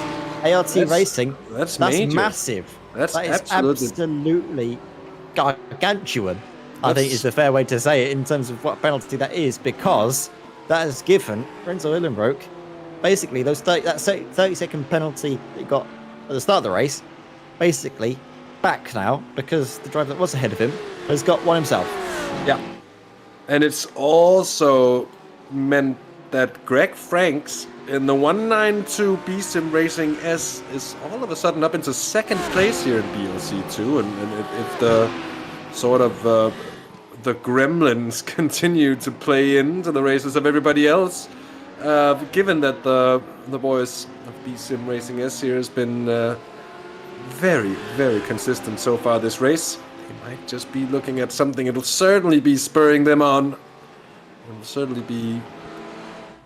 You can keep the nose down in the thread and just pushing on at it. Bad luck for the 55. And I wonder what happened. Of course, we might have lost a bit of... Just to try and check something, we're just gonna take a random incident here, see if we can actually go back to it. This is from before my disconnect, so no, that's not gonna work out, I'm afraid. Just trying to make sure to know if we can recall the replays from earlier. It seems not. Oh, and there's been another change for position here as Antoine Morlaix comes out of the pits. And that's quite recently as well, isn't it, Edward? So there's been a change. Antoine Morlaix now in for Valkyrie competition in the 22 car. Simon Alquin in for the 77. And it's Carlos Diegues now, the Portuguese driver, coming in for... Oh, and I think I understand what's been going on with Jimmy and Toons and Carlos Diegues here, Edward. Because a certain Portuguese driver just got in. He's probably going to be slightly disgruntled at what he's seen going on in other sports tonight. And I think to find the reasoning for the massive opening stint here of Jimmy and Toons, we need to look into other sports and to just what's been going on tonight in the world of football. Yeah, I mean, that's absolutely fair. I mean, I wish I'd be able to have that luxury. I might be slightly not quite focusing on everything that's been going on because England are due to kick off against France in the World Cup quarterfinals just about an hour's time. So I'm sure you can forgive me for that, but we will see how that unfolds. As soon as we finish for our 6 hours, you can guarantee that I'll be racing downstairs to watch the telly with a beer. Hopefully, if the result is too good, I'll know I will still be able to contain myself and not celebrate enough that I won't be in a good shape in the morning. But I should be all right for the final 6 hours. Fingers crossed. Hopefully so. Hopefully so. I'll have another Danish proverbial saying. I'll have a chicken to pluck with you otherwise. But a problem here for David Tuff, I'm afraid, in the 18 car. Finds the... Oh, that's a massive slidey moment there. Oh, my word. A long one indeed. He does get back on track. That was the most sideways I've seen a TCR car in a long, long time, that.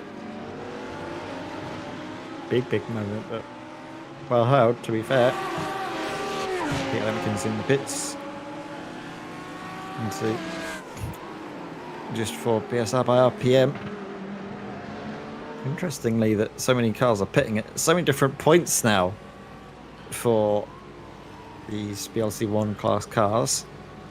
However, this is actually Peter Lemkin's and PSR by RPM's 5th trip through the pit lane. They've had a few incidents and they've had a penalty picked up as well, I think, at some point. So, just laughing at Thomas in his comment in chat, counting on me to get his full plate in for bingo. I don't know what you win in virtual Belcar bingo, but might be a photo of my bald face. Or maybe a clip of me singing along to an old Flemish schlager. That would be funny too. And I do that sometimes to myself. I have a little pre-cycling ritual with some old Flemish. There are Dutch singers in there as well, but mostly Flemish. Call upon the spirits of the heart, man.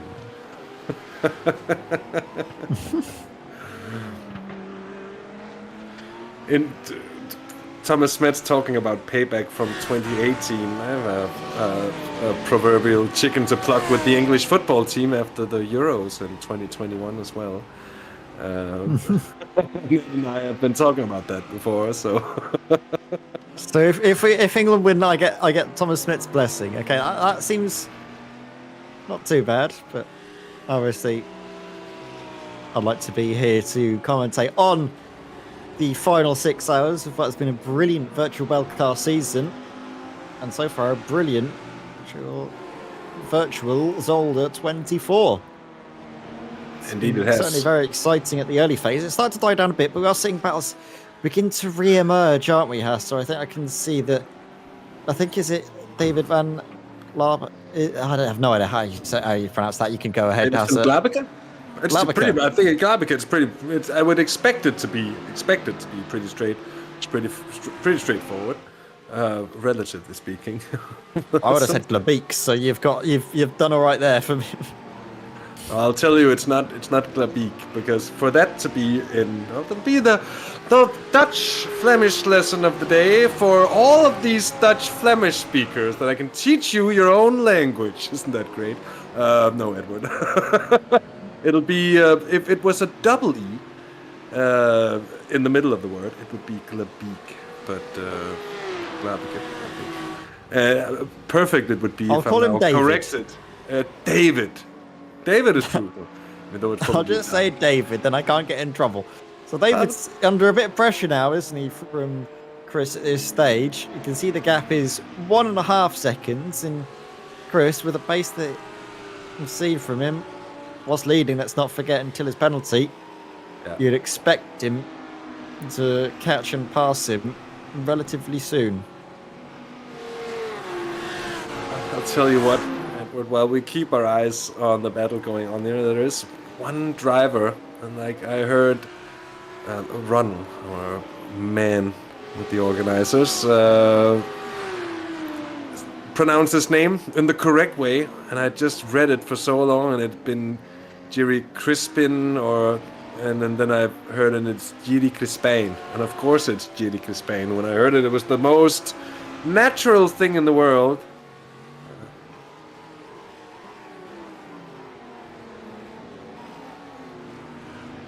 I would imagine so. Actually, that's a good point there, JB, and something that I've been kind of keen on figuring out, just how similar Afrikaans is to Flemish and Dutch, because I've been able to pick up that when I've heard it, it's similar. It's certainly, you can hear the lineage of the language, but it does also seem to have its own sort of quirks here and there, as the 29 machine is trying to sneak it up the inside of Chris Lauwers here, Edward. And I think what we're seeing from the 29 here is I wouldn't call it dangerous driving per se, but sort of these half attempts are sometimes the most dangerous one, because it's the ones where you sort of sometimes end up sticking your nose into someone or somewhere sticking your nose up into someone. I apologize for my slip there. It's not what I intended to say. But just as he's doing it here again, of course, Chris Lauer is not really doing much to let him through. But yeah, sometimes you just have to sort of get in position and then be decisive and go for it. And that's usually how it works best for all parts. If you're not really there, but you try to send it anyways, and that's often a recipe for disaster.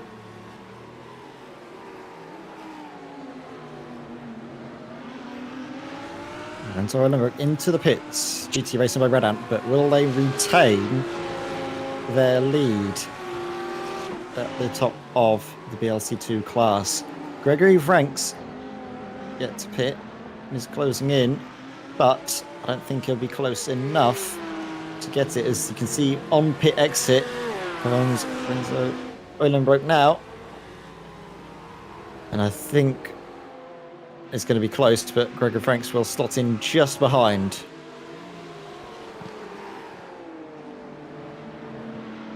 I say will it be close? That's how close it is. Less than 1 second. There they are. Whoop. Oh, and Greg Franks with a bit of traffic there, but he keeps the cool head.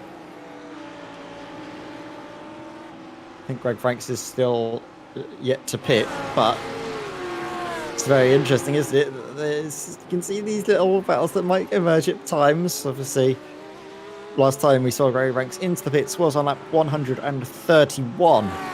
So maybe in about 5 or so laps time, we should expect to see him coming in for one more pit stop to add to the ever-growing pile of stops that the drivers are getting now. Wonder what their track temperature is as well, Hasse. We can see the sun is beginning to set. Yeah, 23 degrees. So it's getting a bit chilly. Yeah, 7:30 now in sim time. Very close to reflecting the real time of day here for us using Central European time at least.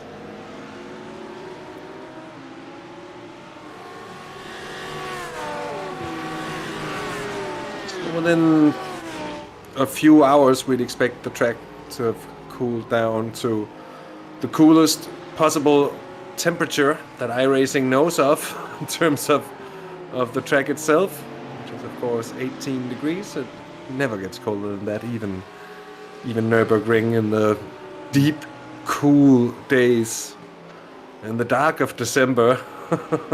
It's still gonna be 17, 18 degrees. Maybe, I think, and this is just a gut feeling, but with rain coming to iRacing at some point, they've been working on it for a long time. They also know they wanna sort of at least be relatively close to perfecting it before bringing it in, and I think people have high expectations of the standards that they usually employ in iRacing. But anyways, do you think that the rain coming to the sim is gonna bring with it the ability for the sim to reproduce lower temperatures than 17, 18 degrees as well? Because let's be honest, a lot of places in the world where you go race, the UK very much included in there as well, you'll be used to seeing track temps of closer to 10 degrees, I think. Yeah, if that, it doesn't necessarily get too warm and toasty up here, so you'd think that they'll probably do a whole remake, not just to how the track behaves in the wet, but also I think a complete, rethink of how it behaves in the dry as well, just to get it nailed down absolutely right. Obviously different parameters in terms of maybe how the dry and wet lines appear, and also how the racing line affects things in the dry, and what it's like if you go offline and get into the marbles and dust, because while it is modelled, I think there is still room for improvement, and I think that's something that iRacing will focus on across the board, is every single aspect of the track surface across all conditions, be it dry or when they bring it in, be it wet. But you'd imagine that would be something they might bring in before bringing in rain. So maybe if we see them do a bit of a rethink to the track surface one season, then it's probably going to be them testing the water, seeing how it works before bringing rain into it next season afterwards. Yeah, at least that's how I'd do it, but it would be like there's a bit of a move coming there, and that was never gonna end well, and it didn't for any of them in the end there. Jorrit Swinen getting hit as well, and that was, I think, the race leader just passing through, or was it? No, it was the second place car there, the 77 of Simon Alcan, who just about snuck in through. That was Andrew Neri and Jorrit Swinen, I think, there, Edward, and that was wasn't the most graceful overtaking attempt we've ever seen. not necessarily, but he doesn't really run wide or anything. To be honest, that's true. He doesn't really do anything wrong. Andrew Neris sort of does come across on him. And once you've committed to it, you can't really stop doing it. And it takes two to tangle. It just looked like Andrew Neri wasn't really expecting Jollet Swinning to fully commit. He thought it might have been a half look, but then turned in across the nose of the QSR Racing Esports car. Well, actually, I think that's got Jollet Swinning, who ended up going into the pits. Andrew Neri's carried on.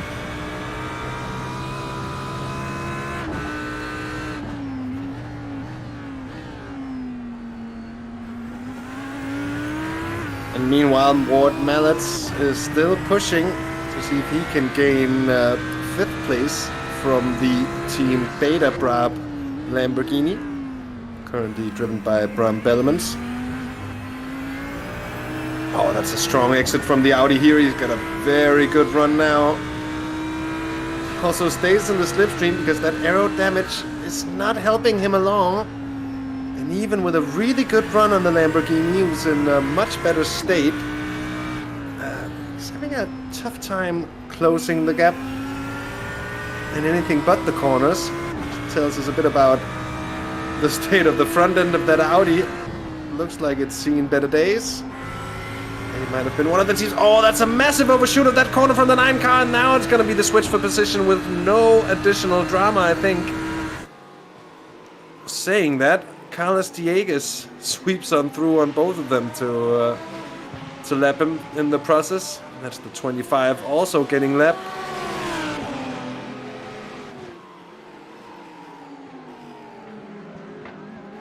And but for some of the drivers that'll have done hundreds, if not thousands of laps of this track in real life, will have done this 24-hour race on several occasions as well. Compared to someone doing it for the first time and who maybe doesn't have that real life experience as well, how big of a difference do you think it makes coming into a race like this? Sorry, Hasse, for some reason my internet was dropping in and out. Is it fine now? Yes, it is. Okay. Can you repeat? Yes, I was just talking about, you know, some of the drivers here on the field massively experienced from real life as well as the sim, and they will have done this track in different cars and over the years in the real life Belcar series, and they would have driven this race on numerous occasions as well. And basically know the track as that's their own back pocket, you know. While putting that against someone coming here for the first time in the sim, maybe, or maybe having done just a few shorter races here and then comes in to do a race like this, multi-class, 24 hours, all the hectic stuff that goes on. How big of a difference do you think that experience of really being familiar with the track and the surroundings here, how much of a difference does that make? I think it can. I think there's a little bit of a moment where you're in that car then, but I think I managed to get the gist of it. And I think experience can be a real benefit in things like this because you've obviously been through it before. You know what can happen. You know what can go wrong, and you can then start to take steps early on that will try and negate anything happening towards the end of the race. But also, a lot of the time, if you've had good races here before, you can get kind of stuck in your ways. You can have a lot of experience, but sometimes you don't have that fresh head about you to try different things. And if you keep getting stuck in your ways, you might never be able to improve on previous results. So I think it does come down to a mix. I think the ideal team around here should have, obviously, the drivers that have been through it a lot and obviously the real stalwarts of the virtual Belcar, but also a fresh face or some new blood in there that can really revitalise and give a lot of energy to it. And I think that's something that you need to always have, is something about that little bit of energy. As we have a warning coming through from 334. That's Jollet Swinning. Final warning for avoidable contact. So obviously stewards deeming that it was the QSR Racing Esports driver that was at fault for that little moment through into the Villeneuve chicane.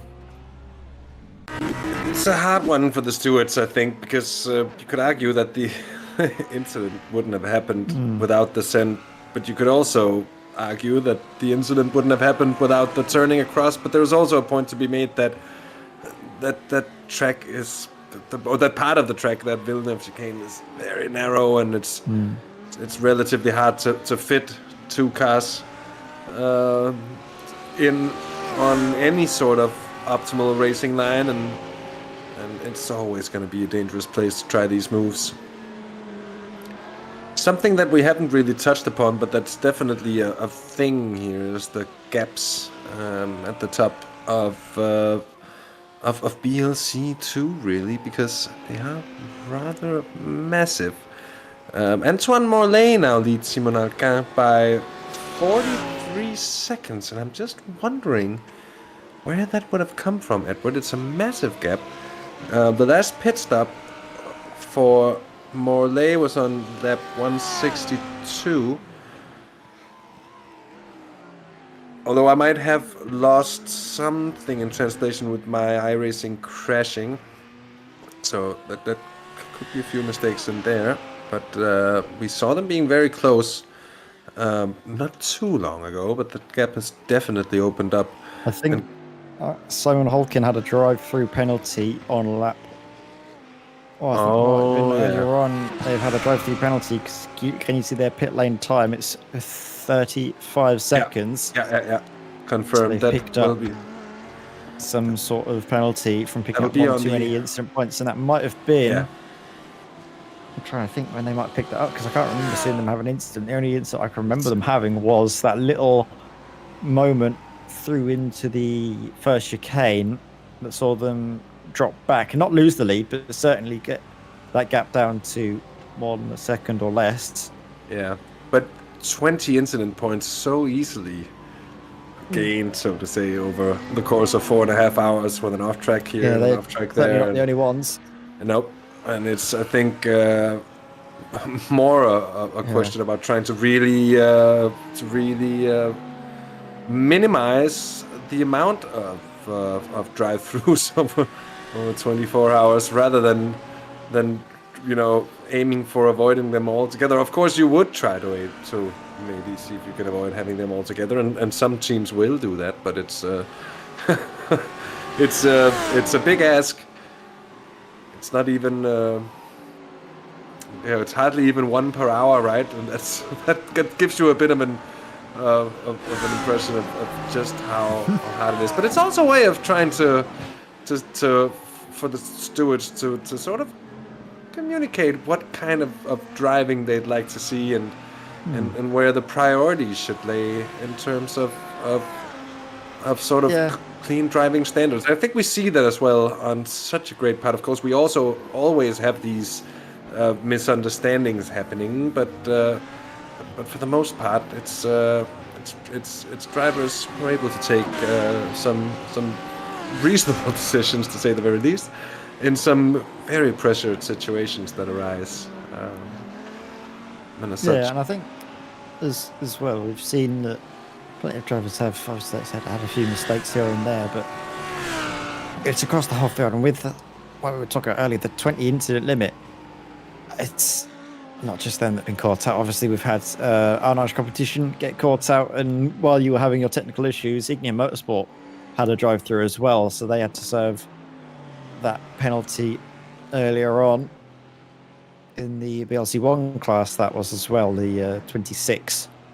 So drive-through penalty. I think as well, we've just, like you said, seen this team, Traxxas by JWS Classic Cars, have to serve a drive-through penalty, as did QSR Racing eSports. I've seen they had a pit time of about 35 seconds. Same with Reaction Motorsports. There are plenty of drivers and teams now that are starting to come through and pick up their first drive-through penalty. And with only 4 and about half hours gone, you can imagine there might be a couple more for each of those teams before the end of, the end of the 24 hours. Yeah, you'd be hard pressed to think otherwise.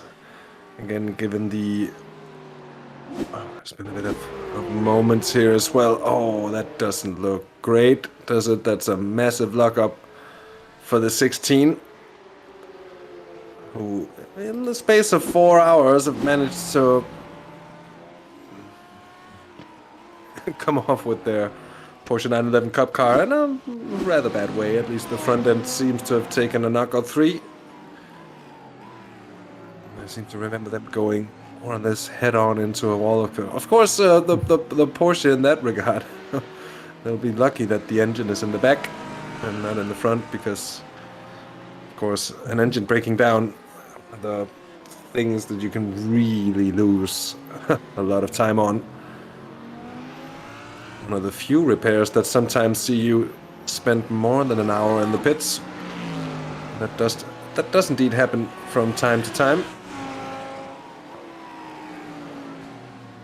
I recall having seen some wild things here as well over the years at Wood, when we had the Simtech duo of Fabrice Cornelis and Kuhn Klubman in the Radicals, and they had an engine breakdown at a late stage in the race, being saved by having saved their fast repair throughout the race. With then that happening, and spending a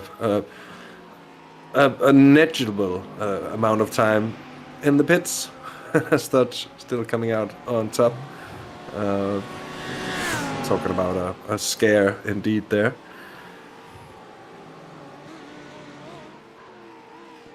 I think as well, a lot of those teams, that even likes of Ulster's, while he is a lap down from our race leaders, you can still imagine there's a chance for him to get something out of this, because if they've been able to keep out of trouble and maybe there's something happens to the cars up ahead with only one fast repair, there's so much that can happen in these races. If you can avoid having to use your fast repair into the final 4 hours, you're in a really good position for a good result, no matter where you find yourself out on track. More or less, and that is very much true. Also, because if you've driven for, say, 20 hours in a race like this without any major incident that'll cost you, minutes in the pits, you're sort of bound to be in a maybe not race leading position, but you're bound to be up in the top 5 regardless, and in a position where you can certainly move if anyone up ahead then faces some real trouble, and it's worth keeping in mind and having it in the back of your head. And it does serve as a motivational aspect as well. I think you know it as what I know it. I've tried it. I think most people who's been doing endurance racing and iRacing knows that it's that's the 16 car that had a knock on before. I think they've taken their fast repair, and now they gotta make sure that it's not wasted, because surely that car wasn't in a good way before. It's now looking crisp and nice. But anyway, if you have that's of course especially goes for the official iRacing events or anything else where there is no fast repairs, you have a massive crash early in the race, lose half an hour, and even though you go on and you might pick off a position or two as other cars get into struggle times of their own, it can be such a hard thing to keep the motivation up if you get properly dislodged from any sort of real battle, at the just somewhat funny in the things.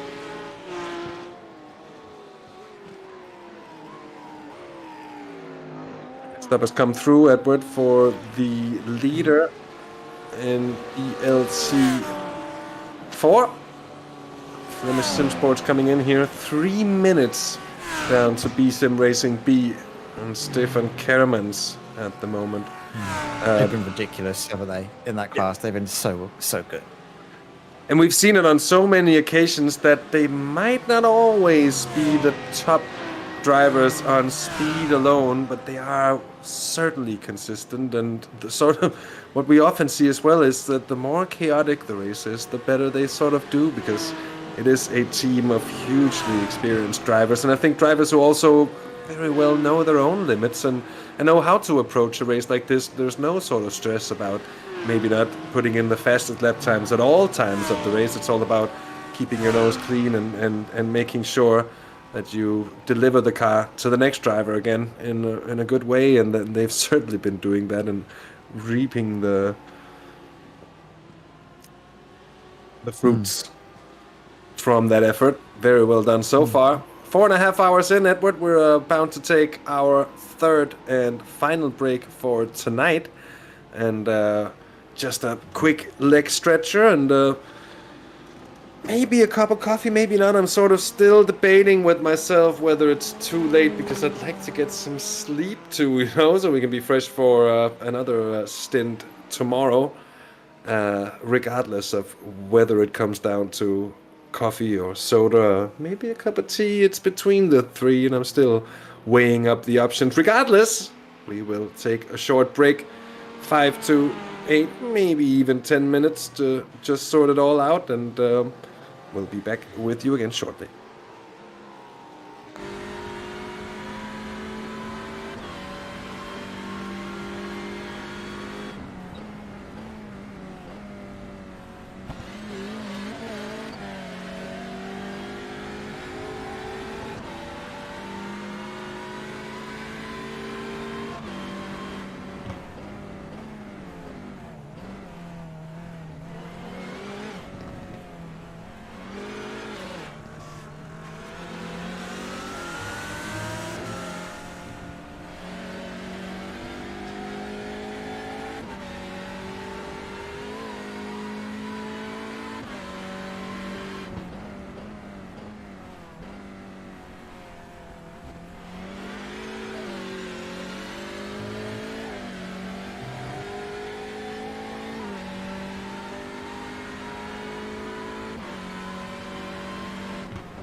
And with that, we are back ready for another hour and 20 minutes for myself and Edward May here tonight from the virtual Belcar. 24 hours of Zolder. 4 hours and 40 minutes have flown by so far. And with the first glimpses of sunset, the track temps have been cooling for a few hours now, and the sun is indeed sitting low and pretty in the sky over what is indeed the eastern part of Flanders, situated relatively close to the Dutch border and Maastricht, and close to the town of Hasselt as well, which is incidentally almost my name with a little bit extra added to it. It's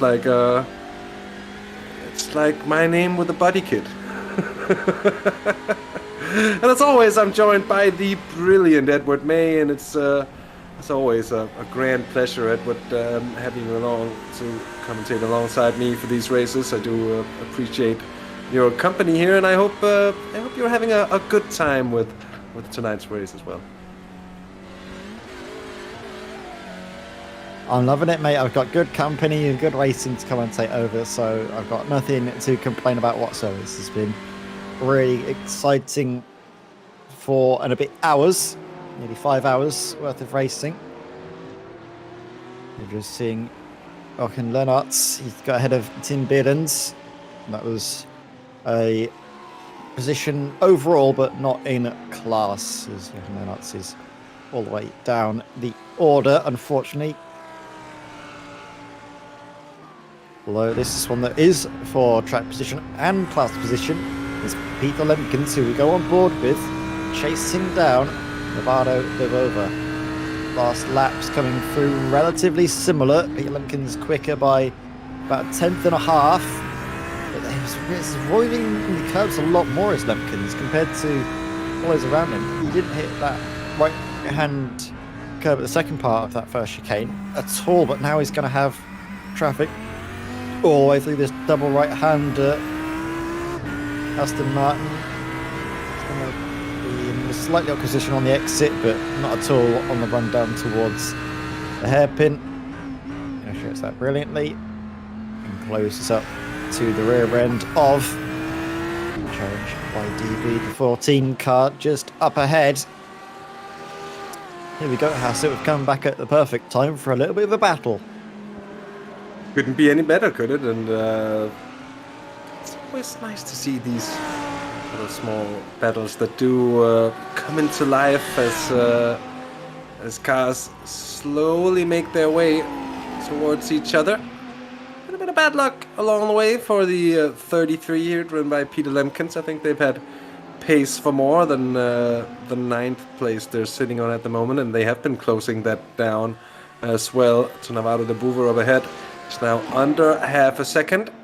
I'm just looking to try and figure out when they had their last pit stops, but actually Peter Lemkens just 12 laps before de Bova, and it's probably time for a pit stop for Peter Lemkens soon.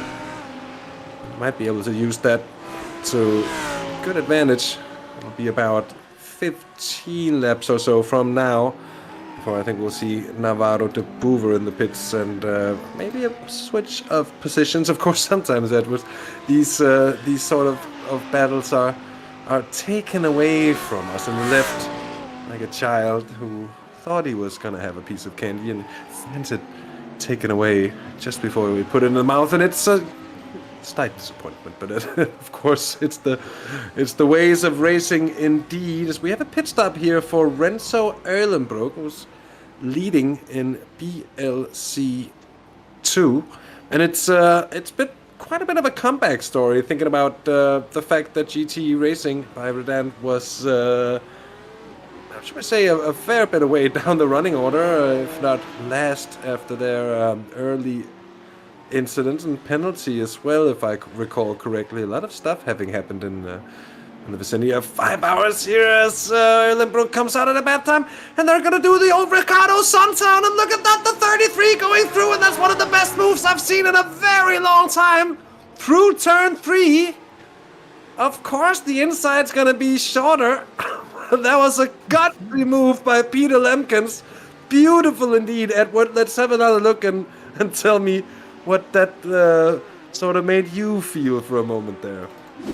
I felt all tingly inside. That was quite an exciting move, wasn't it? Look at it, up the inside. He uses the traffic to perfection. That's a perfect move. Using the traffic to perfection. Nothing untoward with that. That was just a really smart bit of driving there by Peter Lemkens. Yeah, look at this here. I'm gonna try this from Renzo. Yeah, this is exactly what I wanted to see. So Renzo Erlenbrook leaves the pits, and he's gonna have an exciting few seconds here. That's for sure.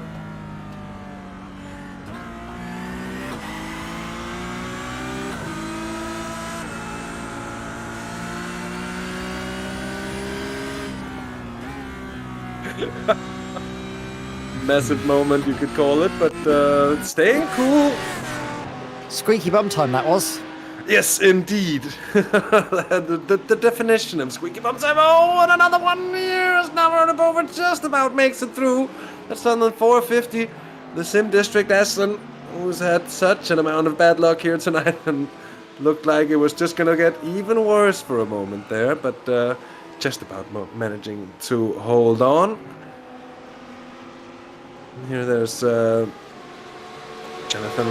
Ragaya in the 92 Lambo. It also had its fair share of troubles early in the race, and throughout they did take their fast repair, and it looks like they've kept it clean throughout from that moment more or less, so we'll be trying to see how they can come back on the cars up ahead, but finding themselves, I think, is about 4 laps down on the car immediately in front, so still a lot of ground to make up.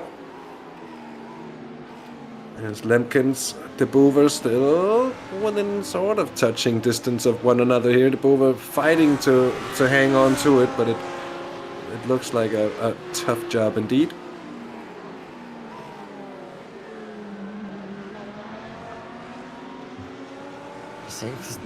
He's not giving this up a fight, you know. He's sticking with Peter Lemkens. But I think Peter's just got too much pace at the moment. I think he's going to start to try and break away, and with a bit of traffic, I'd imagine this gap would start to open up again. That can work both ways as well, because some drivers aren't maybe the fastest of the bunch, but they might be pretty damn good at handling the traffic and just driving using the brain as much as using your hands, basically. And they sometimes come out the better when the traffic gets a little thicker and stuff, but it's of course never really universal in any way. We have the Sim District 450 car in, that's Branko Steiners, sorry, what is, but regardless, they are in the pits with the 450, standing still for a moment, as there's been a moment for Tim Behrens, and the car's dancing left and right, manages to catch it in the gravel trap. And Edward, I'm not sure about this, but it's, from what I've seen over the last few days of both driving and also watching a bit of iRacing here and there, they made the gravel a little bit more grippy than it's been before. That looked... It doesn't speed you up like it used to, that's for certain. And it actually, you can see it there. If we go and have a look at that replay again, it slows him down a lot, almost to apparently the point where you might be getting beached in certain cars, depending on how low they get. You can see it slows him down a lot. Yeah, he manages to keep it going, but if he didn't have that, there is a serious risk of getting beached.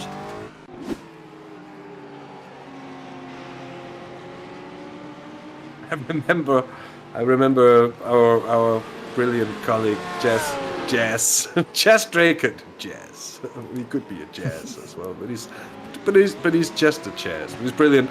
Regardless of that, he's gone on and on about that very thing and how he wanted to see that very thing come to iRacing. That is, of course, being that you wanted to see people being able to beach the cars in the gravel and sort of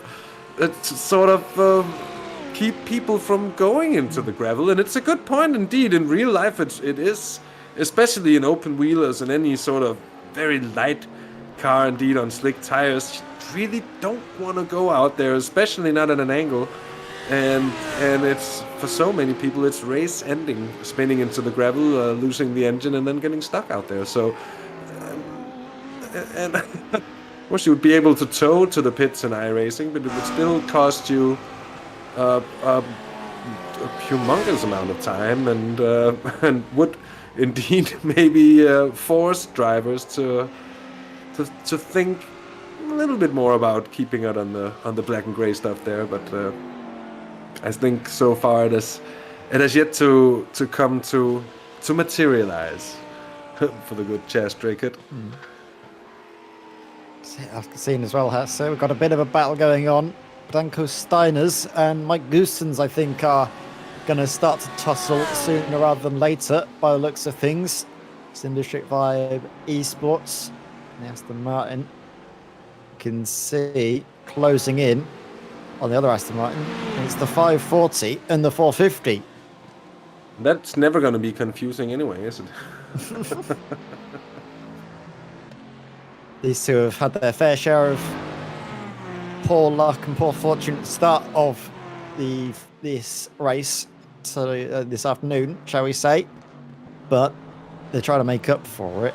But they always seem to find themselves together and squabbling away. Yeah, indeed. Well, look at this. Navarro de Boer has really managed to claw himself back on the tail of Peter Knight. Oh, not Peter Knight, Peter Lemkins. I was watching it.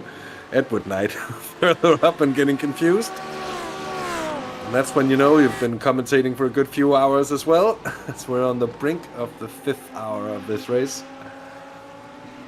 Oh, and someone's been off there. That's George van der Leer, I think, in the number 9 in the Brab Porsche.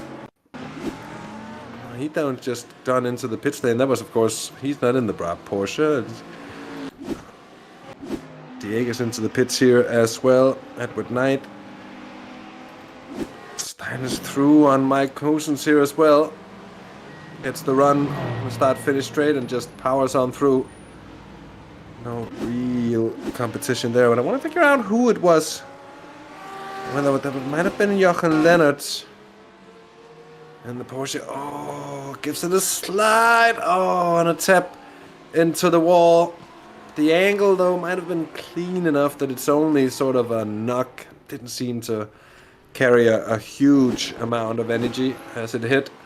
It's sort of an art form of its own, isn't it? The art of crashing a car without really crashing it. Yeah, you've got a... It's also about knowing where it's kind of all right to push a little bit more, because you know the crashes aren't going to be as severe. Anywhere where there's significant amounts of Armco barriers, it's right out. You can see on the exit there's no soft tyre barriers until you get to the very end of the exit of the final corner. Softer tyre barriers are a lot more forgiving in iRacing, but you can't hit them at any sort of speed side on. They don't like side on impacts, and that can really affect you. If it's your tyres that go in first, that's how you get some suspension damage and potential bits of crabbing. So it's not really the best place. I mean, there aren't really great places to crash anywhere on a motorsport circuit. There are some that are a bit more forgiving. I mean, even if you push a bit too much through here, there's a gravel trap, but then there's plenty of soft tyre barriers that will absorb the impact for you. In the grand scheme of things, it's never great. As what happened here to Holsters. Nothing particularly happened. It was just the Holsters passing Carlos Dieguez before the pit stop. But just goes to show that the 88 still very much within touching distance. That was the 6th time through the pit lane for the number 1 on Ash competition car. Just goes to show that picking up those penalties, and both a incident point drive-through and the stop and go, they've really been hit with the hammer here today, and having a hard time as a product of that. The gap between Antoine Morlaix now and Simon Alcan is up to, well, over a lap, 11.5 it is, but I expect that to be because Antoine Mollet is yet to come in for what I would call the latest pit stop, or the latest round of stops. On the other hand, Michael Holsters has been running for an awful long time as well. That cannot possibly be right and true. No one's able to do what would in the end be almost 80 laps. It came in, I can tell you that it came in on lap, what's saying for me, lap 158. Yeah, I don't have that. I have laps. 118. I've got 158. Okay, that makes it make a little more sense. He's coming in a moment, though. Then. Yeah, he should be. And our race leaders came in on lap 161, just for context. So it just shows the difference between Antoine Mollet and about pace he's going at compared to those around him. But also, let's not forget Antoine Mollet. He's got an entire lap over the rest of the field. Yeah. Such is his pace and advantage at this moment. So it's looking very good for Valkyrie competition. I wonder, Hasse, what that is going to mean for the championship standings. Is this the rookie's car? It's the, isn't it? No, it's the just. Oh, it's not. It is the 22. It is the leading car. Second. That is true. And Diego is third at the moment. I don't remember just how big the difference between first and third being. I got 28 points to catch up. So I think they're dependent on sort of the Anage car throwing away even more points. And I'm not quite sure. I'll have to do a double check on just how much it is she'll get for third, actually. And if nothing else, we'll be back with an answer tomorrow at 9 o'clock, tomorrow morning. Although I'm fairly confident we have someone knowing in chat. And it is Thomas safety cars, full course yellow. Both of them very fine suggestions to add on to the road scene as well. We do have a safety car system that works, I say, fairly well on the oval scene.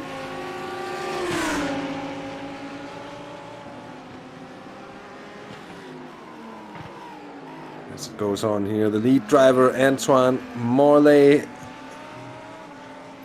Another lap. That'll do. Yet again, what they've been doing for the opening 5 hours of this race, and that is making their stints last the full hour. So not alone are they at a brilliant pace, hugely consistent, but also on a strategy that right now will have them taking at least one pit stop less than everybody else, and that in itself is a huge advantage to be sitting on when the margins are as close as they are regardless. Of course, this 2-minute gap will be coming into the pit soon, but it will be very, very hard for anyone to... Ooh, a little bit of a moment there for Morley. As he... well, it could have been a lot worse. He does a wise decision, I think, there, Edward, of just avoiding the sausage curb altogether instead of really trying all the way to hold on to it. There's been a crash here for Sven Daniels. Oh, I'm sorry, he's just got into the pits. Yeah, it's just because I hadn't scrolled all the way down to the button, so I didn't see the fact that he actually came into the pits afterwards.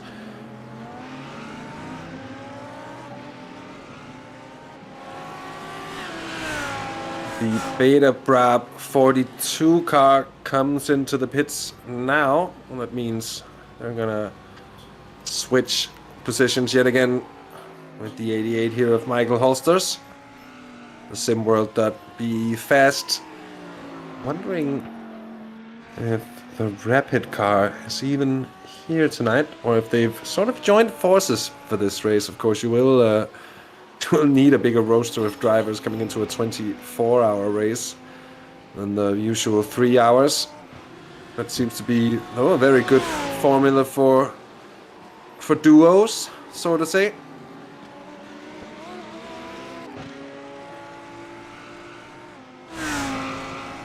A lot of drivers coming into the pits. It's all the BLC 1 cars here on the 5-hour mark. That's perhaps leaving again.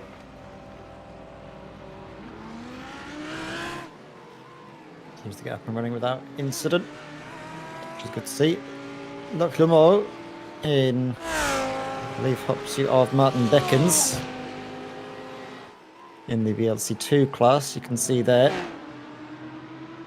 Interval, Luc Lemore, you can see him now on the track, half a second back from Martin Deckens. These two came in at relatively the same lap.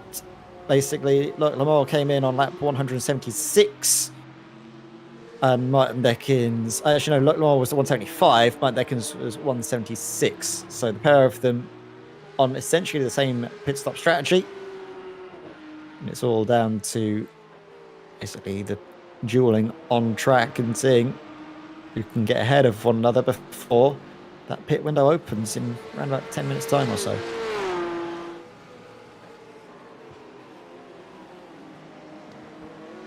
Because they are very, very close on their last pit laps, 175 and 176. So these two cars still on basically mirroring strategies. Luc Lemore, who's taken over for Greg Franks here in the 192 BSIM Racing S. And at some point not too long ago was actually pushing up into second place. And looking at the standings here, they're no more than a minute behind Renzo Erlenbrook at the moment.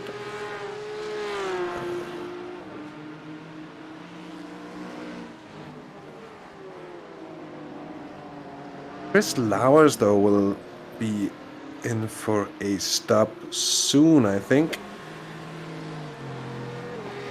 And it's, for me, much too early to start really guessing how it's going to look at the end of the race in BLC 2, because there are so many possible scenarios in just how that could play out. It's still a relatively open game.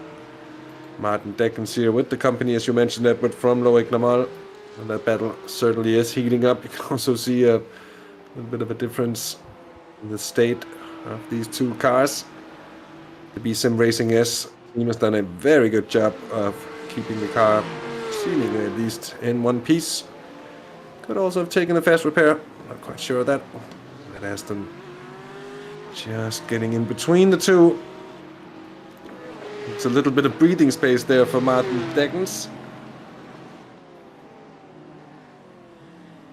I'm just casting our eyes back onto BLC 3 as well as Fabrice Cornelis here, as we've passed 5 hours of racing. They've led from lights to where we are at the moment. And they're leading by a good 56 seconds over the Traxxas by JWS Motorsports Aston Martin. It's the one driven by Stefan Verhofstadt at the moment, a 25 machine. It's been a fair battle between the Flemish, the 876, sorry, to the Flemish Aston, and the other Traxxas by JWS Classic Cars. Currently about 10 seconds apart. From what I can see, they are very, very close on their strategy too. And now Thomas Peters here in the Reaction Motorsports Audi has had a bit of a moment here, sliding into the gravel trap outside of turn 1. Again, that's what we were talking about earlier, has said the art of crashing without really doing too much damage. Well, it's true, because at a track like Zolder, there are many places here where it really makes a difference. But I think the place you need to go in order to practice and perfect the art of crashing without crashing is the Nordschleife, because it's certainly something, and there is something to be said for the fact that you might lose control of the car, but how you regain the control of it, and like when you give up trying to input anything into the car is sort of something you learn, that don't give up because you might just be able to influence the car enough to not hit anything, or maybe even point the right direction when you're done spinning. And I think another good shout for that is Watkins Glen. That's one where the walls are quite close, aren't they? And Road Atlanta.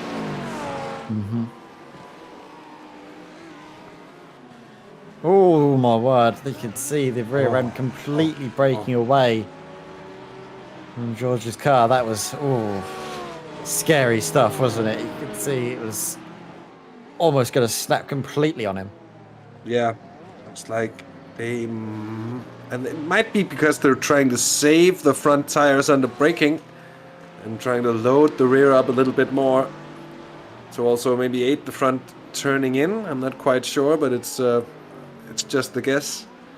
But when the car behaves like that in the braking zones, sometimes it's just a pleasant thing to have the brake balance moved a few clicks towards the front. It doesn't have to be much, but sometimes it's just that little bit that helps iron out the sort of unpleasant traits of a car, like we're seeing here for George van der Leyen. That certainly that thing with the rear braking way at a track like here, where you're bound to have to do trail braking and you're bound to have to brake over a crest or two at the track here. So it's not necessarily something you want.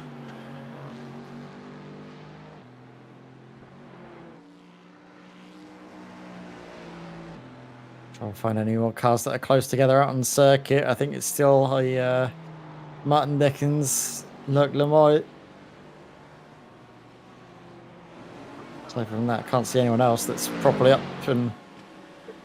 close and personal with one another, are they? They're starting to really expand out, and it's, I think, a sign as well that the track is starting to get a little bit more out there. And definitely see that the sun has properly set the headlights coming on. 21 degrees. It's good as well to try and lighten some of the drivers that have done brilliantly. You haven't seen too much of again. Ruin Mabars, Flemish Sim Sports in the BLC 4 class still leads the way. And come down, of course, then to Fabrice Cornelis. Again, faultless for our Arnage competition 100 in the BMW. Vince Eulenbroek's had a great recovery drive as well, haven't they, from GT Racing Redan. After their early setback, they've bounced back brilliantly and look to be on course to score top points at the 6-hour mark. It's very hard to call it, and I still think between, especially, I think, GT Racing by Redan and the 12 car, they look just that little bit stronger than basically all the competition in BLC too. But between Flemish B Sim Racing F and and ART Sim Racing, it's for me still more or less impossible to call. I think Flemish might still have their fast repair. Maybe there's a sneaky little person in chat who has the insider knowledge on the 999 car, because they've been driving around with those scrapes on the side of the car for some time. It would be very like them to try and save that fast repair for as long as humanly possible, knowing that it might cost them a little bit, but it's not really enough to warrant using the fast repairs. They also know damage could be a lot worse than what they're sitting with right now. And I think at some point at the race, if everybody else is starting to really struggle with the state of their cars, if incidents here and there just keep piling up, and somebody, and we spoke about this not too long ago actually, but if somebody has that fast repair late in the race and is all of a sudden able to get a fresh car in with 6 or 8 hours to go, maybe just, you could really use that to make a massive difference. And that could tip the scales, but we'll see. We'll see when we get deeper into the race. And sometimes when you do a 24-hour race as well, what it feels like when you're done, that it's all just flown past, but you also sort of get taken back to just how mammoth of an undertaking it actually is, and especially also when we commentate upon it like this. I think our drivers do 6-hour stints, and it's It's a different way of seeing a race than if it's just your teammates driving around and such. When you've got your eyes peeled to it, more or less at all times. But it's a mammoth undertaking indeed. It's so much work, especially for the drivers here. Especially for, I mean, we saw it, didn't we, at the start? Jimmy and Tunes going for basically 4 hours worth of driving. A lot of time going in. The 77 has been given a stop and go for avoidable contact with the 55. I can tell you the 77 is the car that's in second place. Simon Hulkin, Valkyrie, Excite rookies have just come into the pits now. And that's avoidable contact with car 55. So that's where ART Sim Racing. Yeah, so that's where they lost some time as well. So that must have been sort of the occasion. That must have been what happened to them to put them a bit back in the order. And this is exactly what we was talking about, Edward, with the whole twists and turns to the tail and just what will be happening along the road. You never know. And it's only when you start making the predictions that it starts going in another way as well. And I've tried it as well so many times in endurance racing and iRacing that you're in a position where, that looks really good for us. If we can just keep our nose clean and get it to the finish line, we'll be in a really good place. We'll get a brilliant result. We'll win this one, or we'll get a podium, or whatever. But it never is that simple. We've seen that before here. So one thing for certain, everybody's going to be kept on their toes for another good almost 19 hours.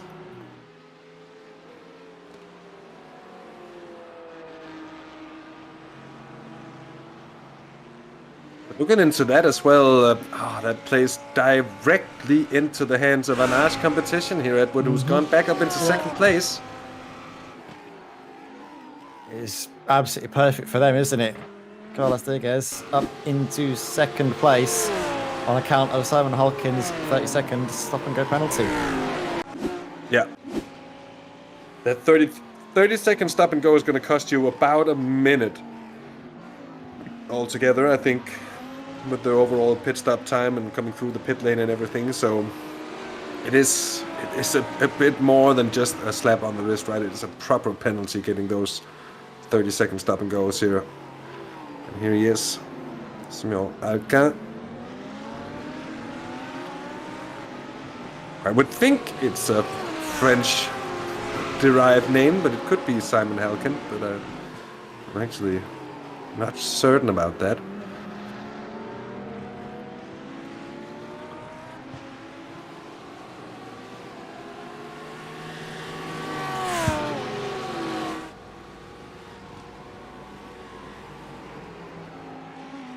A good point as well from Kimby Hate in chat here. A licensed system with penalty points, and I would say those penalty points are probably going to be related to incidents. And I think even going to say that official racing and iRacing would probably benefit overall from having the faster classes of cars come under, say, that you would have to put in a little bit more work, both initially but also consistently being good at traffic and being able to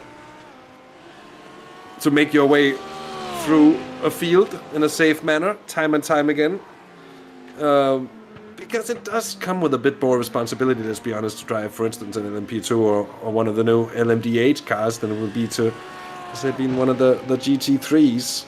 And there is a good point to be made as well, and that for most people the best way to come through and the best way to really understand both sides of that table is to sort of learn the ropes in a G3 and GT3, and then maybe at some point if you feel like it progress into the prototypes. Maybe it's because it's what I did, I don't know, but it seems to make sense in the sense that it gives the driver an understanding of how it is to be in a GT as well as the prototype you're sitting in, and sort of both sides of the table in the traffic dinner. I certainly know what you mean, but it might be good for harsh competition, a little penalty, but I'm just having a look. They're still nowhere near enough to be up where they want to be, leading and winning the race. Antoine Mollet has got such a big advantage. Still, the gap is over 1 lap.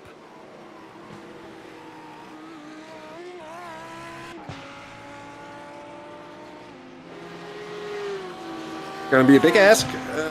Sort of think that as it looks right now, that gap is big enough for Valkyrie competition to sort of take it relatively easy. And I say relatively because that gap, even though it's over a lap, it's 1 minute and 43 seconds at the moment. And if you start losing a half a second per lap consistently to a car behind over the course of 19 hours, you're going to lose more than 1 minute and 43 seconds. So, so they have to push, but they will be able to allow themselves to also make the smart decision, as I think they're also trying to do, while playing on the strategy that right now is playing into their hands as well.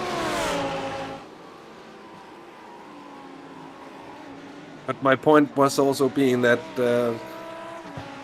as it stands right now, it's sort of theirs to lose, it's theirs to throw it away in some way, or for something random to happen, which, let's be honest, what happens most of the time when things go awry. Yeah, I mean, it's still long to go in this race, isn't there? So there's plenty of time for anything, like you mentioned, to occur, but I still imagine that they are in the best position. You can see him now, Anton Morlaix, in Valkyrie competition.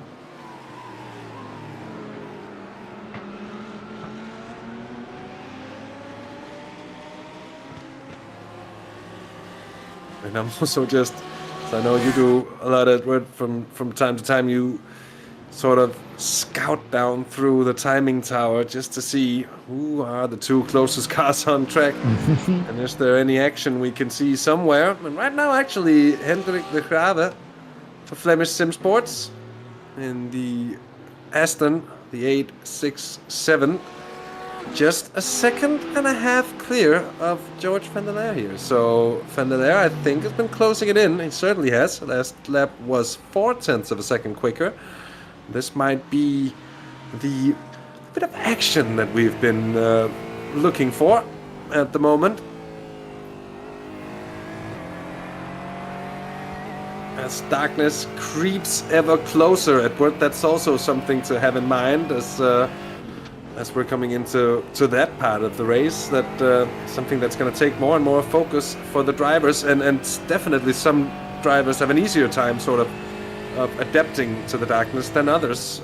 I know also a lot of teams have some drivers put in more practice at night and sort of be designated night drivers, and then others go and do more practice in the day under the hotter conditions and such, because it's such a different beast. You of course have your Superman as well that can do it all, but for the humans out there, like myself, sometimes it is the way to go as well.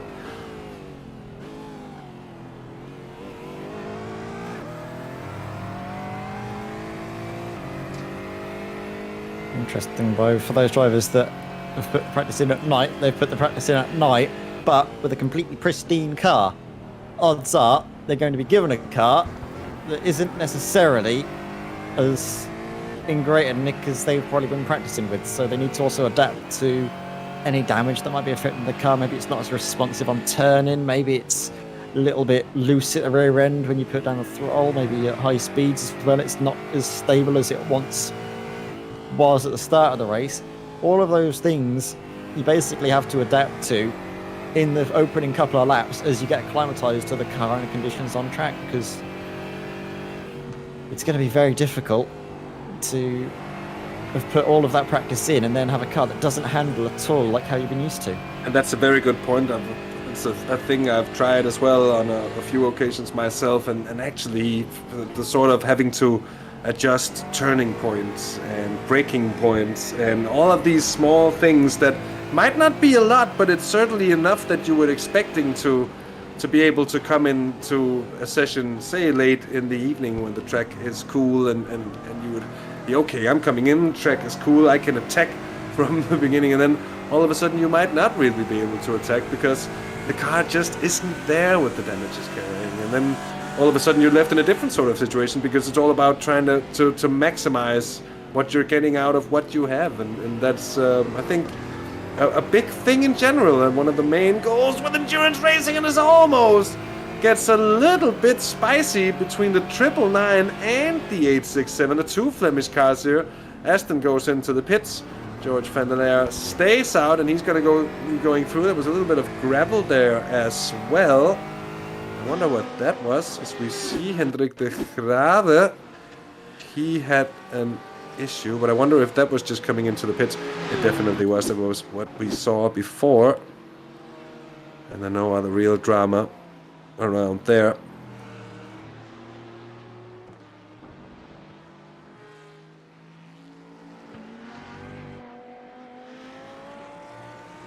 It's all exciting now, isn't it? With the pit stops coming, this is going to be the final round of pit stops that we will see on the broadcast before we go for our little nighttime naps.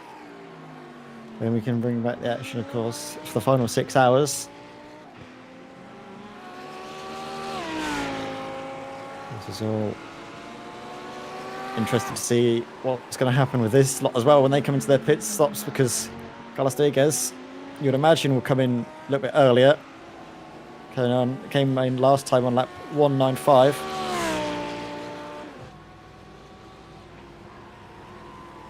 And Tom Malay last came in on lap 202.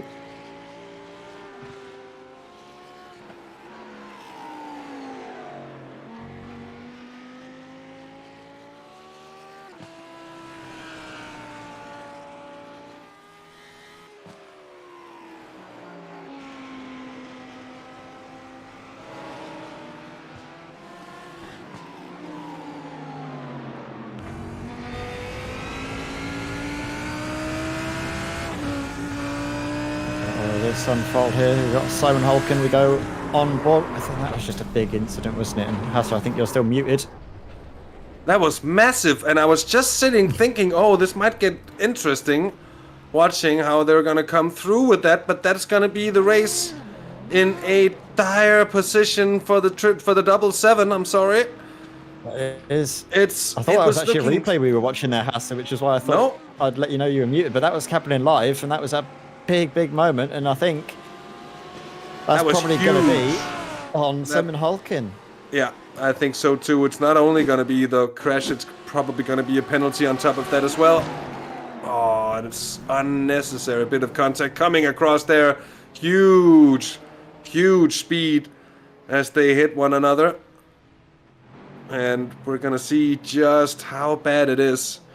So we go back to some live pictures of the 7-7. It looks to be crabbing, I have to say, Edward, less, considerably less than I might have been fearing that it would.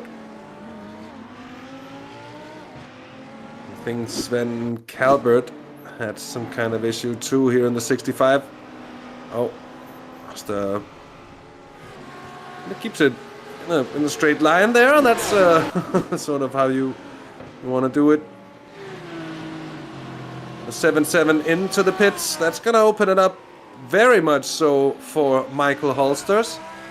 Maybe for Sim Formula Europe as well to take a position away from them. So... And one thing is when you catch it on the replay, Edward, but when you see that thing happens, and when you see it happen live from the onboard cam, it's just... Oh, the heart just drops a bit. Especially because you know how bad it feels as a driver. The 33 car has been given a 30-second stop and go for avoidable contact with the 77. So they're not getting... 33 car judged to be at fault for that incident there, so one that I thought that might have been the 77. Yeah, but I think they had the stewards have had a look at it from multiple angles, I would assume, and they... I know they do a pretty tidy they get more job angles than of we it. do. They certainly do, and it's whatever car was coming across on track will have been deemed at fault.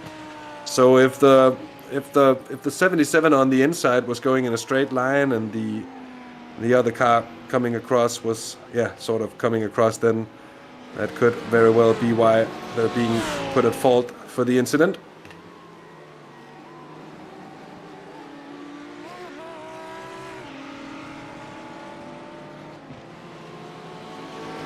And I think as well, Edward, that was the fast repair for the 77 car, so they did have that get out of jail free card. They have lost time.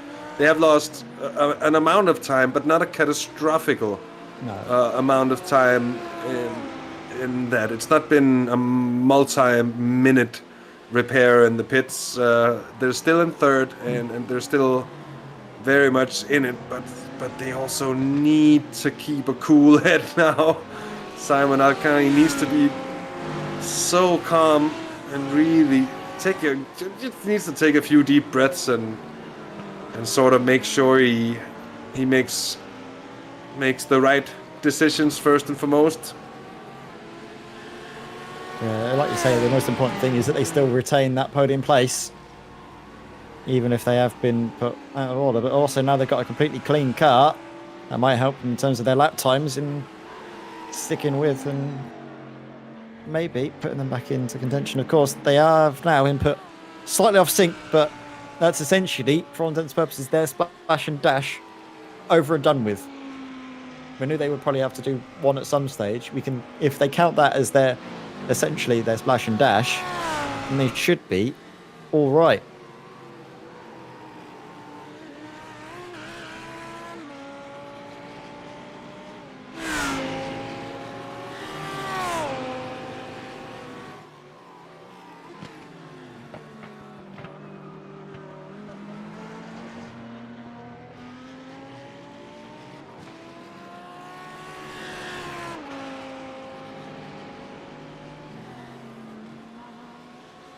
Thinking as well, though, here, Hasse, about what's going to happen to Carlos Diger's Arnold competition later on. Of course, they're doing all right at the moment, but it's the damage that they've been accumulating. I think they've also, Hasse, if I'm right, I'm sure you'll be able to correct me if not, but I think they might be coming into a bit of potential worry, because I don't think they've got a fast repair anymore. I think they've been involved in a few contacts at the start and believe had to take it, but I'm not sure. You might be able to remember better than I.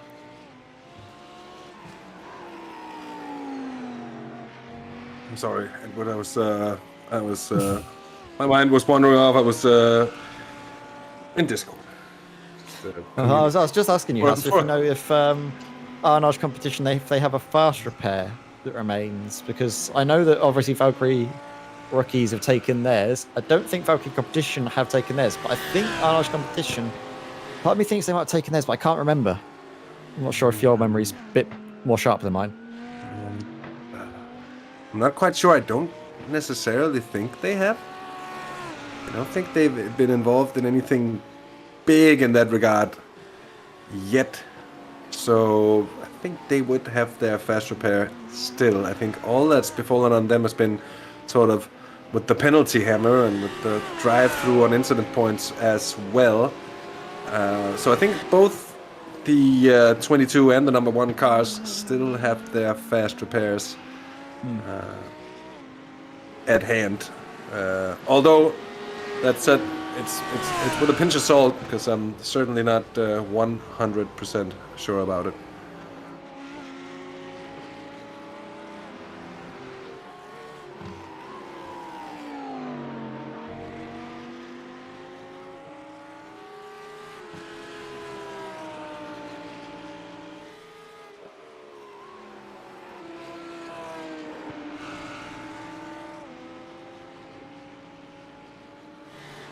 This traffic is going to be a real key part, I think, of the next 6 hours or so.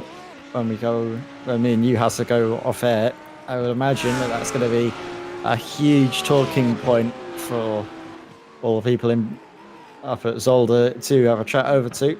If we are handing over to the people at Race Control, Ronald Moons and Co.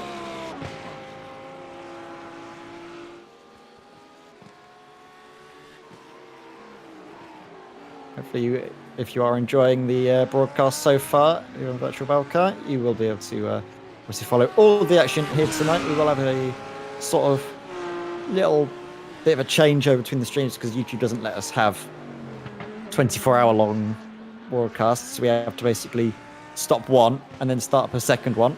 But all the action is to be found here on the Virtual Belcar.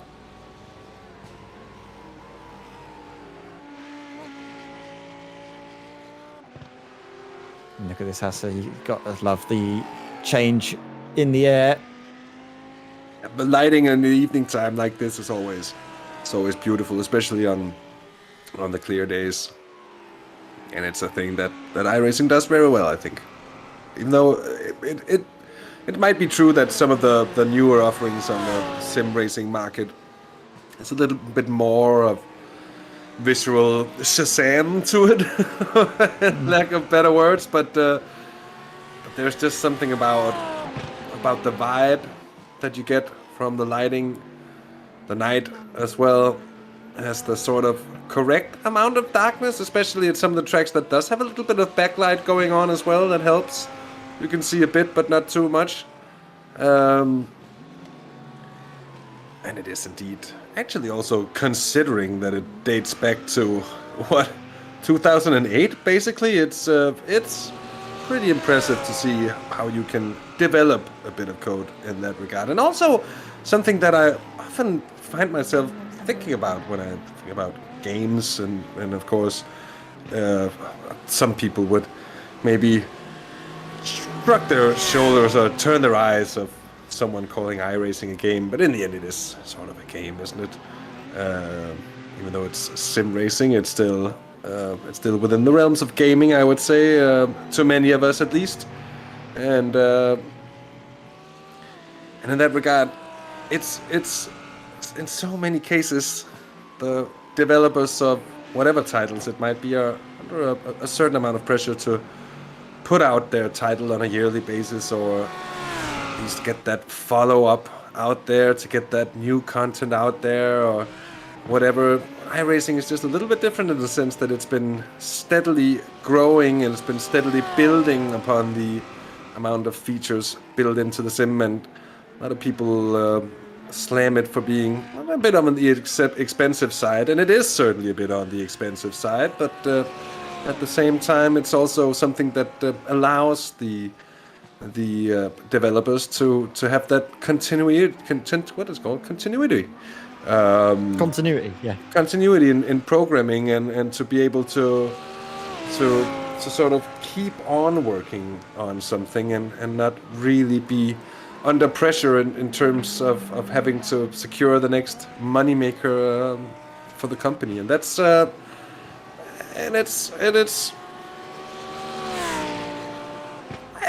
is on the expensive side, but it's also true that it has been developed, and it does do things that none of the other real none of the other sims on the market at the moment, at least to my knowledge, does quite as well. Yeah, it's an absolutely wonderful sim when it comes to these day-night transitions, as well as just the way the cars move about. There might be some sims that look graphically nicer, but in terms of just the movement of the cars, how real it looks from a broadcast point of view as well, with all the cameras we get, it does look, and the way it's the most convincing in terms of broadcasting. It's certainly the most convincing. I feel like when looking at, for instance, the old Assetto, or the first Assetto Corsa, always had a bit of floatiness to it, and I feel like when I'm watching, it's not that bad in ACC, but it's there.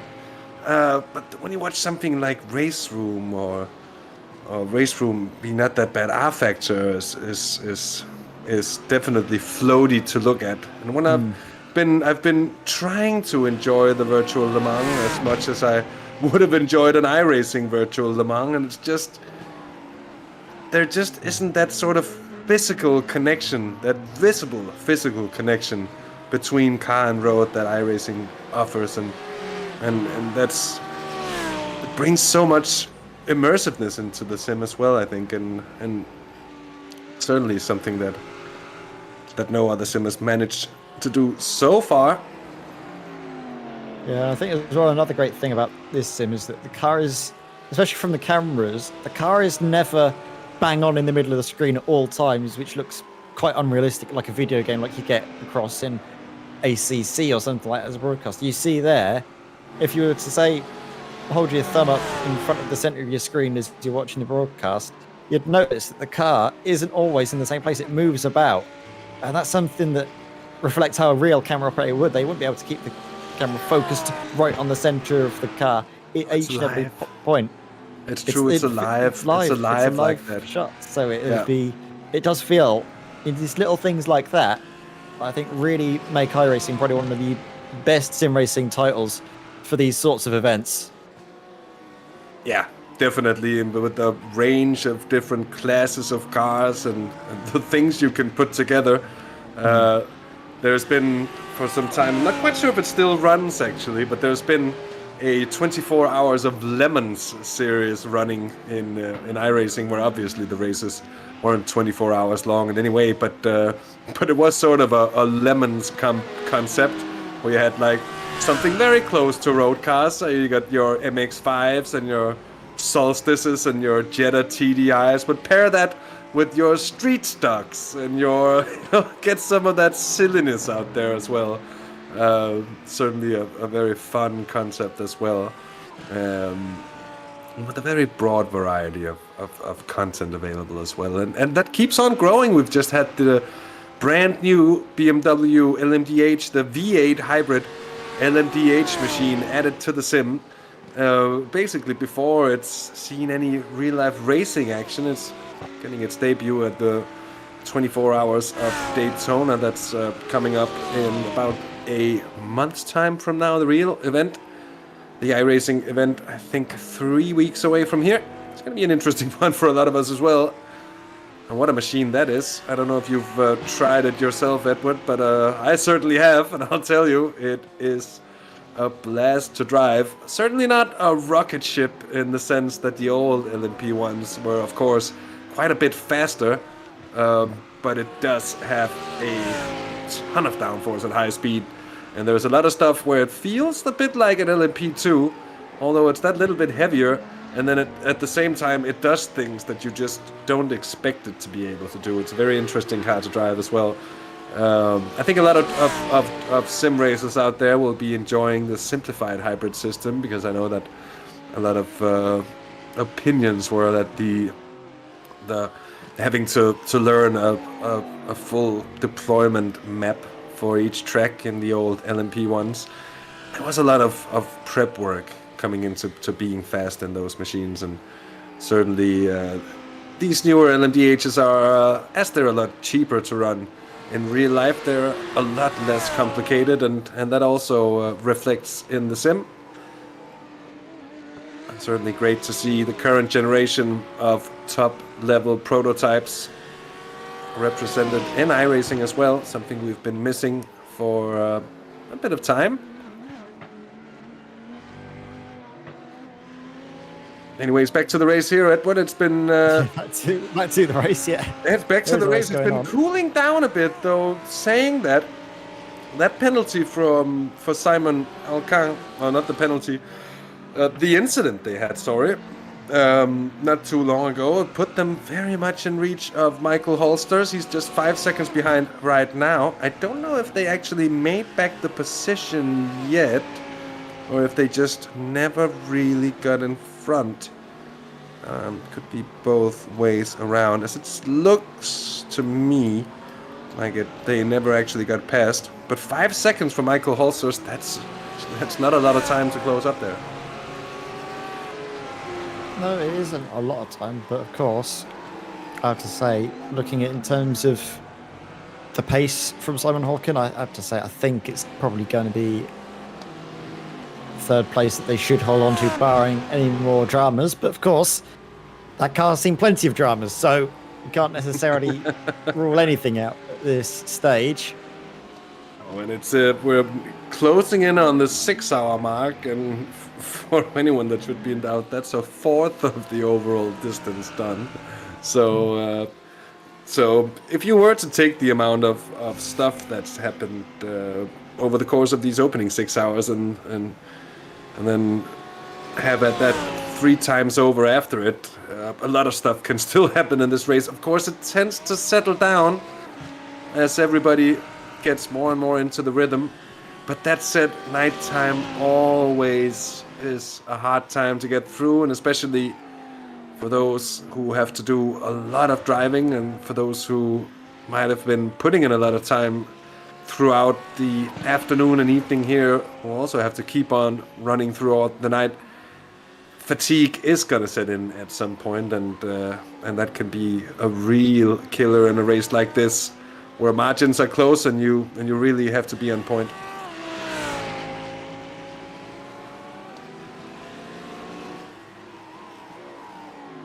Just watching lap times as well from the cars at the top of the BLC1 class, and Antoine Morley last lap around was actually a second slower than Carlos Rodriguez, and that could be down to those things, maybe a bit of traffic or something to that end, but that isn't an insignificant pace difference. And if that carries on over the course of the next 6 hours, that could have a big impact on the final state of affairs. That's a good point. That's a very good point. Here's the 16 car of Jordan Engelen. Oh, just carrying much too much speed through the hairpin and ending up understeering wide. Of course, one of those low drama incidents that the worst thing it does is actually just throw you off rhythm and sort of throw you out a bit, and in some instances it can sort of breed more mistakes. But a lot of drivers also have the experience to sort of use it as a wake-up call and just say, okay, I'm just going to remember that the braking point is 10 meters earlier for that corner, and I'll need to go 15, 20 Ks slower at the apex just to make sure I get around. Another thing, though, that we might see in the night is drivers getting their braking points all mixed up, is because it's in the nighttime as well. You don't have as many visual references to use as braking points as you would have in the day. So interesting enough, actually, sometimes I have a few more at night, depending on certain tracks. I know at Le Mans, it's a bit easier for me to pick my braking at night because certain of the LED boards are a lot more bright and more prominent. You also get those sort of cat's eyes on the outside of the circuit as well that can really help. And I think it's weird, but I think here at Zolder it's a lot harder to drive at night. Really difficult. Yeah, definitely. I've tried it out for myself in just a little session there for myself, just to get a taste of what it was like, and it's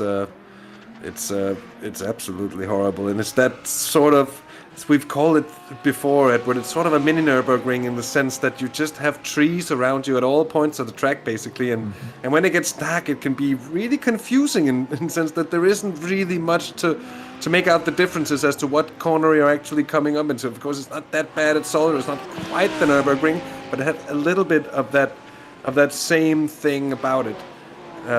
Kim Behate, we're not going to be commentating for the full 24 hours, at least not Edward and I, because we'll have Ronald and the crew from Race Control coming in and taking over when we leave you for now here, and that'll be in about 17 minutes time. We'll have the pleasure of Ronald and the boys taking over and taking you through as much as they can bear, I think, while of course they're also still doing race control. But as I mentioned at some point earlier, Ronald said to me that, well, they were going to be up all night regardless, so might as well commentate a bit to keep themselves awake. And that is actually a good point. If you were just to sit and watch, at some point you would find yourself being, I guess, more tired than you are when you're just chatting away, Edward, especially because often talk just begins to go at some point, and especially when when the gaps are beginning to spread out overall, and the close battles are sort of 5-6 seconds, and anything else is sort of 40-50 seconds, or 10 seconds there, 30 seconds there, and a lot of the cars are a few laps now between each other as well. You get further down the running order. That's just the cozy bit of the stream. What we in Denmark have a special word for. It's called hyggelig. It's something that you can't really translate into any other language. Kim, I did that once. It was when I was commentating on racing in Gran Turismo Sport, and I did not the full 20. Well, that was not even just 24 hours. That overall was like 27 hours of streaming, and I did 21 of those 27 hours. And I'll tell you what, at the end of it, I was absolutely smashed. And to a point where it wasn't even fun anymore. Edward, you've tried at least half of that. You've done 12 hours before in one go. I think it actually was at one of these races, wasn't it? Yes, it was. It was for my first ever virtual Belcar 24 Hours of Zolder, and I have to say, it was very, very fun. I was able to power myself through on plenty of energy drinks, but sadly, I don't think I'd be able to do that at the moment. Not because I'm not fit and able enough to. I'd be more than happy to, but I don't live in a house with students anymore. I live in a house with my family, and I don't think they take too kindly to that, unfortunately.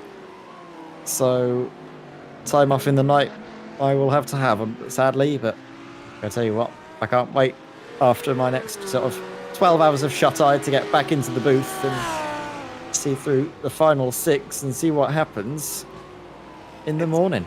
Yeah, and it's always with great anticipation. I think you wake up in the morning just to try and figure out what's happened throughout the night, you know. And then when you're watching real-life motorsport from Le Mans, you get these neat little highlights packages, and sometimes I wish I had one of those at hand. Just in 3, 4, 5 minutes, take us through the main events of the night. Of course, some of it is going to be obvious when you look at the standings, but it's also just to know exactly what has happened as the night has progressed.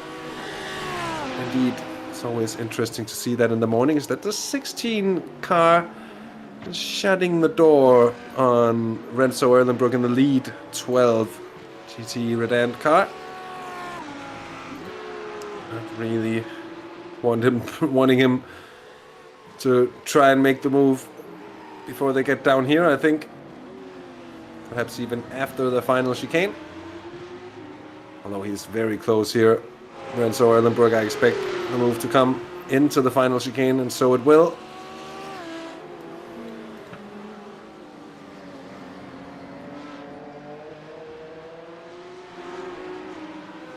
Edward, 12 seconds. The change of the sky. Oh, sorry. I was just thinking, I love the change of the sky. You could really see it through this shot here. The lovely orange sky coming through. It seemed like it was dimming down a bit, but now it's suddenly gotten a lot brighter. It makes me very sort of longing of summertime again, because in the dark days of winter here, it's coming into 9 o'clock now, Central European time, and it feels like it's been dark forever. It gets dark around 4 o'clock in the afternoon these days. That's certainly something else than in the month of July. Beautiful summer evenings, sky here in the sim, that much is for sure. And Loic Lamol currently gaining on Hansi Pohlmann. It's a battle for third place in BLC2. The gap's 11.3 seconds at the moment. Over the last lap, it was a net gain of 0.8 of a second for Loic Lamol. Of course, that could be down to traffic, as it probably was indeed for Hansi Pohlmann. He's now having finding himself being lapped by the GT And that's a way to be proved wrong, as Renzo Erlenbrook dives directly into the pits as he was coming up to that Hansi Pullmans, and it's not gonna be this time around anyways. Erlenbrook here with a nice advantage over the rest.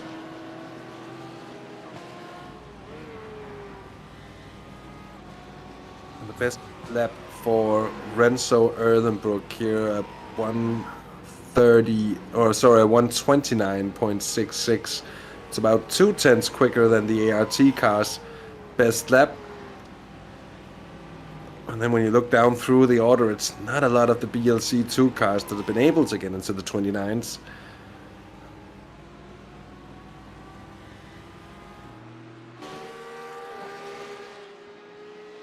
A bit up and down here for the 55, but they're still running and they're very much still in it. And remember just how close it is as well in the overall standings in that battle for BLC2. Before we leave you here, we still got 10 minutes of... well, I was just about to say you still have 10 minutes of being pestered by me and Ed here in the commentary booth before you're off with a bit of a break. It's, well, I think it'll be Andy and Ronald who takes over. But anyways, just to recap the standings in BLC2. The GT Racing Byron and number 12 car leads in BLC2, coming into here with 93 points, but only 4 points ahead of the 999 Flemish Sim Sports machine. And then the ART Sim Racing car, another 4 points down from them at 85 points. So 8 points between 3 cars. And it's the very same 3 cars that are fighting it out for the lead. And they were certainly a lot closer earlier in this race. But I don't think we've seen the last turn in the road that they're on.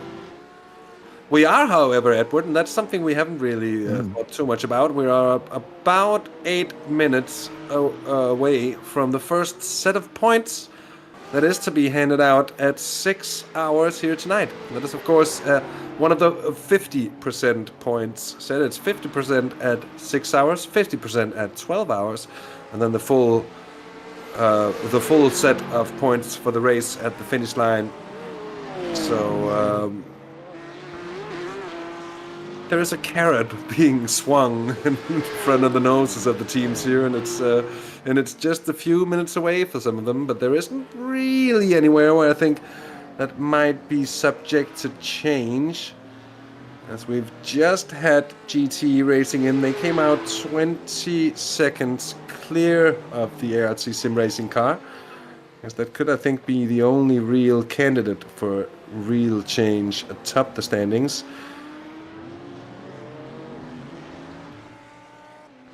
Michael Holsters as well, Edward, I just want to mention, is doing a very good job actually of keeping some kind of hook in Simon Alcan up ahead. The gap between them has grown, but only by 2 seconds in, well, half an hour or so. Up to 7 seconds, but certainly keeping the 88 car well within that battle for third place in BLC1 there. That's a pretty decent job, to say the very least.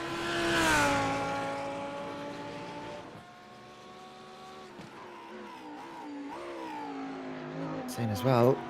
Yeah, we have seen obviously the first pit stop before this time for Carlos Diguez, but he stays in second place.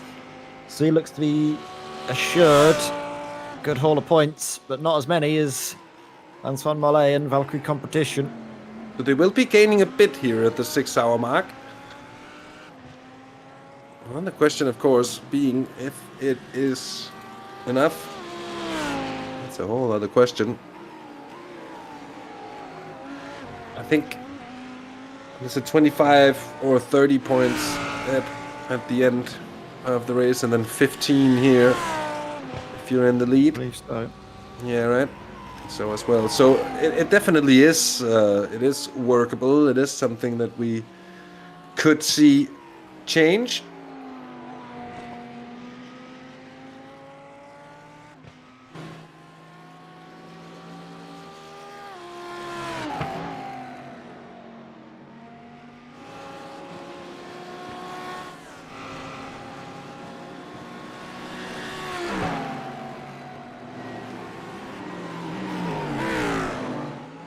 got board alerts into the pits for Sim Formula Europe.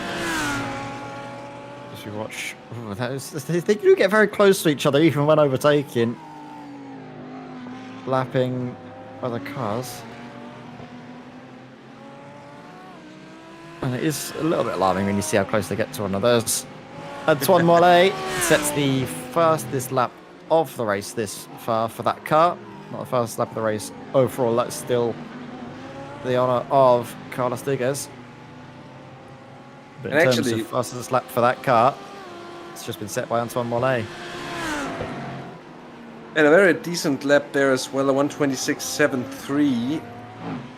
But the 1:26.29 set by Carlos Dieguez earlier also shows a bit about the pace they're wielding there. They're still not actually faster than the fastest lap set by their sister car, the Valkyrie X-Type rookies. Just shows the consistency of the Valkyrie competition car is what's getting them to where they are now.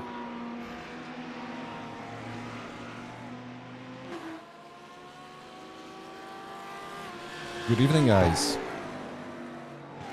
Evening. Evening, Welcome Ronald. in the booth. How are things going? Things have been pretty great. It's been a very good race so far, if you've asked me. I think it's only here in the last hour or so, hour 5 to 6, that it's sort of cooled down. We've had plenty to look at. We've had plenty to speak about as well. So in that regard, it's been a very interesting race. And we do also have championships alight in both BLC 1 and BLC 2. So still a lot of excitement as well, I think, going forward in the race, at least for me. Yeah, I think we can agree on that it's still a long race. We have the night, and as you mentioned before, it's a very dark night here in Zolder. There's no extra there are no extra lights, so it's pitch dark, and it's going to be a very tough part of the race. But it's what it makes this endurance so interesting is also the night. Absolutely. Absolutely true, yeah. I have to say, I'm a little bit jealous sorry. of you. Oh. Sorry, you go ahead, Hasse. I was just going to say I was a little bit jealous of the fact that they're going to get the night shift, but you go ahead, Hasse. Yeah, indeed. I think you're. Oh, Simon Alcan with a bit of a low rider bounce there through the first chicane, but it's not the first time we've seen it. Probably not the last either. Navada de Boer asking, what is the best move so far of the race, in our opinions? And I think for me it'll have to be the Häkkinen on Schumacher with the around was that, I think they actually went around Renzo Erlenbrook on each side of him through turn 3, and that was really a hair-raising moment. Fantastic overtake. It was 2 BLC ones, but I have to admit, Edward, I don't remember which cars it was. It was Peter Lemkens who was on the inside, true. And then I think it was De Boer who was on the outside, and then Renzo in the middle coming out of pit lane, if I'm not mistaken. I think that's about true. Or a few laps back. Could it have been this one?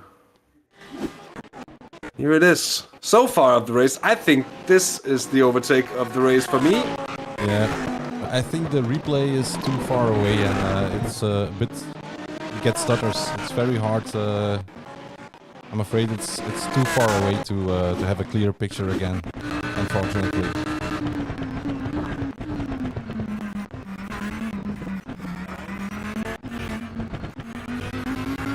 Of course, it wasn't Guus Franken, but it was Peter Lemkens driving the 33 car. Yeah, and once I'm also afraid that once the drivers have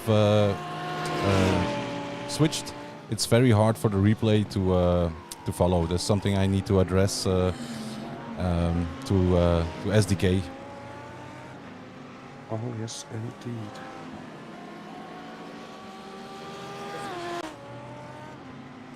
So we are also almost at the 6-hour point, so that means that we will hand out some points already.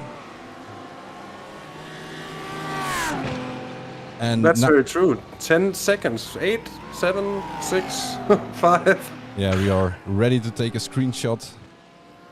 And then we do some calculations, because the teams that are just guest teams won't score any points, of course. Only the teams that are running the full championship. That makes sense. And by the way, now I'm talking to you guys as well. We recently started a podcast, so I was thinking maybe it would be nice to have an episode talking to you guys about sim racing and commentating, your love life maybe, stuff like just random stuff. Would be fun. I would enjoy that. If we're talking about love life, there wouldn't be much to talk about. Just at least in my case. I'm coming up to my 13th anniversary with my dear Julie. Oh. My better half, my very much better half, who is perhaps the most patient human being that I know. Because imagine having to sit. We live in a 2-room apartment in Copenhagen, and she's basically right there on the other side of the wall, with me being me right here, doing all this stuff for hours on end. I think it takes something special to put up with that. So, well, congratulations. We have a lot of fun. But yeah, that would be a lot of fun indeed. I'd be more than happy to. Yeah, we will arrange something. After the race somewhere. Just first we take some rest, and then we'll talk about when we could do a recording for the podcast as well. We will continue giving some comments on the race, but at 11 o'clock, of course, we need to have a small intermission, because we need to swap the YouTube stream as well, because we are then we are 8 hours in. And that means we need to change the stream, but that will only take about like 5 minutes or so, and then we'll be back. And we will also talk English, but also some plain Dutch. Et peut-être un petit peu de français aussi, hein? On sait jamais, hein? Bien sûr. Pas de problème pour moi. Mon français, c'est... Je parle pas du tout, mais je comprends, ok. Oui, moi aussi, je sais parler un petit peu, mais pas beaucoup. Mais je comprends plus que allez. So, but it's limited as well. Yeah. So it will be a mix of English and Dutch and French and whatever language we come up with.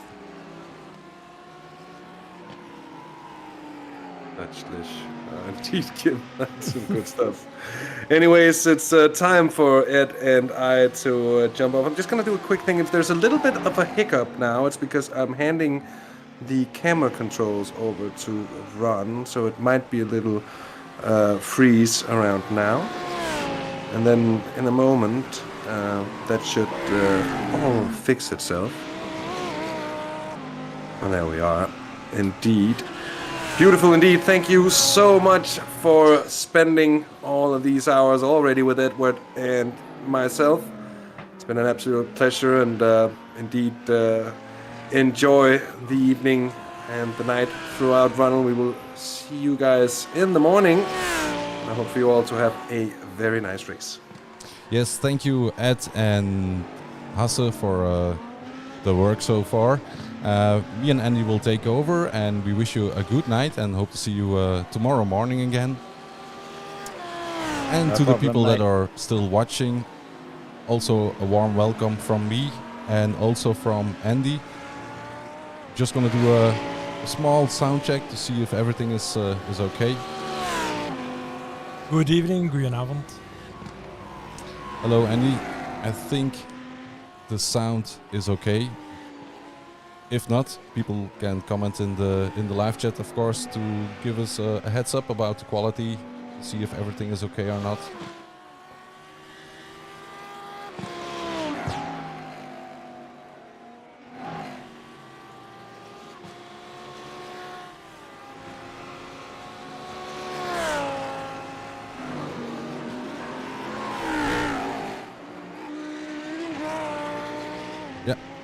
looks like the sound is okay, so that's already a good point.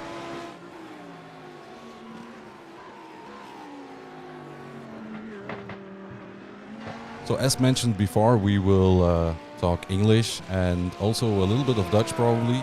So we'll have a small mix of languages, but that should be okay. That way everybody can more or less understand what we are saying. So first off, we will go through the standings at the moment, and we'll do that one in Dutch, okay?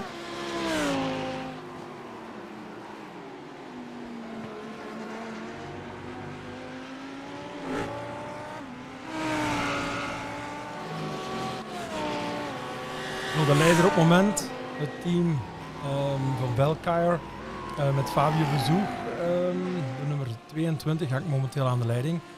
Heeft nu een voorsprong van 1 minuut 40 op Arnage. Met Carlos Dieguez momenteel aan het stuur. Die hebben in het begin wel een paar incidentjes gehad met Antares als piloot. En derde is de tweede wagen van Belcar. Ik denk ondertussen al toch wel bijna 2 ronden achter, 1,5 ronden achter op de leider. De Jong heeft ik denk ongeveer een halve ronde achter op de wagen van Arnage. Ja, die hadden inderdaad ook al een penalty gekregen en dan ook nog eens betrokken bij een crash. En dat heeft hem inderdaad redelijk ver terug achteruit geslagen. Dan zien we op de vierde plaats de 88, de gele Lambo, met Nick Stoop, de teammaats van Jeroen van Let, die eigenlijk een heel sterke race bezig zijn en die door de problemen aan het begin van de race van wagen 45 wel op weg lijkt naar een podiumpositie in het algemeen kampioenschap.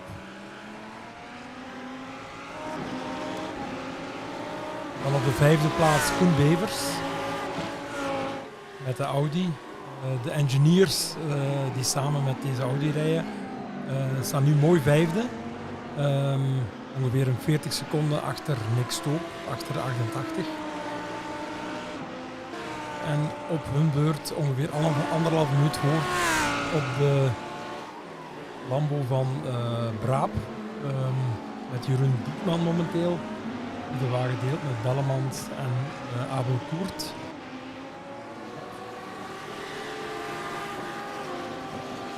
Dan op de zevende plaats Jacob Boshoff, een Zuid-Afrikaanse piloot, die samen met een aantal Engelsen deze wagen bestuurt. Dan op de achtste plaats Jeremy de Boever, met de gele Audi hier.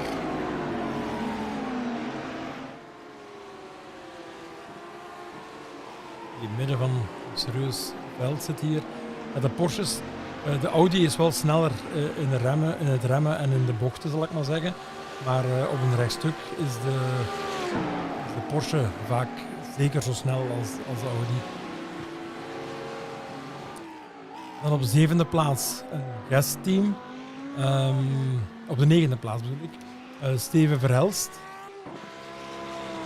Met de Reaction Audi, die we ook al een paar keer naast de baan gezien. Maar ze hebben zich eigenlijk redelijk goed herpakt en blijven mooi in de top 10 draaien. En zij worden op hun beurt gevolgd op een halve minuut door Milan Feitons.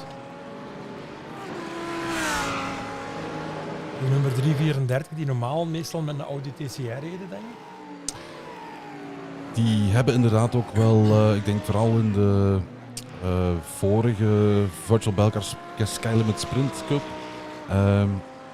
zagen we die ook wel meerijden. Ik dacht dat die daar vooral... de Audi's reden. Ja. Dan op de 11e plaats Dirk Bouts, die straks spijtig slachtoffer was van een incident van Oranje Mannen.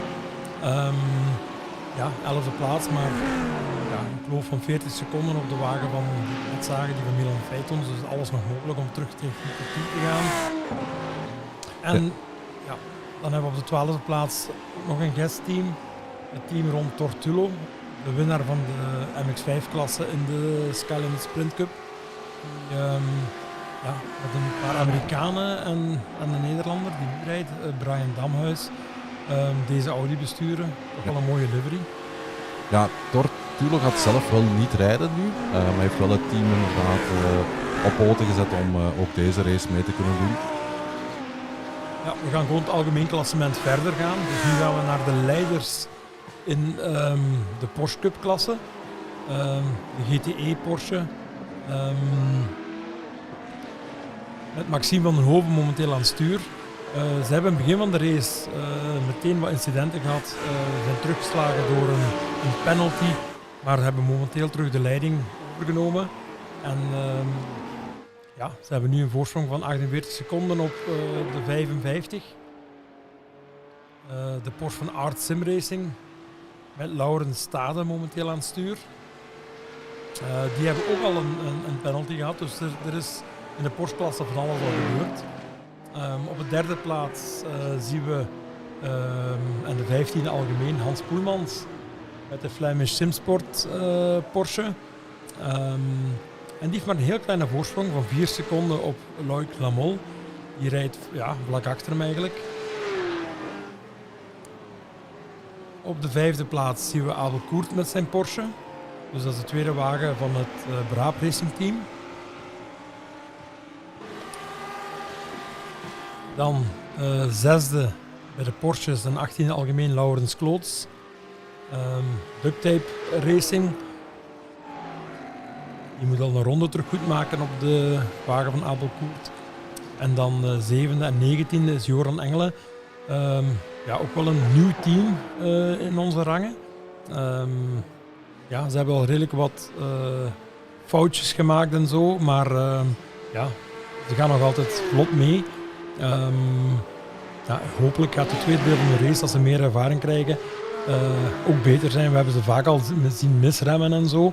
Maar het tempo is eigenlijk niet zo slecht, want als je de laatste ronde ziet van Joran Engelen, dan is die toch ook een stuk rapper dan de 3 wagens voor hem. En dan top 20. De 20e plaats, de leiders in de GT4-klasse. Arnaas Competition. Met Koen Klopman en Fabrice Cornelis. Die hebben met een tweede tot nu toe alleen gereden. Hè. Niet dat Stokmans al in de wagen is geweest. En ze hebben een voorsprong van 52 seconden op de Traxxas. Traxxas bij JWS Motorsport Aston. Een goede 50 seconden verschil. Dan de tweede wagen van het team, de groene Aston met Jorn van den Akker, is momenteel derde bij de GT4 en 22e algemeen. En zij worden dan op een kleine half minuut gevolgd door Hendrik de Grave, die momenteel met de Flemish Simsport bij Viraco Aston aan het rijden zijn. Op de vijfde plaats zien we Rutger Gerritsen met de Aston van Art Sim Racing. 25e en 8e bij de Porsches is de Dynamics Porsche, die ook al een paar incidentjes hebben gehad en daardoor eigenlijk redelijk teruggeslagen zijn. Als zij een foutloze volgende deel van de race gaan rijden, dan kunnen ze misschien terug aansluiten bij de Porsches, maar het zal toch heel veel proper rijden nodig zijn. Dan 26e en 13e in de hoogste klasse zien we de Lambo van Jonathan Valgaar, van B-Sim Racing. Ook een redelijk beginnend team. Ook al, ik denk, een fast repair opgebruikt en dan opnieuw een ongeval. Waardoor ze toch een pitstop hebben gehad van 19 minuten en daardoor helemaal zijn teruggeslagen. Dan zien we op de 27e plaats en 6e bij de GT4's. Ongeveer 2 rondjes achter op de vorige GT4, die van Rutger Gerritsen. Zien we Jens Goossens van Sim District. En hij heeft op zijn beurt 20 secondjes voorsprong op een andere Aston. Die van Tiptop bij NGT. En 29e is Tim Berens met de tweede wagen van het Duct Tape Racing Team. De eerste wagen is een Porsche Cup met Laurens momenteel aan het stuur, Laurens Kloot. En deze Aston is wel een beetje teruggeslagen, maar nog volop in de running. Dan hebben we net een pitstop gehad van de leiders in de TCR-klasse. Nu zit Gilles Philippaerts in de wagen. We hebben geloof ik de eerste 4 stints, of de eerste 4 uur ongeveer, Ben Taans aan het sturen zien, die een mooie voorsprong heeft uitgebouwd. En de andere jongens die iets minder ervaring hebben, die kunnen nu de voorsprong rustig proberen te houden. Ze hebben ongeveer 1,5 ronde voorsprong op de volgende wagen in de klasse. Dat is de andere Hyundai van B-Sim Racing. En derde in de TCR-klasse. Ze hebben in het begin een paar incidentjes gehad, helemaal teruggeslagen. Is de Arnage Competition wagen van David Todt momenteel. Ze hebben ook de snelste ronde in de race gereden, heb ik gezien. En zij zullen de wagen eigenlijk, als ze over de helft van de afstand geraken van de winnaars uiteindelijk, gaan ze waarschijnlijk een zekere titel kunnen vieren. Maar ondanks dat ze zijn teruggeslagen, zullen ze toch moeten blijven rijden nog om uiteindelijk de titel binnen te halen. Dus dat zijn alle wagens, de 32 wagens die momenteel nog in de wedstrijd zijn. Ja, dat is inderdaad de volledige lijst. En ik heb al meteen een vraag voor jou, Andy. Je hebt ook al een paar keer de 24 uur gereden.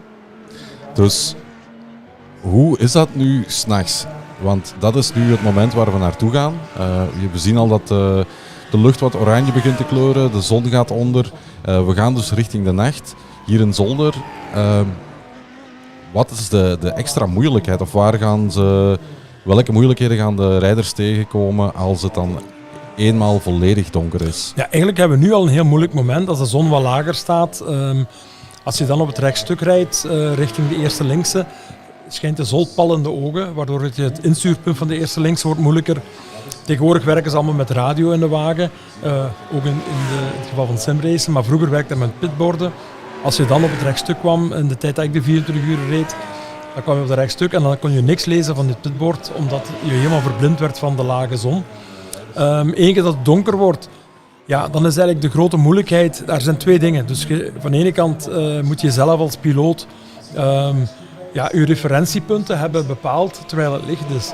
En als jij dus bijvoorbeeld remt op een plaats waar het gras een beetje anders gekleurd is, in de donker ga je dat niet meer vinden. En dan ga je heel moeilijk vinden om een rempunt te vinden, om een instuurpunt te vinden. Dus je moet echt wel de referenties vinden in obstakels die je ook ziet in het donker. Dus die bordjes van 100 meter en zo, die kunnen wel handig zijn. Maar heel vaak zijn het openingen in de pitmuur. Zo van die dingen die eigenlijk het referentiepunt zullen zorgen. Maar dan heb je natuurlijk ook de andere wagens.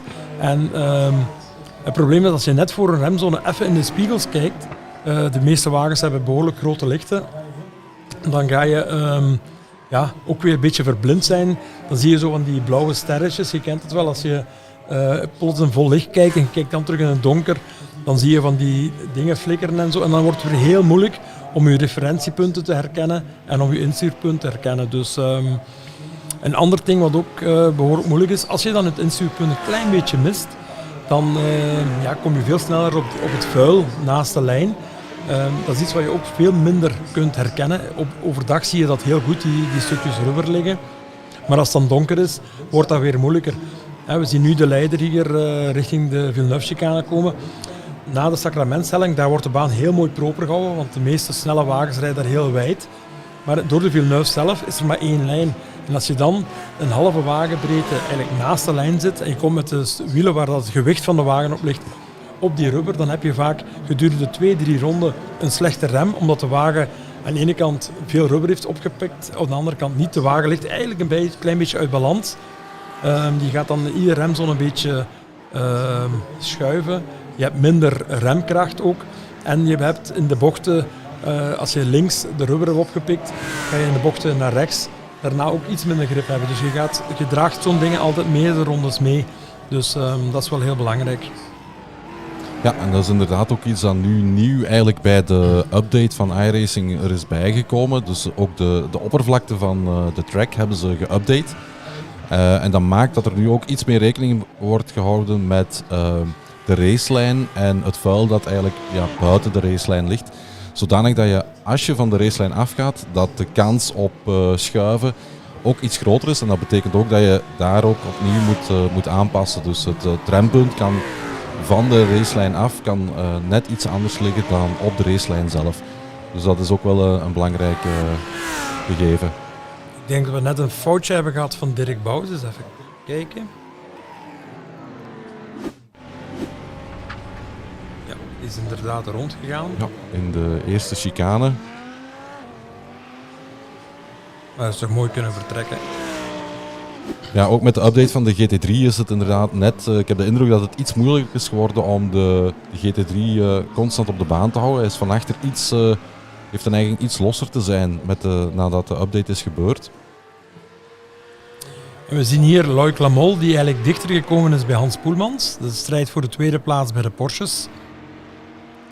Momenteel maar een halve seconde tussen de twee.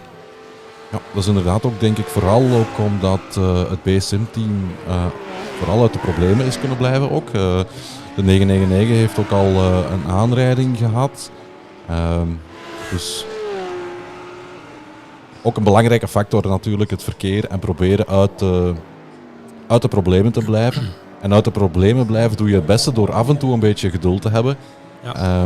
Ik veronderstel dat dat in het echt ook wel zo is, dat je soms gewoon geduldig moet zijn. Ja, wat we vroeger... Ja, Zolder is ook zo'n circuit. Bij het simracen valt dat natuurlijk nog mee. Kan je wel altijd tot het uiterste gaan van de wagen. In realiteit, als je de 24 uur rijdt, dan...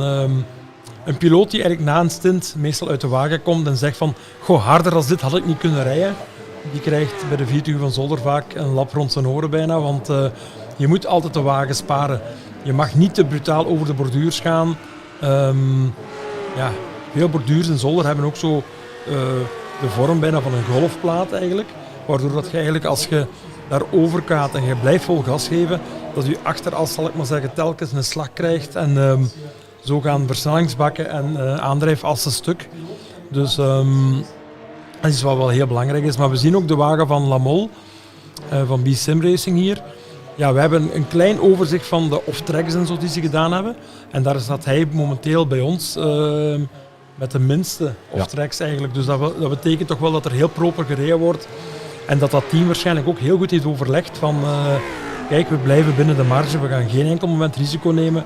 We blijven liever wat langer. En nu op dit moment gaat de wagen juist rond. Ja. Ook bij ons is er een commentator's curse, blijkbaar. Ja. Maar hij heeft natuurlijk wel de wagen weer gered zonder een impact of zo. Dus dat gaat geen verandering zijn aan de wagen zelf. Nee. Ja, want ik herinner me, ik denk, het was niet voor dit team, maar bijvoorbeeld op dit team zit nu ook Gregory Franks. En als ik mij niet vergis, hebben die bij een van de 24 uur races ook, ik dacht zonder incidenten. Of met maximum 1 of zo. Die hebben zo ook eens eigenlijk de volledige 24 uur kunnen rijden. Wel in een andere teamsamenstelling, maar toch zonder incidenten. Ja. Dus dat geeft toch ook wel aan dat er wel ervaring in dat team zit op dit moment. En ze maken ook nog altijd kans op een podiumplaats in principe. Ja.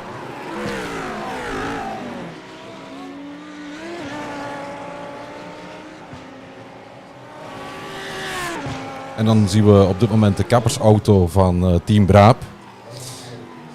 Dat is blijkbaar een running joke in het team zelf. Dus dat het Lambo-team met een kappersauto rijdt blijkbaar.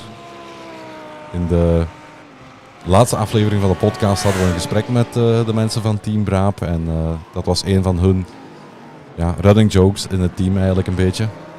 Maar ze doen het wel goed. Ja. Ze hebben momenteel een achterstand van 4 seconden op deze Lambo van Jacob Boshoff.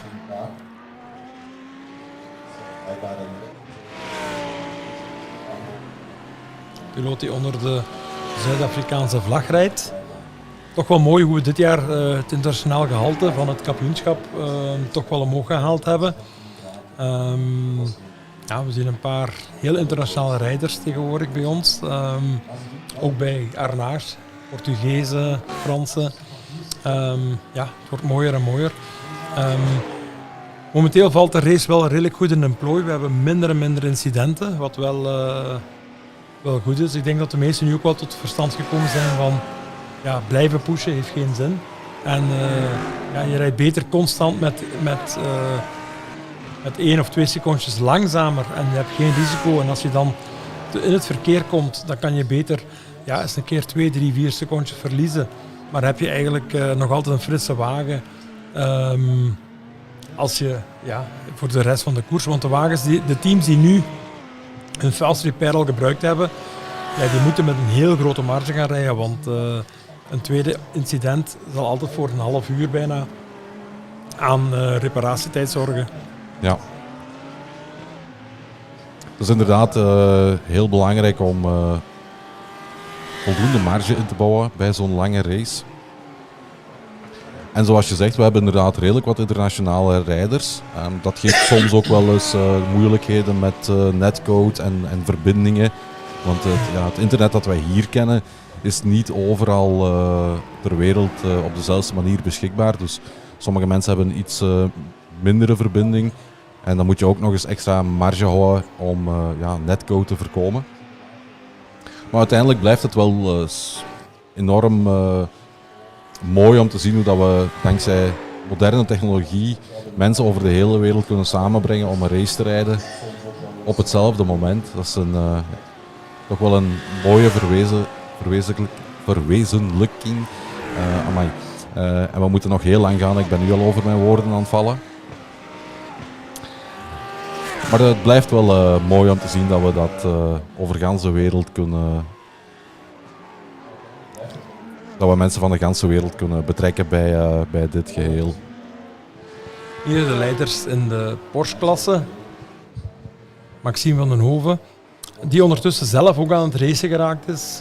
Een paar knappe prestaties heeft geleverd dit jaar in de BGDC. Zo zet hij hier in Zolder bij de voorlaatste race hun Seat hun Cupra of Seat op de polepositie voor de veel snellere wagens. Toch wel heel knap.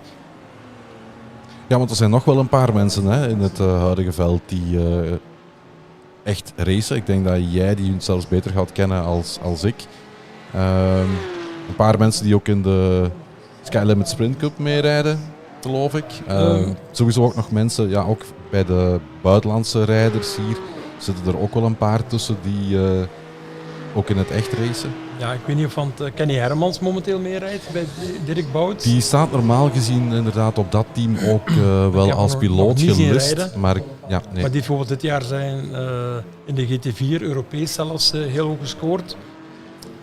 Cedric Wouters die rijdt op een van de Astons van JWS. Die dit jaar ook de Superpole hier in Zolder heeft gewonnen. Dus op de eerste plaats mocht starten.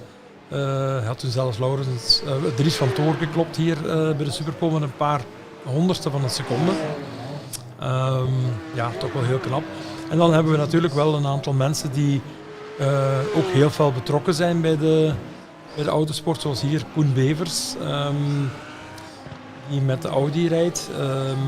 Normaal stond die Audi ook in die kleuren van de echte Audi. Maar ik vrees dat ze voor deze sessie met het verkeerde team ID hebben ingelogd. En dan komt helaas de bestikkering niet door op de juiste manier. En daardoor dat ze nu met een zwarte Audi aan het rijden zijn. Koen samen met Bavo Follon en Wart Mallaerts, 3 topingenieurs uit de Belgische autosport. Heel knap dat die jongens hier samen met de sim rijden. En momenteel ook 5e. Ik denk dat ze wel op weg kunnen zijn naar eventueel zelfs een podium. Want de wagens voor hen hebben toch al eentje gehad, de 77, die al 1 fast repair heeft gehad. Ik denk dat wagen nummer 1 van Arnaars ook wel wat schade al heeft. Dus het zou wel eens kunnen dat die ook een fast repair nodig gaan hebben. Direct meteen een half wedstrijd of zo, om voor de veiligheid dat in te bouwen. En dan weet je dat alles mogelijk is voor de wagens die in de top 5 zijn. Dan moet het ander maar een klein foutje maken en dat kan in de nacht wel snel gebeuren. Of 's morgens bij het opkomen van het licht is ook zo'n moment dat het nog wel even moeilijk wordt. En dan ben je meteen misschien klaar voor een podiumpositie. Ja, inderdaad. Als ze op die manier kunnen blijven verder rijden zonder al te veel problemen, dan kan het soms zijn dat je, ze noemen dat dan eigenlijk een beetje picking up the pieces. Dus gewoon de mensen die voor je vallen eigenlijk oprapen en op die manier positie winnen. Ja, hier zien we Laurens Kloots. Die is dit jaar vice-kampioen geworden in de kleinste klasse van de Belcar Skylimit Sprint Cup met zijn Mazda MX-5. Ook iemand die heel veel geleerd heeft. Die een paar jaar geleden reed hij nog rallycross. Hij heeft dan bij de eerste races mee ingetekend bij ons voor de Virtual Belcar en zo te rijden. En toen we het jaar daarna dan begonnen met de Belcar Skylimit Sprint Cup, met de sluiting van op Grimby, van Maasmechelen, de rallycross, zocht hij iets anders en is dan bij ons komen racen. En nu zijn tweede seizoen heeft hij al heel sterk afgesloten. Maar ook bij het simracen is hij ook steeds beter en beter. En hebben ze nu zelfs al een team met 2 wagens. Momenteel is hij 6e in de Porsche-klasse. Maar er is al van alles gebeurd bij die Porsches. Dus het is een kwestie van vlot blijven rijden en uit de problemen blijven.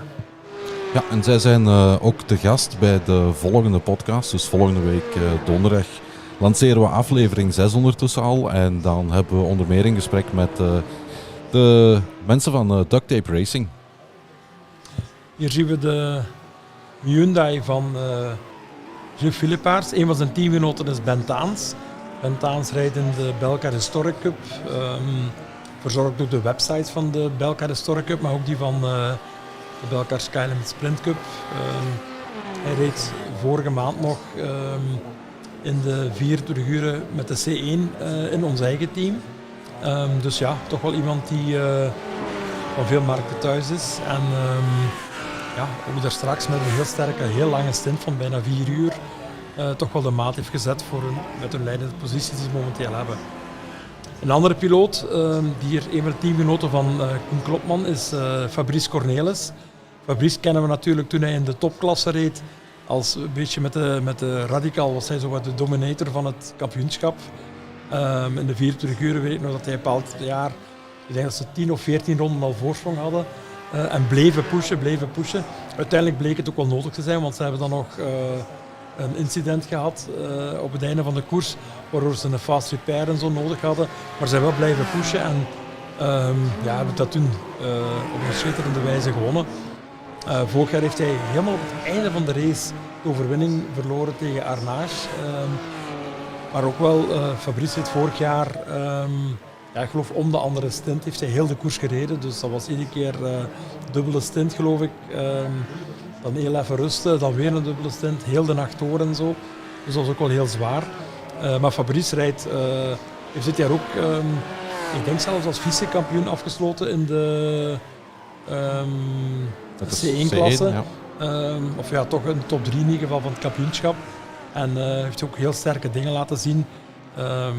In de laatste race ook waren ze echt wel super snel ook. En Fabrice heeft ondertussen toch al 2 jaar ook ervaring op het circuit.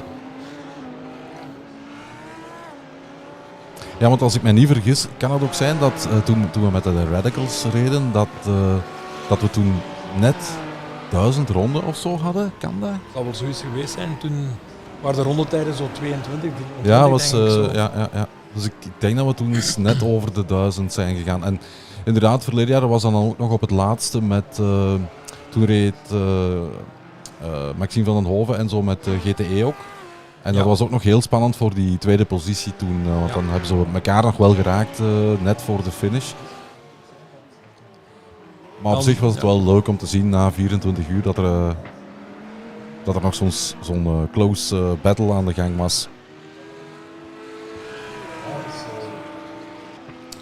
Dan de leiders hier, daar rijdt Morlet ook bij mee.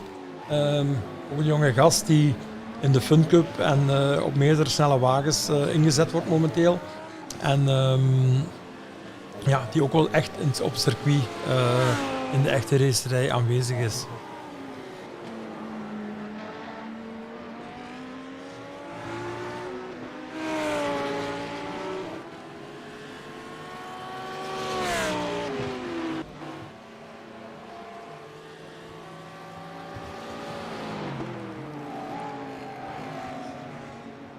We zien de 55 ondertussen binnen.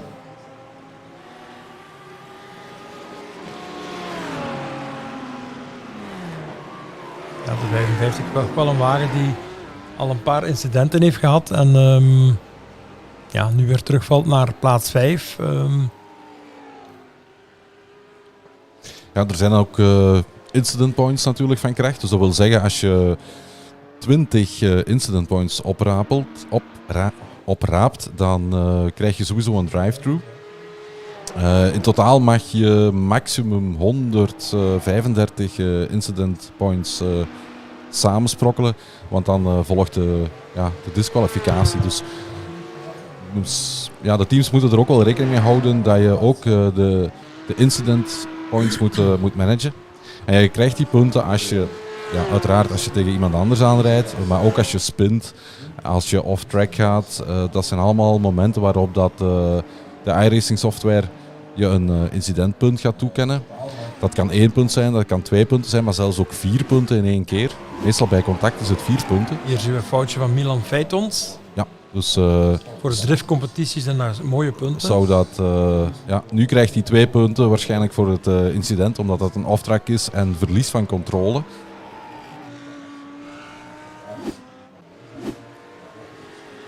Milan Feitons trouwens ook iemand die we regelmatig op de Skylimit Track Days al hebben zien rijden. En die ook wat plannen heeft, denk ik, richting de echte racerij te gaan. Ja, en ik kan ook laten weten dat Thomas Smets van Autosport.be laat weten dat het 1007 ronden waren. Een van zijn oude artikels nagekeken en daar staat in 1007. Ja. Trouwens bedankt om het zo mooi in mooie verslagen te maken van de Belcar Skylimit Sprint Cup, maar ook van de Virtual Belcar op Autosport.be. Toch wel een meerwaarde ook voor onze teams. Absoluut. En je hebt altijd pioniers nodig. En gelukkig is Thomas en Autosport.be pionier genoeg om ook aandacht te geven aan het simracen. Terwijl dat in het buitenland de link tussen simracen en echte autosport eigenlijk altijd maar groter en groter wordt. Ja. Hier zien we Carlo Diegues, de Portugees van Arnage Competition. Ik denk dat zij nog een paar puntjes nodig hebben. Als ze nu een goede uitslag hebben na 6 uur en nog eentje na 12 uur, dan zal de titel ongeveer binnen zijn voor hun. Maar de ambitie van het team en van de piloten kennende, gaan ze toch pas echt heel blij zijn als ze ook de 24 uur opnieuw winnen, zoals vorig jaar. Ging daar ook opnieuw flink over de curb.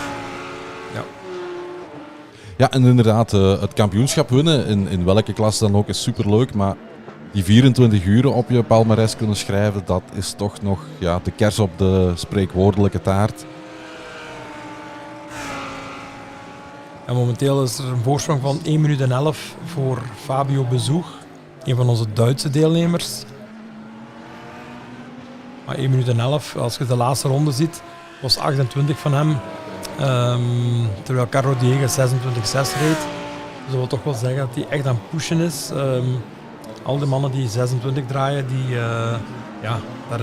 daar moeten die een vrije ronde daarvoor hebben. En we zien hier ook dat Fabio ook met dat inhaalmanoeuvre geen risico's nam. Hij komt nu dichter bij de Audi. Ja, dat is inderdaad ook iets dat we nog wel vaker zien. Daar straks ook nog even aangehaald als we dan vanuit racecontrole een aantal dingen aan het bekijken waren. Dat we ook vaak zien dat je zo groepjes auto's samen krijgt. Hè? Ja.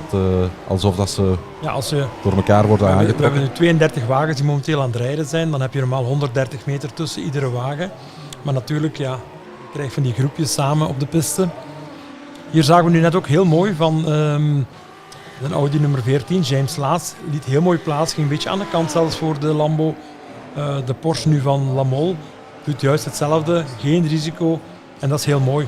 En we zien trouwens dat Fabio Bezoeg volgens mij zijn teamgenoot, die op de 3e plaats hangt, dadelijk op 2 ronden gaat zetten. Dus hij is nu heel veel dichter aan het komen bij Paul Thijskens. Ja, en het is ook net zoals in het echt dat ze ook een blauwe vlag krijgen. Hè. Dus daar moet je ook als rijder gevolg aan geven. Dus je moet de vlaggen respecteren. Dus dat wil zeggen dat als je een blauwe vlag krijgt, dat je ook binnen een aannemelijke tijdspanne moet op zijn minst toch proberen om die koploper bijvoorbeeld zo eenvoudig mogelijk te laten voorbijsteken. Je moet niet stilstaan en uitstappen, maar je mag wel altijd een beetje helpen natuurlijk om het zo gemakkelijk mogelijk te maken voor iedereen. Ik zie hier ergens een incidentje met Steven Verelst. Even kijken wat er misloopt. Misschien zich misremt hier aan de 90 graden bocht. Ja, iets te diep de bocht ingeremd misschien. Ja. En dan... Ja, en achterstevoor. Ja. En dat hebben inderdaad die GT3's sinds de update hebben ze dat niet zo graag meer. Als je te diep de bocht inremt, dan komen ze iets sneller rond dan vroeger. We gaan hier even meevolgen hoe Fabio Bezoeg waarschijnlijk Paul Thijskens op 2 ronden gaat zetten. Die kloof wordt kleiner en kleiner. En natuurlijk als je 2 ronden voorhangt op de concurrentie, ja, dan kan je ook vanaf daarna ook minder en minder risico's nemen.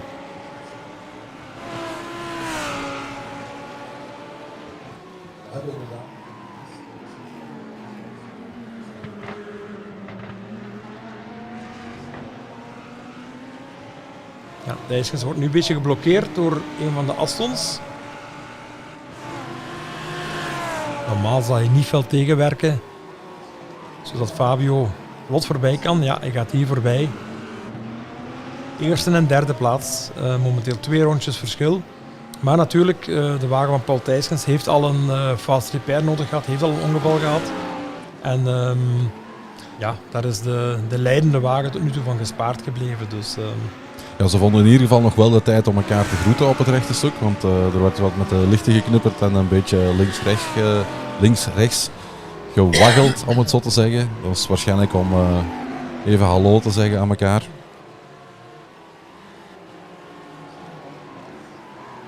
En nu dat het ook donkerder begint te worden stilaan, zien we ook meer en meer lichten aangaan op de wagens.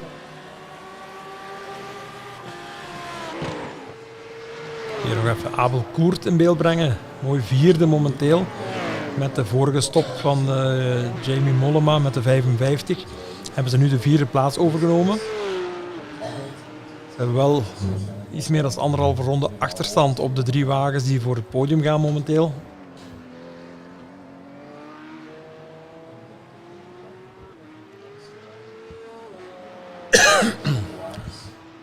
Abel die trouwens ook vaak trackdays rijdt. Hij heeft geloof ik een van die Cup Porsche die een beetje in deze kleuren staat, ook met daghouwer. Aangezien hij toch wel een heel befaamde horlogemaker is. Van de oude stijl zal ik maar zeggen. Dus alle speciale uurwerken die maakt hij terug helemaal fris. Daardoor rijdt hij ook met die reclame van daghouwer. Hij heeft sinds kort ook zo'n Ariel Atom. En toen we eind november een heel harde regendag hadden hier op een trackday, is hij komen rijden, een regenpak aan, zo'n motopak, regenpak aan. En ik heb heel veel foto's gezien waar hij dwars door de bochten gaat. Dus ja, hij heeft daar zijn ding wel gevonden. En we zien hier ook, ja, hij gaat nu een van de Astons dubbelen. En dat doet hij ook weer zonder risico. Als hij ziet dat de Aston de ruimte laat, gaat hij daar mooi vlot voorbij. Ja. Ja, en ik zie hier ook in de YouTube-chat dat de wagen 55 blijkbaar toch ook technische problemen heeft gehad. Dus die is op een bepaald moment gecrashed.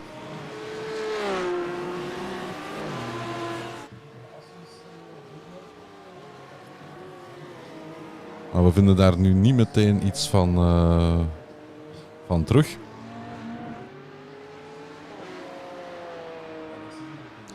Maar zijn inderdaad wel teruggevallen naar plaats 5 op dit moment. Dus het is niet onwaarschijnlijk dat dat is gebeurd. Ik denk dat ik het hier gevonden heb.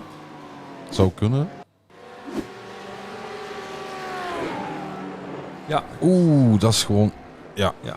dat is inderdaad heel pijnlijk. Dat is een technisch gas issue. blijft, ik zie dat mijn gas blijft En het steven gas blijft zo. hangen, ja. Ja. En geen mogelijkheid tot stuurinput. Dus ja, Dan zijn er naar de pits gejumpt en Ja. hebben ze een fast repair gebruikt. Wel een spijtige situatie, want Ja, de strijd voor het kampioenschap in de klasse gaat eigenlijk tussen de 55, dan de 999 van Hans Poelmans hier en de 12. Mooi Ja. camerabeeld. Dat is een cameraman met lef die aan Ja. de binnenkant van de borduur lag, denk ik. ja. Nu, de Porsche van B-Sim heeft ook nog altijd wel zicht op een podium in principe. Dus, want die stonden niet zo heel ver achter ook op die derde plaats. Zeker als je rekening houdt met dubbele punten, zijn er nog wel wat dingen mogelijk in die Belcar 2-klasse. Ja.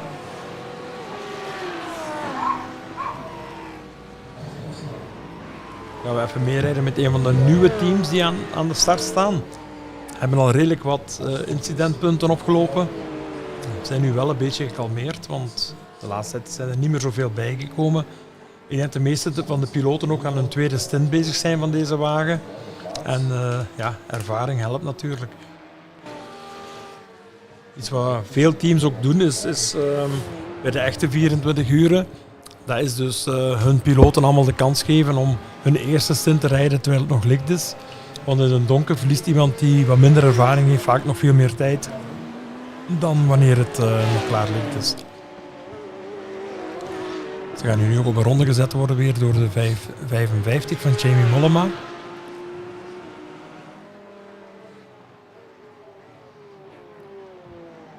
Even kijken of dat weer mooi gaat verlopen of dat het toch wat tegenwerking is. Ja, in principe hebben ze een blauwe vlag, dus ze gaan sowieso een beetje moeten Waarschijnlijk gaat het meewerken. richting 90 graden bocht vlot voorbij kunnen gaan nu. Ja, zet zich aan de binnenkant, maar blijft Nee. toch nog even wachten. Ja. Dat is iets wat ze eigenlijk een fout die veel piloten maken in het simrace, zal ik maar zeggen. Dat is als men weet, de andere wagen heeft het gat van 100 meter op 1 ronde of 2 ronden dichtgereden. Laat die wagen dan gewoon voorbij, sluit mee aan. Je kan er alleen maar van leren. Zie je? Hij zit nu te wringen om die bocht door te geraken. Ja. De 55 verliest daarmee tijd. Nu zal hij er wel voorbij kunnen geraken aan de binnenkant. Ja, het is inderdaad ook zo. Ja, en je krijgt ook blauwe vlag, hè, dus je Ja. moet op een bepaald moment Maar eigenlijk had ook dit gewoon kunnen gebeuren aan plaats de 90 graden bocht en hadden ze alle twee Veel een minder rondetijd tijd. gehad die veel beter was. Want als we nu zien, de 55 draait nu 32,7 terwijl zijn vorige ronde nog een 31 was. Hetzelfde voor de 16. Alle twee een beetje tijd verloren. Dus dat is wel iets om aan te werken. Ook voor de jongens die nog niet zoveel ervaring hebben, maar daar gaan ze wel stilletjes aan ondervinden. Ja, als je zo'n eerste keer meedoet aan een race en dan vooral zo'n 24 uur race in Virtual Belcar. En we mogen dat eigenlijk wel gerust zeggen dat het gemiddelde niveau is vrij hoog van de rijders. Dus als beginnend team of als nieuw team, dan kan je inderdaad best zoveel mogelijk je eigen race rijden. Zonder echt gekke dingen te doen om een eerste ervaring op te doen.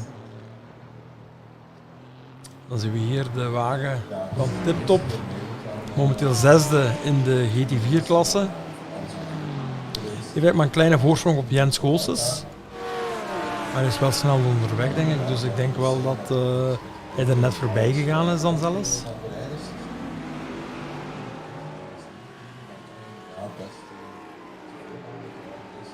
Hier zien we nog iemand die een foutje heeft gemaakt, denk ik. James Laats. Gaat richting Villeneuve-chicane nu.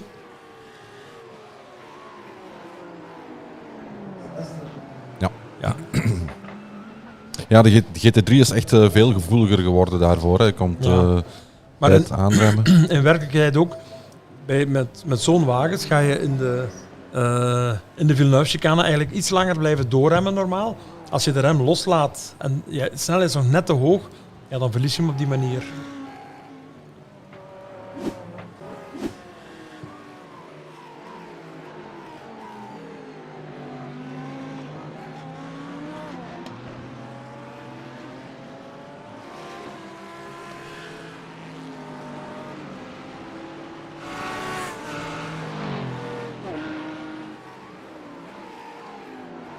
En het werd heel even stil, omdat we ook een een incidentje moeten opvolgen. Dus ondertussen moeten we natuurlijk ook racecontrol in de gaten houden.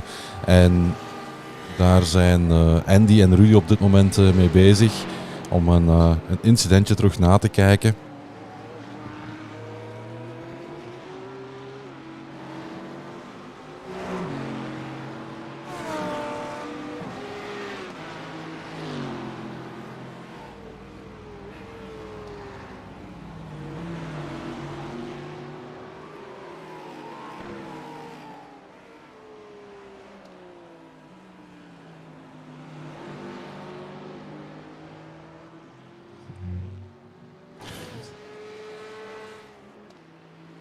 Dat is een van de voordelen van iRacing en ook de andere software is dat je uit veel verschillende camerahoeken natuurlijk een incident kan bekijken. Zoals daar straks hadden we een incidentje waarbij dat de commentators vanuit hun standpunt, hun camerahoek de situatie iets anders hadden ingeschat dan dat bijvoorbeeld racecontrol het kon zien uit verschillende camerahoeken.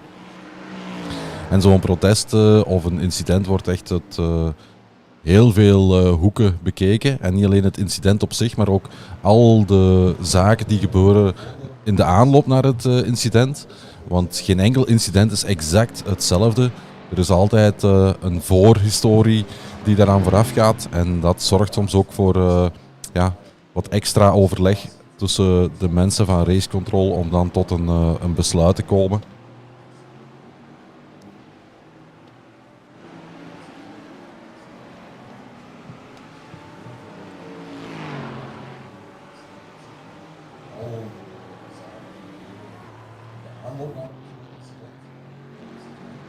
En de meeste... Ja, we gaan dat hier eens even bekijken, wat er net gebeurd is.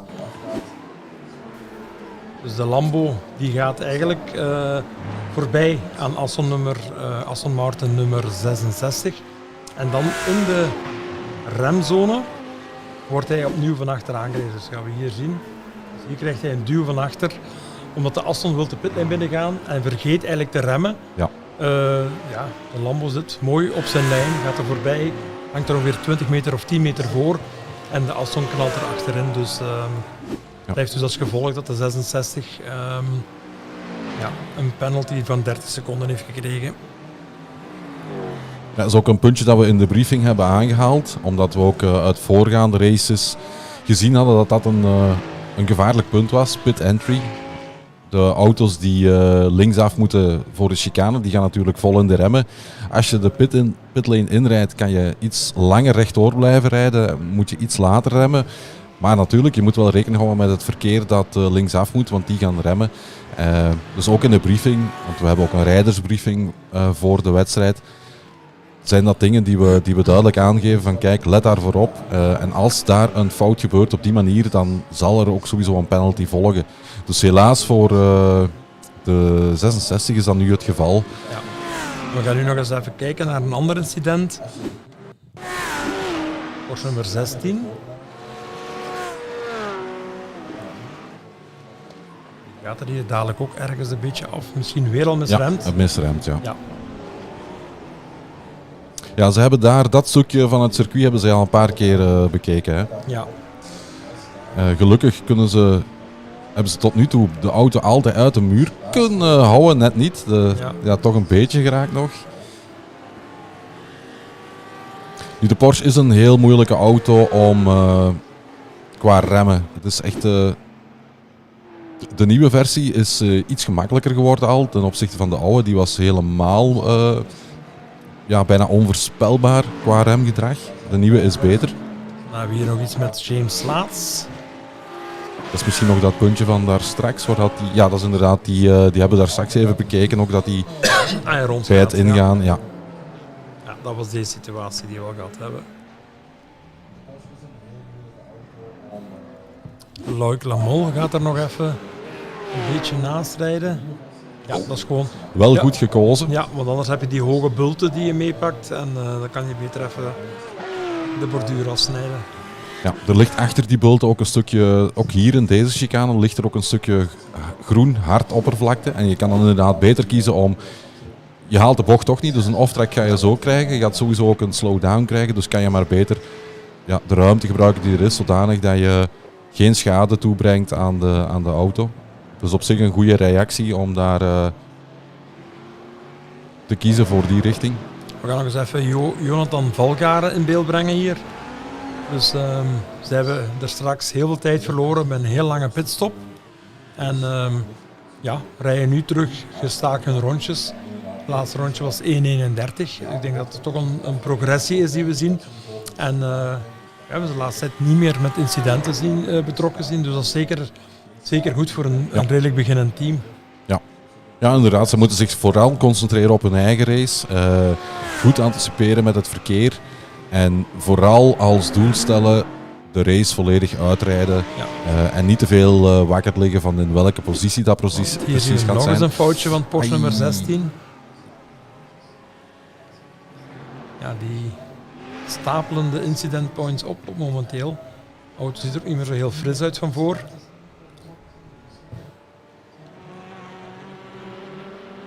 Ja, dus zij gaan toch stilletjes aan moeten hun instelling een klein beetje aanpassen, want we hebben nog ongeveer 4 keer zoveel te gaan. En als ze zo blijven scoren met incidentpunten, dan zouden ze wel eens kunnen gedisqualificeerd worden door iRacing zelf, zal ik maar zeggen. Ja, inderdaad, dat is een limiet die is ingesteld. En als je die bereikt, dan is het sowieso einde verhaal. Dus ook zij zouden inderdaad gewoon moeten kijken van iets meer marge inbouwen, eigen tempo rijden, goed rekening houden met het verkeer. Maar op zich hebben we dat tot nu toe bij hen wel vooral gezien dat ze houden op zich wel rekening met het verkeer. Het zijn vooral eigen fouten die ze maken.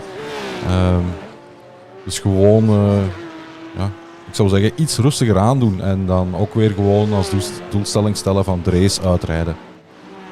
Tweede plaats bij de TCR's. Hier voor B-Sim Racing. Met Jelle Verstraeten momenteel aan het stuur. Heeft iets minder dan een ronde achterstand op Gilles Philippaerts. En hij is rapper aan het gaan, dus ik denk dat hij even geleden er voorbij is gegaan. Zich ontdubbeld heeft.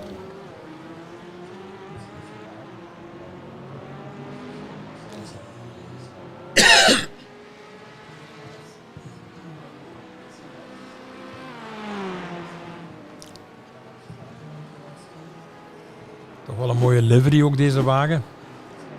Ja.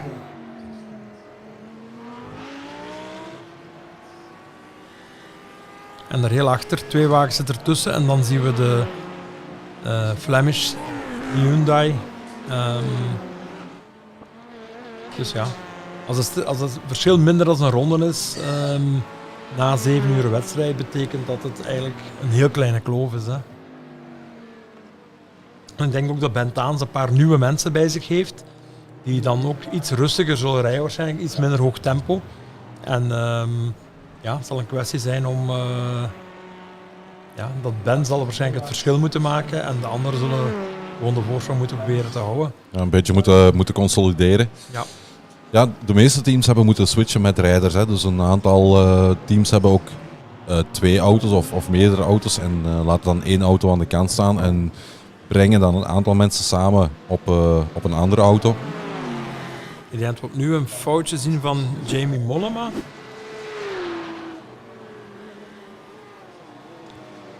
Ja. Bij het uitkomen misschien iets te snel op het gas. Ja. Hopelijk houdt hij die wel. Ja, hij zet hem gewoon even in het gras zonder veel erg. Verliest natuurlijk wel een beetje tijd, maar geen schade. Dus dat is ook super belangrijk. Want sowieso gaan zij ook hun fast repair natuurlijk moeten gebruikt hebben na die technische pannen die ze kenden en daardoor in de muur belanden. Inderdaad.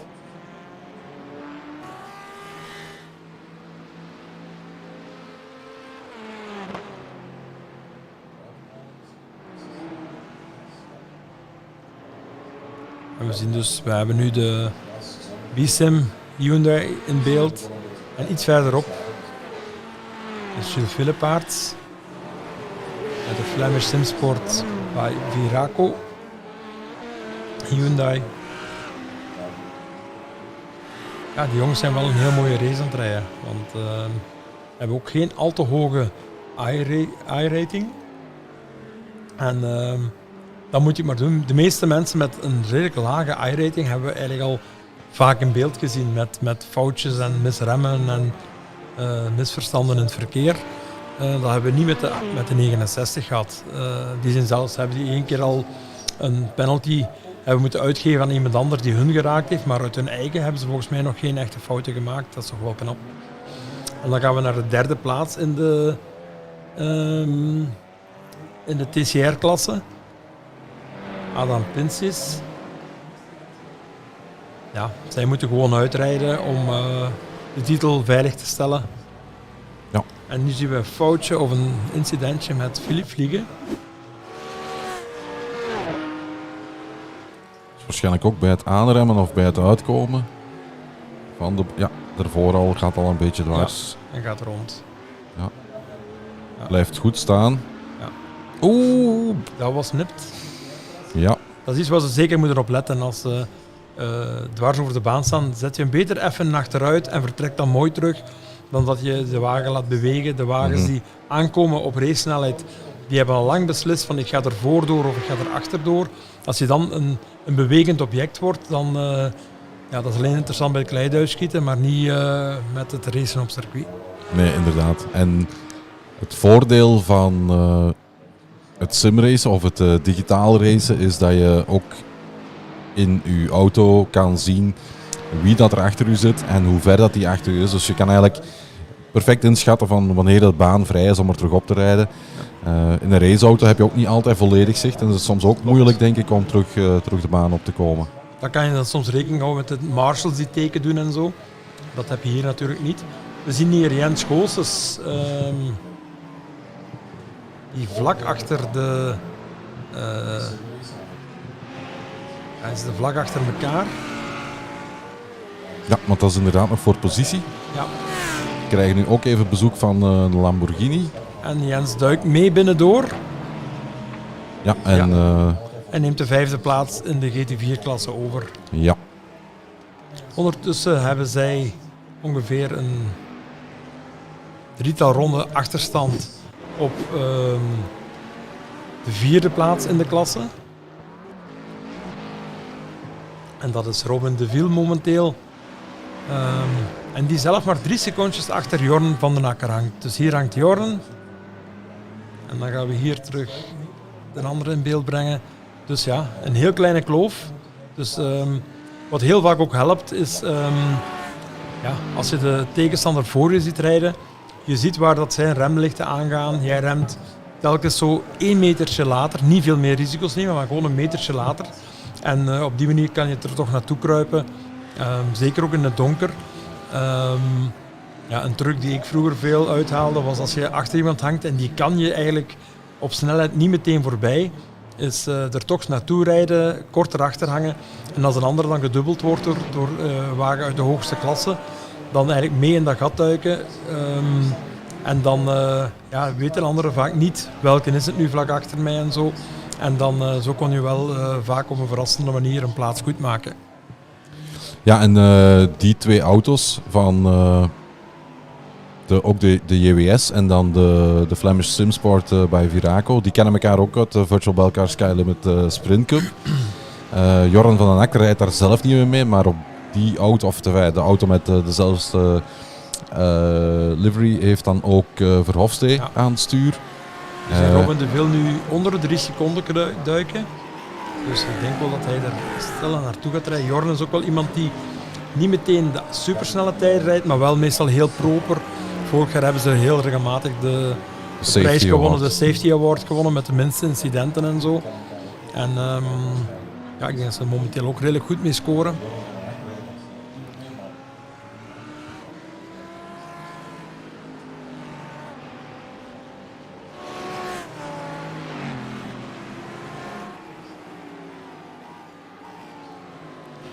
Ja, het verschil is nu ondertussen maar een kleine 2 seconden meer. Ja, met de Audi die voorbij kwam is het terug opgelopen naar 2,3. Maar ik denk wel dat Robin er naartoe aan het rijden is. Ja, want die Audi die moet op een bepaald moment natuurlijk ook voorbij de andere Aston. En als dan de Vil een beetje in het spoor kan blijven, dan gaat dat verschil dat nu groter is geworden, waarschijnlijk terug opnieuw. Ja. Ja, de Audi gaat hier nu voorbij. Het verschil is ook wel, hier heeft een piloot veel meer informatie dan dat je in de echte racerij hebt. Daar zit je vaak toch eenzaam in de wagen.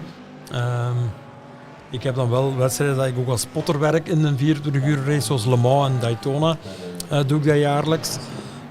En dan help je wel de piloot. Als de piloot exact weet van wie er vlak achter hun hangt en zo, dan weten ze van ik moet de deur dicht houden of ik maak plaats of ik zorg ervoor dat we samen weinig tijd verliezen en zo. Maar als dat natuurlijk voor positie gaat, dan wordt het toch wel vaak een deurtje dicht gedaan of defensief gereden. Ja, we zien echt wel dat Robin de Viel dichter komt. Vorige ronde was weer een seconde sneller. Het verschil is nu 1 secondje. Ja, en ik geloof ook dat beide wagens wel al een beetje sporen van de wedstrijd dragen. De WS-auto heeft sowieso al een beetje schade rechtsvoor, dacht ik. Er zit een beetje een bult in de motorkap. Ik denk, we gaan eens even meevolgen van op de neus van Robin de Viel, hoe dat hij het gat gaat dichtrijden. Ook een cameraman met heel veel lef. Ja. Steve McQueen, denk ik. Nee, of wie was dat? Le Mans. Ja, en die lag toch op de neus van een auto met dan echt nog een hele grote camera op zijn helm gekleefd of zoiets. Ja, klopt. Ja, we zien het gat stelselmatig kleiner worden. 0,8.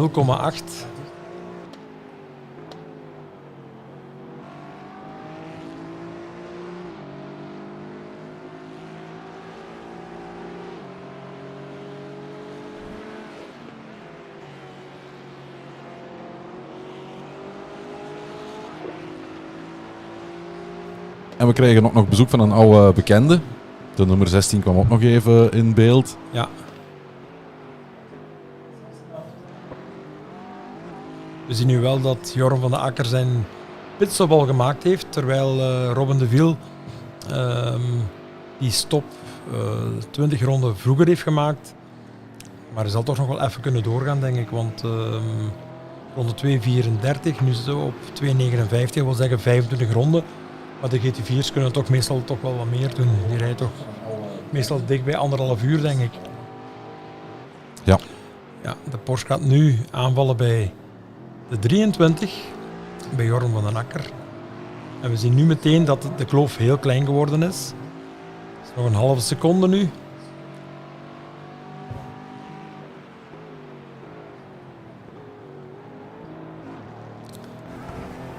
Even vanuit de wagen.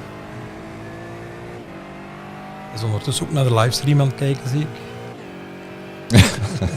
Ja, Netflix en chill in de auto. Ja, nu kunnen we zien hoe gaat hij het nu aan boord leggen om voorbij te gaan. Een foutje van Jorn van den Akker. Hij had wat onderstuur.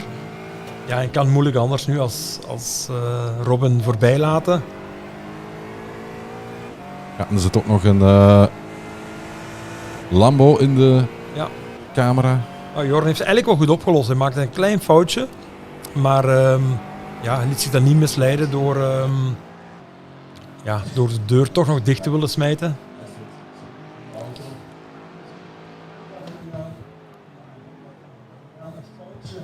Ja, we zien trouwens nu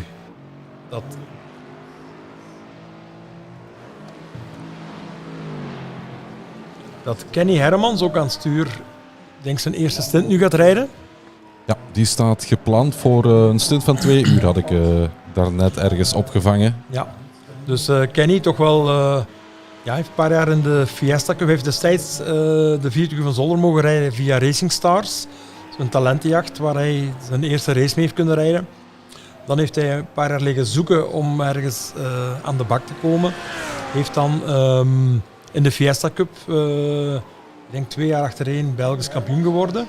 En kreeg afgelopen seizoen de kans om de GT4 met een Camaro in het Europees kampioenschap van start te gaan. En hij heeft een paar heel mooie podiumplaatsen gehaald. En ik denk wel dat hij vertrokken is voor een mooie internationale carrière. Hopelijk blijft hij de budgetten vinden. Hij rijdt daar ook in de kleuren van Tip-Top Racing. En die ook met de Cayman in de Belcar hebben gereden. En ik denk dat er toch wel een mooie toekomst is voor Kenny. Want hij heeft nu echt wel zijn stempel gedrukt internationaal.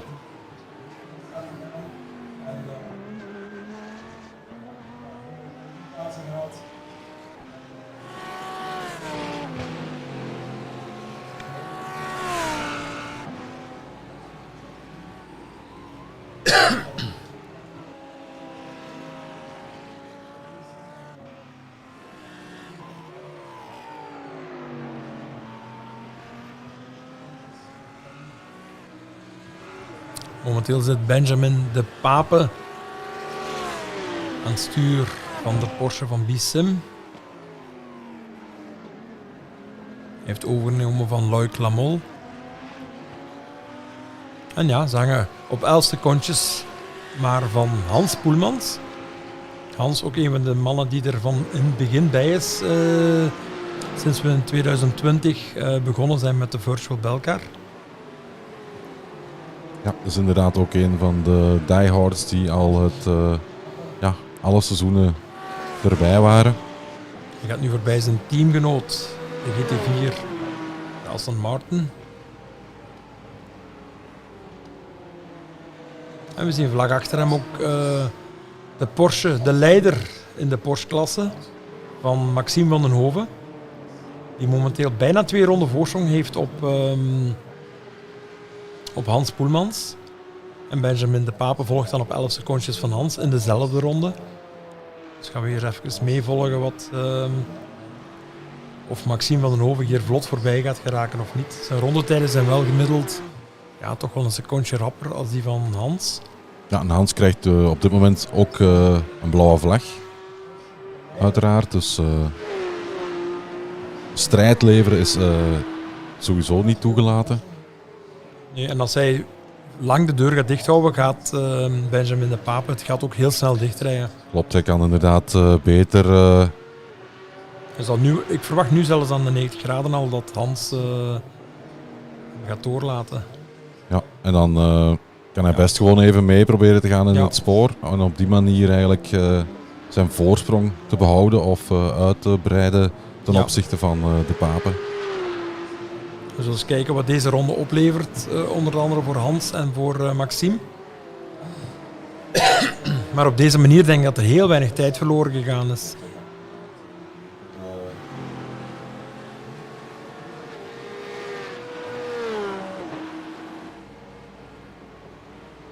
Ja, ik denk dat ze alle twee eigenlijk een paar tienden verloren hebben nu.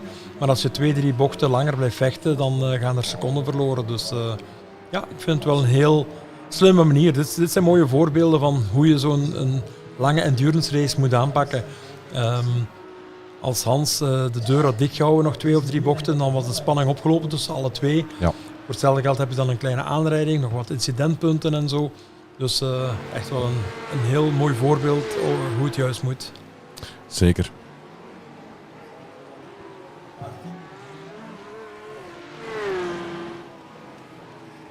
Tim de Hond, ook wel een redelijk nieuwe naam denk ik in ons kampioenschap.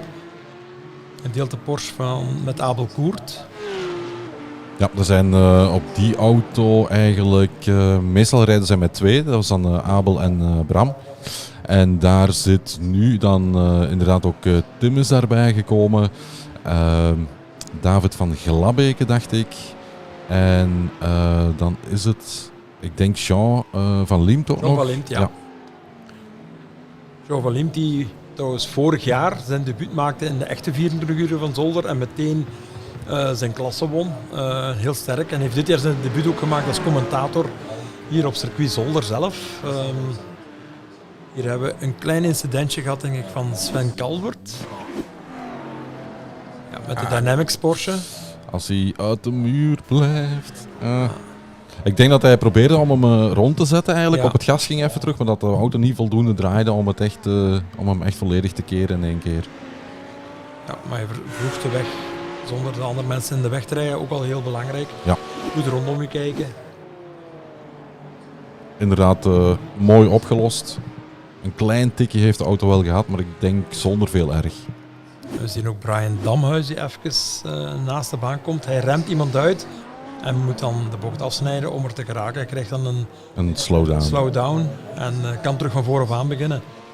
Maar ik moet wel zeggen dat wagen nummer 90 met, niet met de grootste snelheid aan het rondrijden is, maar wel toch heel behoorlijk doen voor een nieuw team. Ja.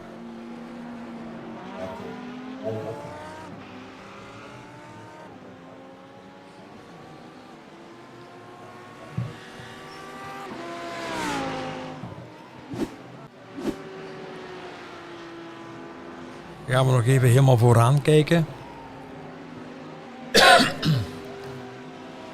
Dus Fabio Bezoeg.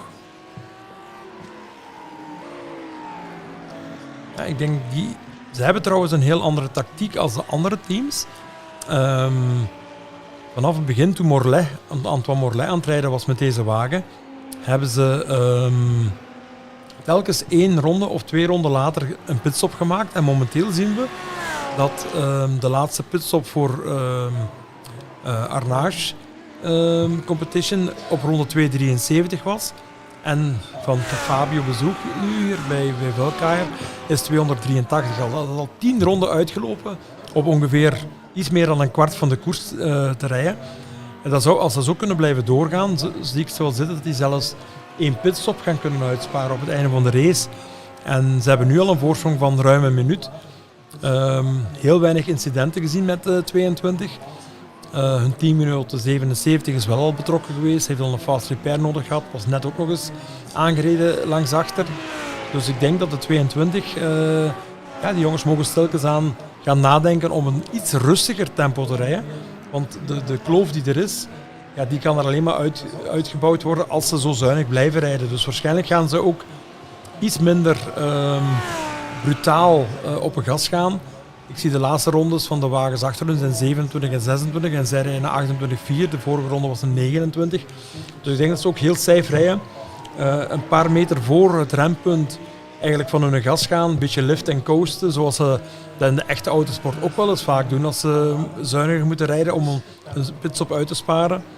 En als ze dit kunnen doen voor de rest van de race, betekent dat wel dat ze niet een voorsprong van een minuut hebben, maar eigenlijk een voorsprong hebben van 2 minuten en een half of zo. Want bij een pitstop verlies je toch al rap 1 minuut 20 of zo, plus die minuut en 8 die ze voor hebben.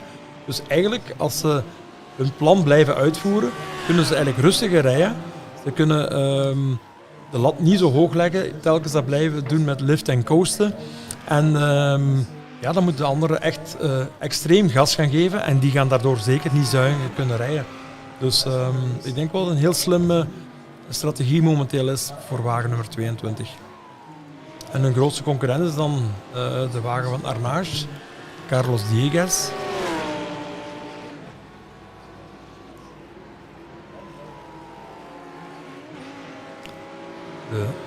Dus inderdaad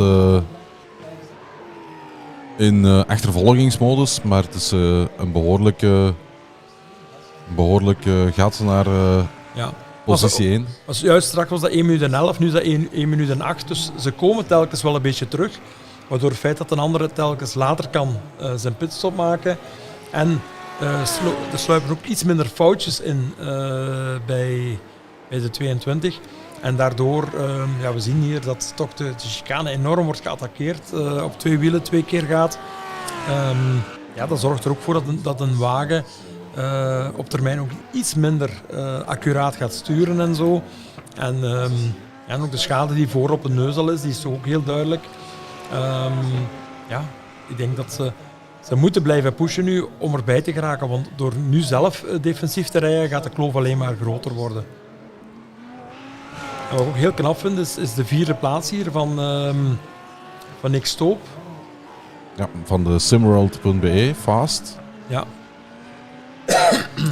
Die hebben inderdaad een beetje tot dusver anonieme race gereden, zoals ze dat nogal eens zeggen. Maar soms wil dat ook, soms is dat ook positief, want dat betekent dat je ook uit de problemen bent gebleven. En voor hen is het ook heel belangrijk om goed te scoren. Met het uitvallen van de Sim District Lambo, die derde staat in het kampioenschap momenteel, gaan ze dat gat kunnen dichtrijden vermoedelijk. Maar dat gaat ook alleen maar lukken als ze zelf daar hoog genoeg blijven staan. Dus ze zullen ook richting top 3 moeten kunnen gaan. Ik denk dat 77, de andere Lambo van Belcar, die heeft al behoorlijk wat incidentjes gehad. Die heeft ook al een fast repair nodig gehad. Dus die zijn wel heel kwetsbaar, denk ik, voor de vervolg van de race. Die zijn ook behoorlijk aan het pushen. Maar ja.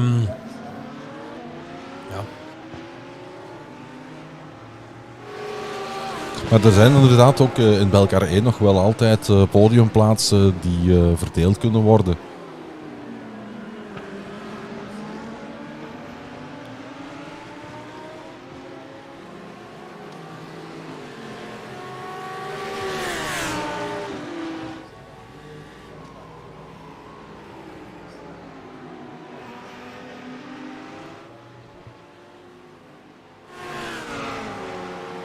De jongens van GTE Racing. Bij Redant. Een wagen die trouwens helemaal in de kleuren staat van de Porsche van Redant Racing. Een wagen die trouwens tijdens de 40 uur van Zolder eigenlijk goed op weg was naar de algemene overwinning. Totdat er eigenlijk op een bepaald moment een probleem kwam met de wagen. Maar die had een supergoeie strategie. Hingen op dat moment ook al, ik denk, een paar rondjes los van de Audi van PK Racing. En ja, die hebben toen de pech gehad in de race. En op een bepaald moment ook een sortie gemaakt. Een beetje teruggevallen, maar geloof ik toch wel terug opgeklommen naar een top 5 plaats. Hier zien we de Audi. Oeh, die gaan een klein beetje in de fout. Een beetje met zijn rechterwielen op het gras. En vervolgt nu weer een weg.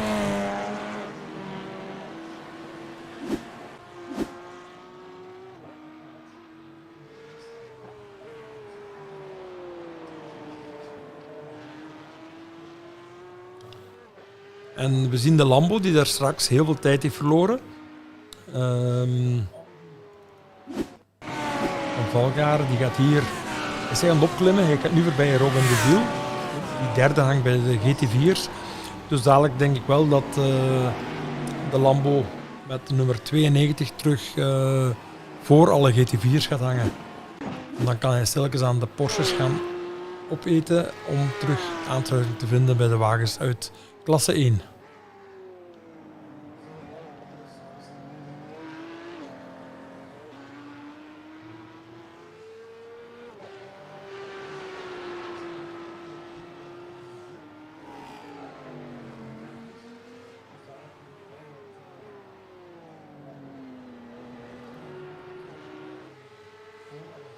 En we gaan even de Dynamics Porsche volgen.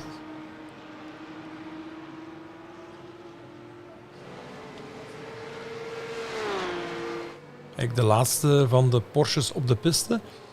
Maar hij is wel mooi aan het terugkomen. Ook hij heeft nog 4 GT4's voor zich hangen voordat hij terug aansluiting vindt bij de andere Porsches.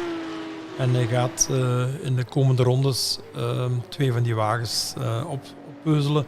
Hij hangt nu op 3 secondjes van Jorn van den Akker met de JWS Aston en een 50 seconden achter Robin de Viel die we net hebben zien vechten. Dus dat zijn de 2 Astons voor hem hier.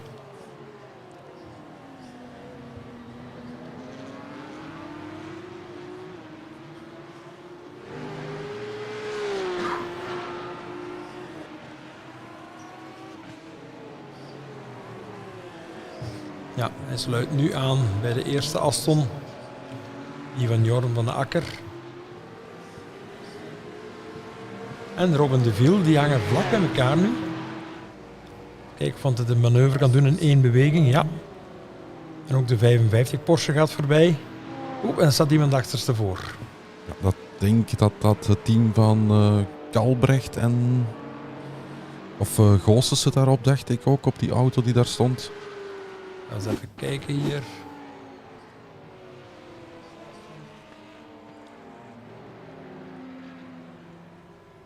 Ja, dat is IO Refuse op de tiptop. Die zit op Ja, er gaat eentje voor hem, denk ik. Kijk eens even mee hier. Die gaat iets te wijd. De andere, hij remt dan een beetje daarvoor. Je krijgt misschien een En tikje. krijgt een tikje, maar ja, dat is ook omdat hij waarschijnlijk de snelheid minderde, omdat de wagen Ja. voor hem een beetje te wijd ging. We zullen nog eens even kijken, terug hier. Vanuit deze camerahoek is het niet 100% duidelijk natuurlijk.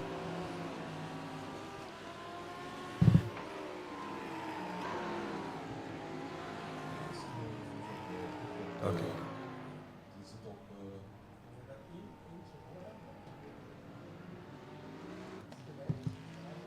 Hier nog eens even kijken vanuit een ander standpunt.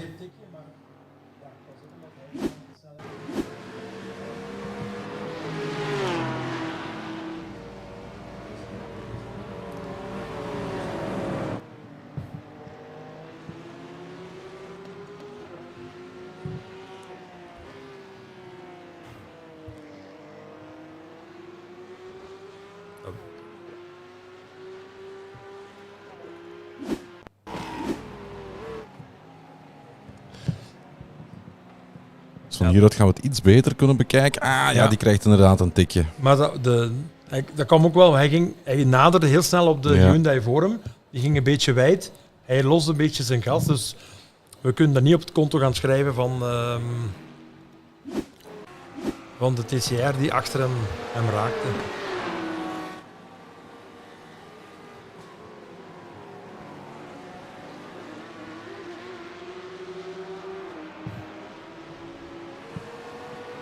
Hier gaat Sven Kalbert ook nog even van de baan.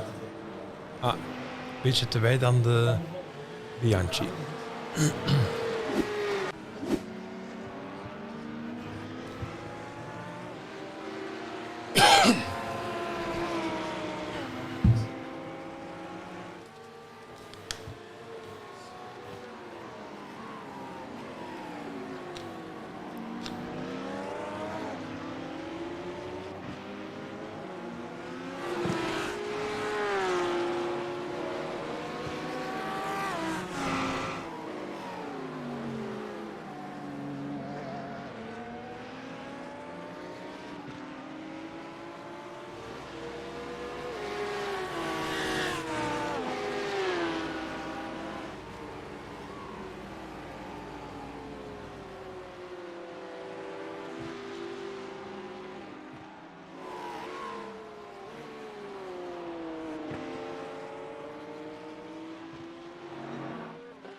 Wat voorlopig even zien.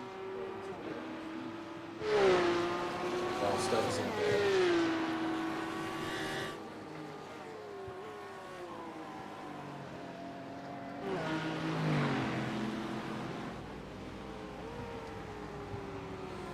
Zitten we hier bij de Aston van Art Sim Racing. Momenteel zevende bij de GT4's. En 20 seconden die ze achterhangen achter Io Refuge, die er net even afgegaan is.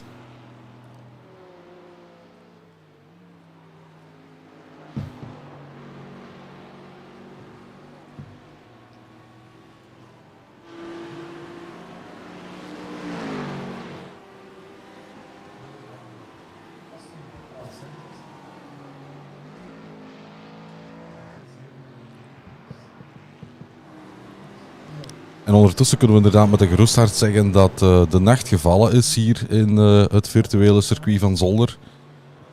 En het zal bij momenten iets moeilijker worden om nog de contouren van de auto echt te herkennen.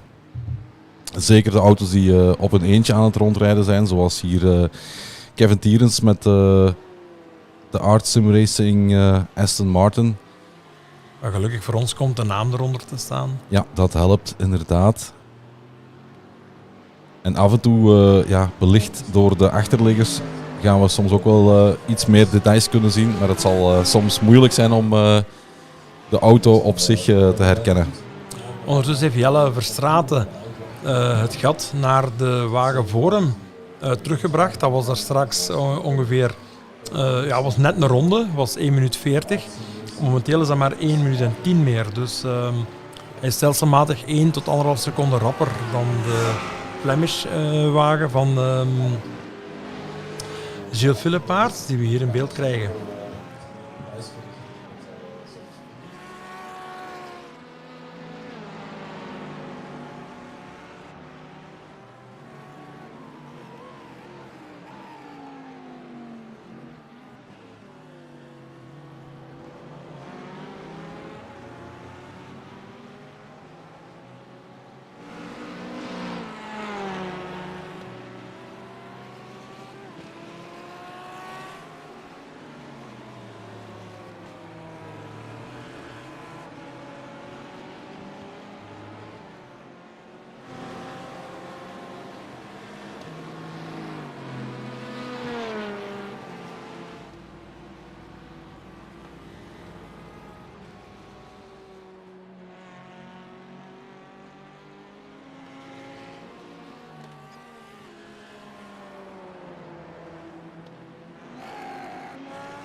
We gaan nog eens even kijken naar een paar wagens die even met wat wielen van de baan gegaan zijn.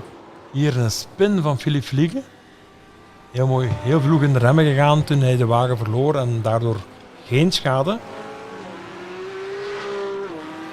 En ook Jacob Boshoff ging even in het gras rijden, denk ik. Ja, hier gaat hij te wijd.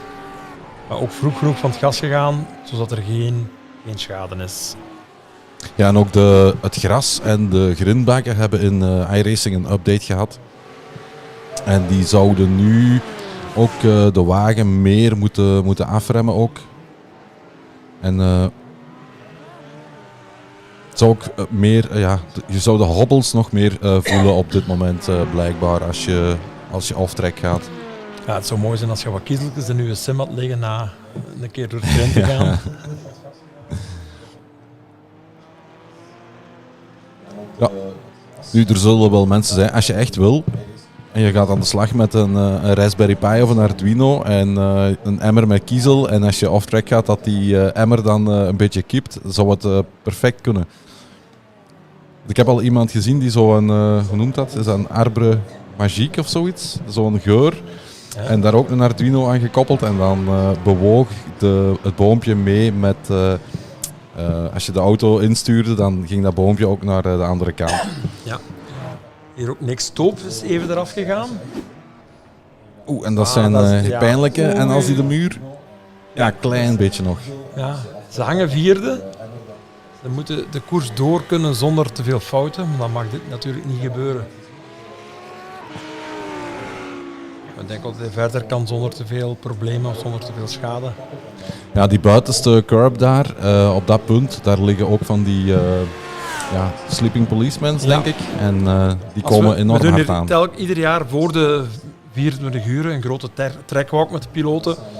En als ik ze dan laat zien hoe die borduur aan de buitenkant van de eerste rechtste eruit ziet, dan trekken ze toch vaak grote ogen. Want als je aan het rijden bent, heb je dat niet door dat dat zo ballenbrekers zijn, of hoe moet je dat noemen. Ondertussen heeft Fabrice Cornelis het stuur weer overgenomen van Koen Klopman. Heeft 38 seconden voorsprong nu op Robbe Janssens. De rode JWS Aston Martin.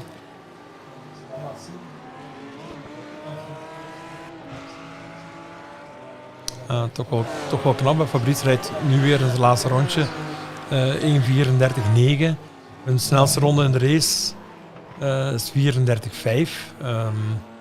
Moet toch maar doen. Hè. Constant binnen die halve seconde van uw toptijden te rijden met een wagen die eigenlijk pas in de derde hoogste klasse zit eigenlijk. Je hebt in principe 13 uit klasse 1 en 8 in klasse 2. Dat zijn toch 21 wagens op de piste die eigenlijk rapper zijn.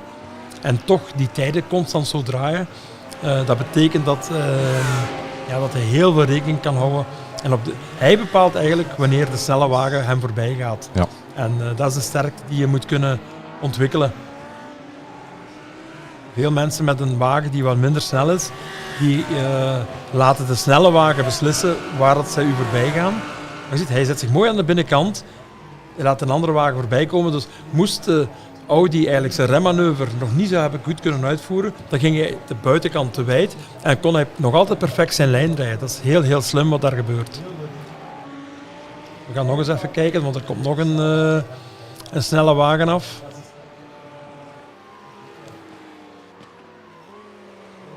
Want ze zeggen soms, die of die heeft iedere keer geluk gehad met verkeer, maar geluk bestaat niet in dit. Hier ook weer, hè. Hij blijft mooi lang links rijden. Dat moest die GT eigenlijk ergens een foutje maken in de Bianchi of zo en niet snel genoeg bij hem zijn. Dan heeft hij mooi de binnenkant van de bocht. Hij gaat niet op het vuil geduwd worden. Er komt nog eentje aan, denk ik. Nog een Porsche, denk ik.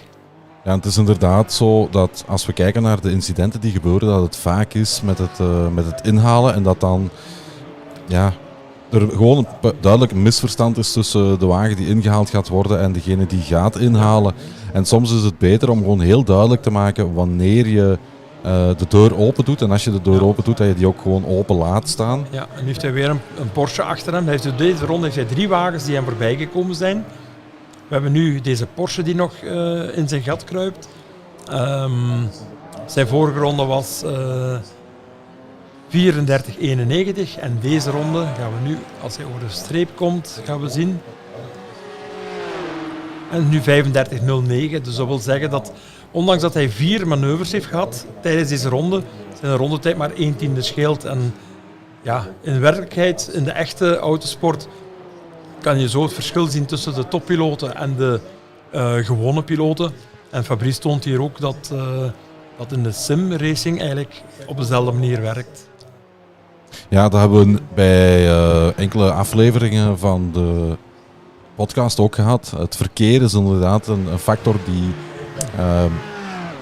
heel gelijkaardig is, zowel in het echte als in de sim. Ja. Dan ga je op dezelfde manier te werk.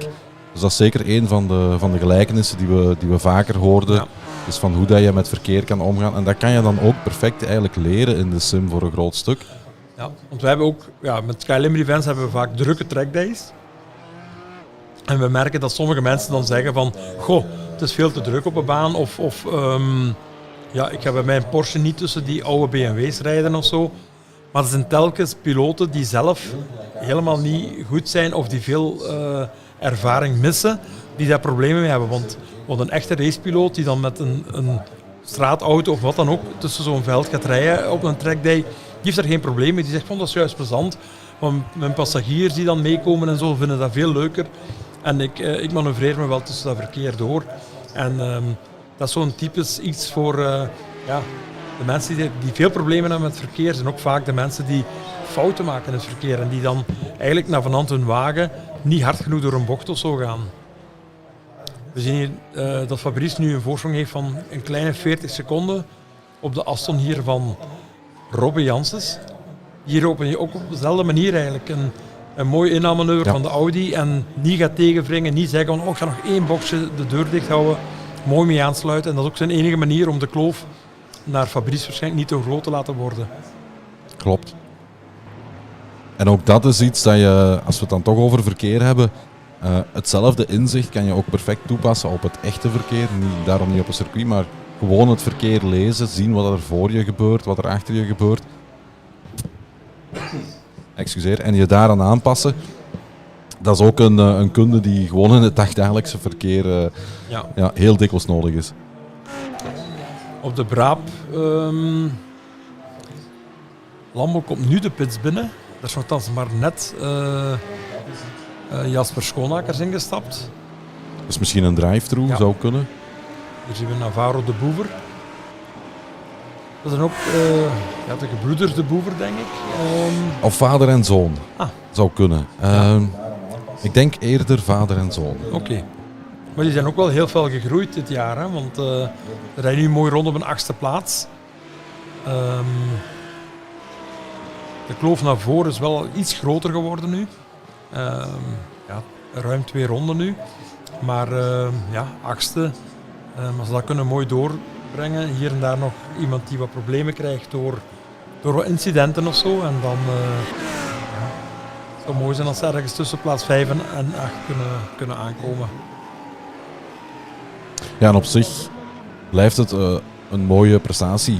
Ook al is het voor sommigen misschien maar plaats 8. In dit veld met de capaciteiten die hier allemaal rondrijden, is het een 5e, 6e, 7e plaats ook wel nog altijd een heel mooi resultaat. Ja, en we zien hier onze Amerikaanse vriend Joshua Campfield, die even van de baan gaat. Ja, ook weer net te laat geremd. Ja, maar kies dan ook weer om gewoon inderdaad rechtdoor te gaan en niet nog per se te wringen om die wagen toch nog iets of wat in te sturen. Dus ook mooi opgelost. Ik denk ook wel dat je tegenwoordig met de nieuwe versie van iRacing dat je ook meer grind ziet liggen naast de baan als ze door het grind gaan.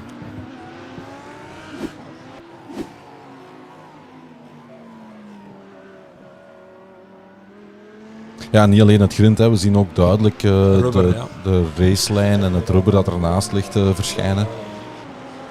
Dat is wat ze meestal op het einde van de race zeggen, de engineer tegen de piloot als ze de laatste ronde gereden hebben. En ja, in de meeste raceklasses moet een wagen een bepaalde rijhoogte hebben. En dat wordt wel heel delicaat gewerkt aan door de engineers om dat zo laag mogelijk, of de tolerantie zo weinig mogelijk te hebben. Natuurlijk, als uw banden dan versleten zijn en die zijn dan een beetje minder hoog, dan wordt het heel vaak een risico dat een wagen te laag is en daardoor eventueel gedisqualificeerd kan worden. En dan gaan ze in de laatste ronde, omdat er zoveel rubber naast de baan ligt, naast de lijn ligt, gaan ze dan de rubber ophalen en daardoor de wagen weer wat hoger leggen. Ja, dat is inderdaad iets dat we vaak zien gebeuren na autosportwedstrijden, dat ze nog even op het vuile gedeelte gaan rijden om de marbles en we te krijgen hier verzamelen. net ook door van Thomas van Autosport.be dat Navarro en Jeremy de Boever inderdaad vader en zoon zijn. Jeremy is trouwens verlamd en ondanks dat presteert toch behoorlijk goed met de simulator.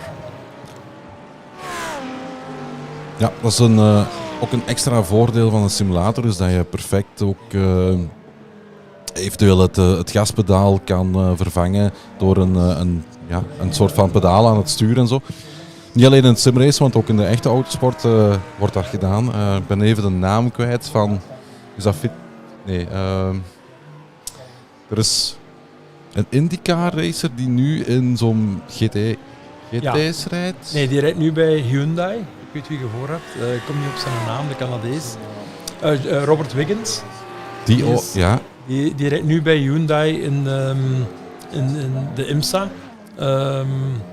En er is nog eentje, en ik denk dat die onlangs ook nog niet met zijn lichtfiets dan eens een ongeluk gehad. Zanardi. Ja, Zanardi. die reed ook nog, denk ik. Hè? Ja. Zanardi destijds heel bekend geraakt door zijn move op Laguna Seca aan de corkscrew, dat hij zo nog 20 meter achter de wagen vorming en toch in dat gat ook. En die move is wel heel bekend geworden. Ja, ik denk dat ik die inderdaad ook al wel eens een paar keer heb zien voorbij trouwens op komen. de Lausitzring in Duitsland, toen de IndyCar de uitstap maakte naar Europa, zijn zware crash gehad en heeft daarbij zijn benen verloren zelfs. Maar heeft daarna nog zijn comeback gemaakt als BMW fabriekspiloot. Maar was onlangs weer betrokken in een ongeval. Ja. Hij zou terug thuis zijn nu. Ik hoop dat we hem nog ooit aan het werk kunnen zien.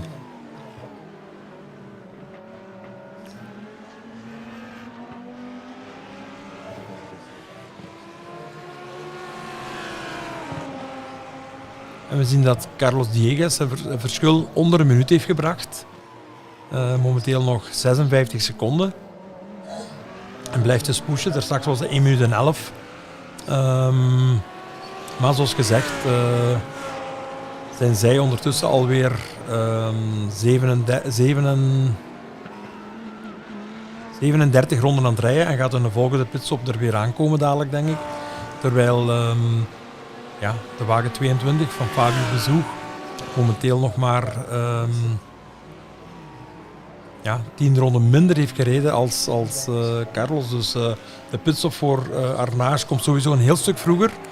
En, Het schuift telkens op, hè? Ja, bij elke pitstop. Na deze pitstop gaat het waarschijnlijk 11 of 12 ronden later zijn. En voor het einde van de wedstrijd hebben die sowieso dan een pitstop goed gemaakt op de concurrentie. En als je dat kan doen met nog altijd 10 minuten voorsprong, dus als je maar een halve tot kwart seconde per ronde verliest, dan ben je wel sterk bezig.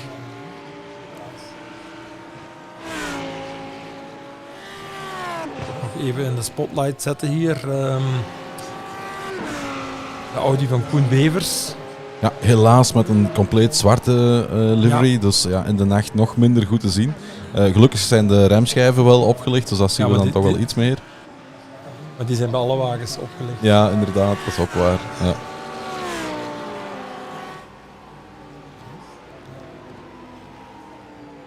En Koen hangt trouwens niet zo ver achter Nick Stoop op de 4e plaats. Dat is maar 28 seconden. Dat was er straks een klein minuutje, denk ik. Maar, met die schuiver ook van Nick. Ja, en Carlos Diegues komt nu binnen.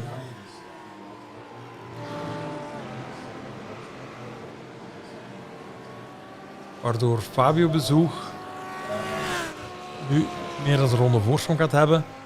En het zal nog zeker 10 tot 12 ronden duren voordat hij de pits binnenkomt. Jacob Boshoff. En we zien hier een kleine off-track. En Jens Perceval. Ja. Een beetje misremd. Ja, ik denk ook een beetje geschrokken van de Porsche misschien die aangereden kwam.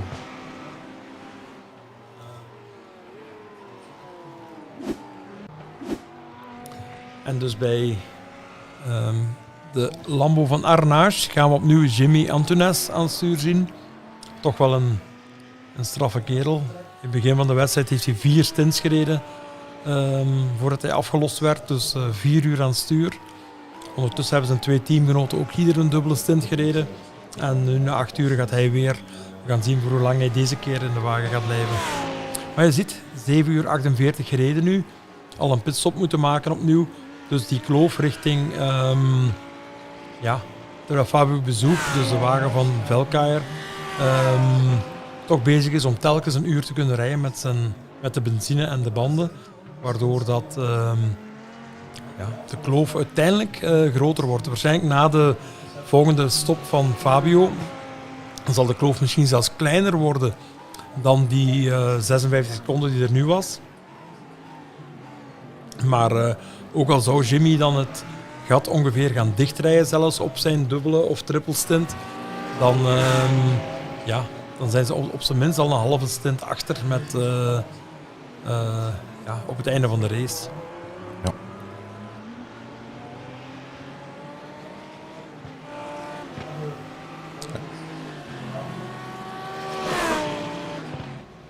En ik ga ook nog eens even opnieuw vermelden dat we binnen een kleine 10 minuten ook heel even deze stream moeten beëindigen en daarna overschakelen naar deel 2. Want ja, we kunnen helaas maar een beperkte tijd streamen binnen YouTube. In principe kan je ongelimiteerd streamen. Maar als je een herbekijkfunctie wil hebben achteraf, dan moet je je beperken tot, ik dacht maximaal 8 uur. Dus we gaan ervoor kiezen om telkens een blok van 8 uur te hebben. En Thibaut Empus gaat er hier ook nog eens af.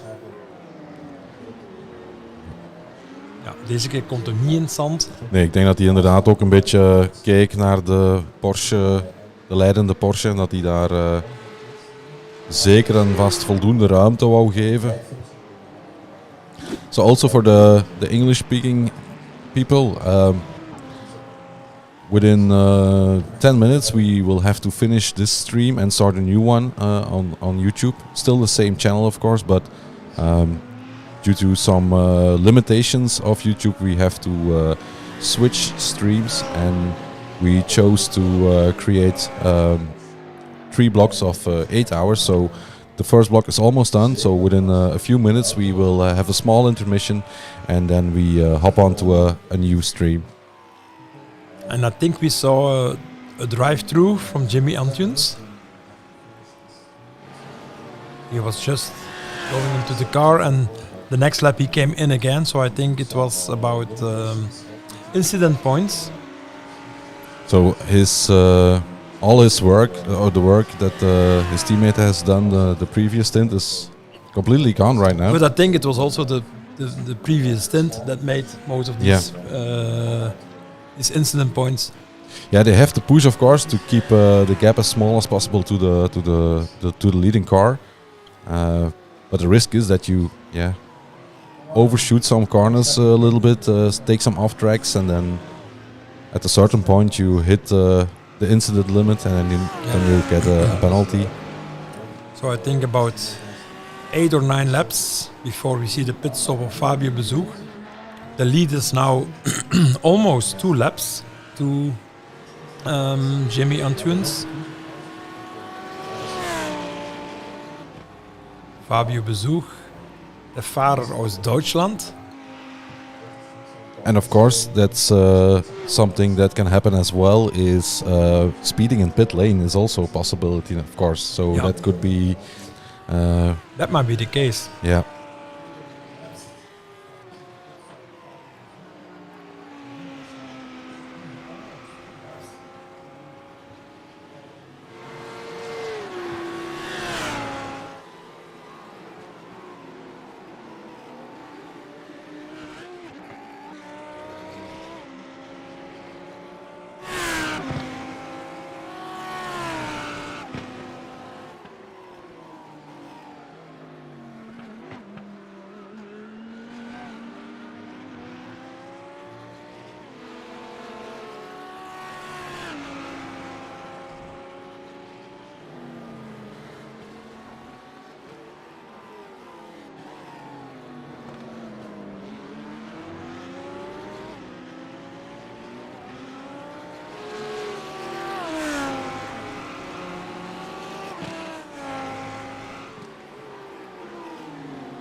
Ik denk dat we een klein foutje zien van Jens Goossens. Ja, hij gaat gewoon te wijd aan de eerste links. En dat is heel belangrijk om dan het stuur een beetje open te zetten. Want als je dan blijft sturen, terwijl je met de vierwiel in het grind zit, dan schiet je gewoon de weg over. Iets wat we vandaag al verschillende keren gezien hebben.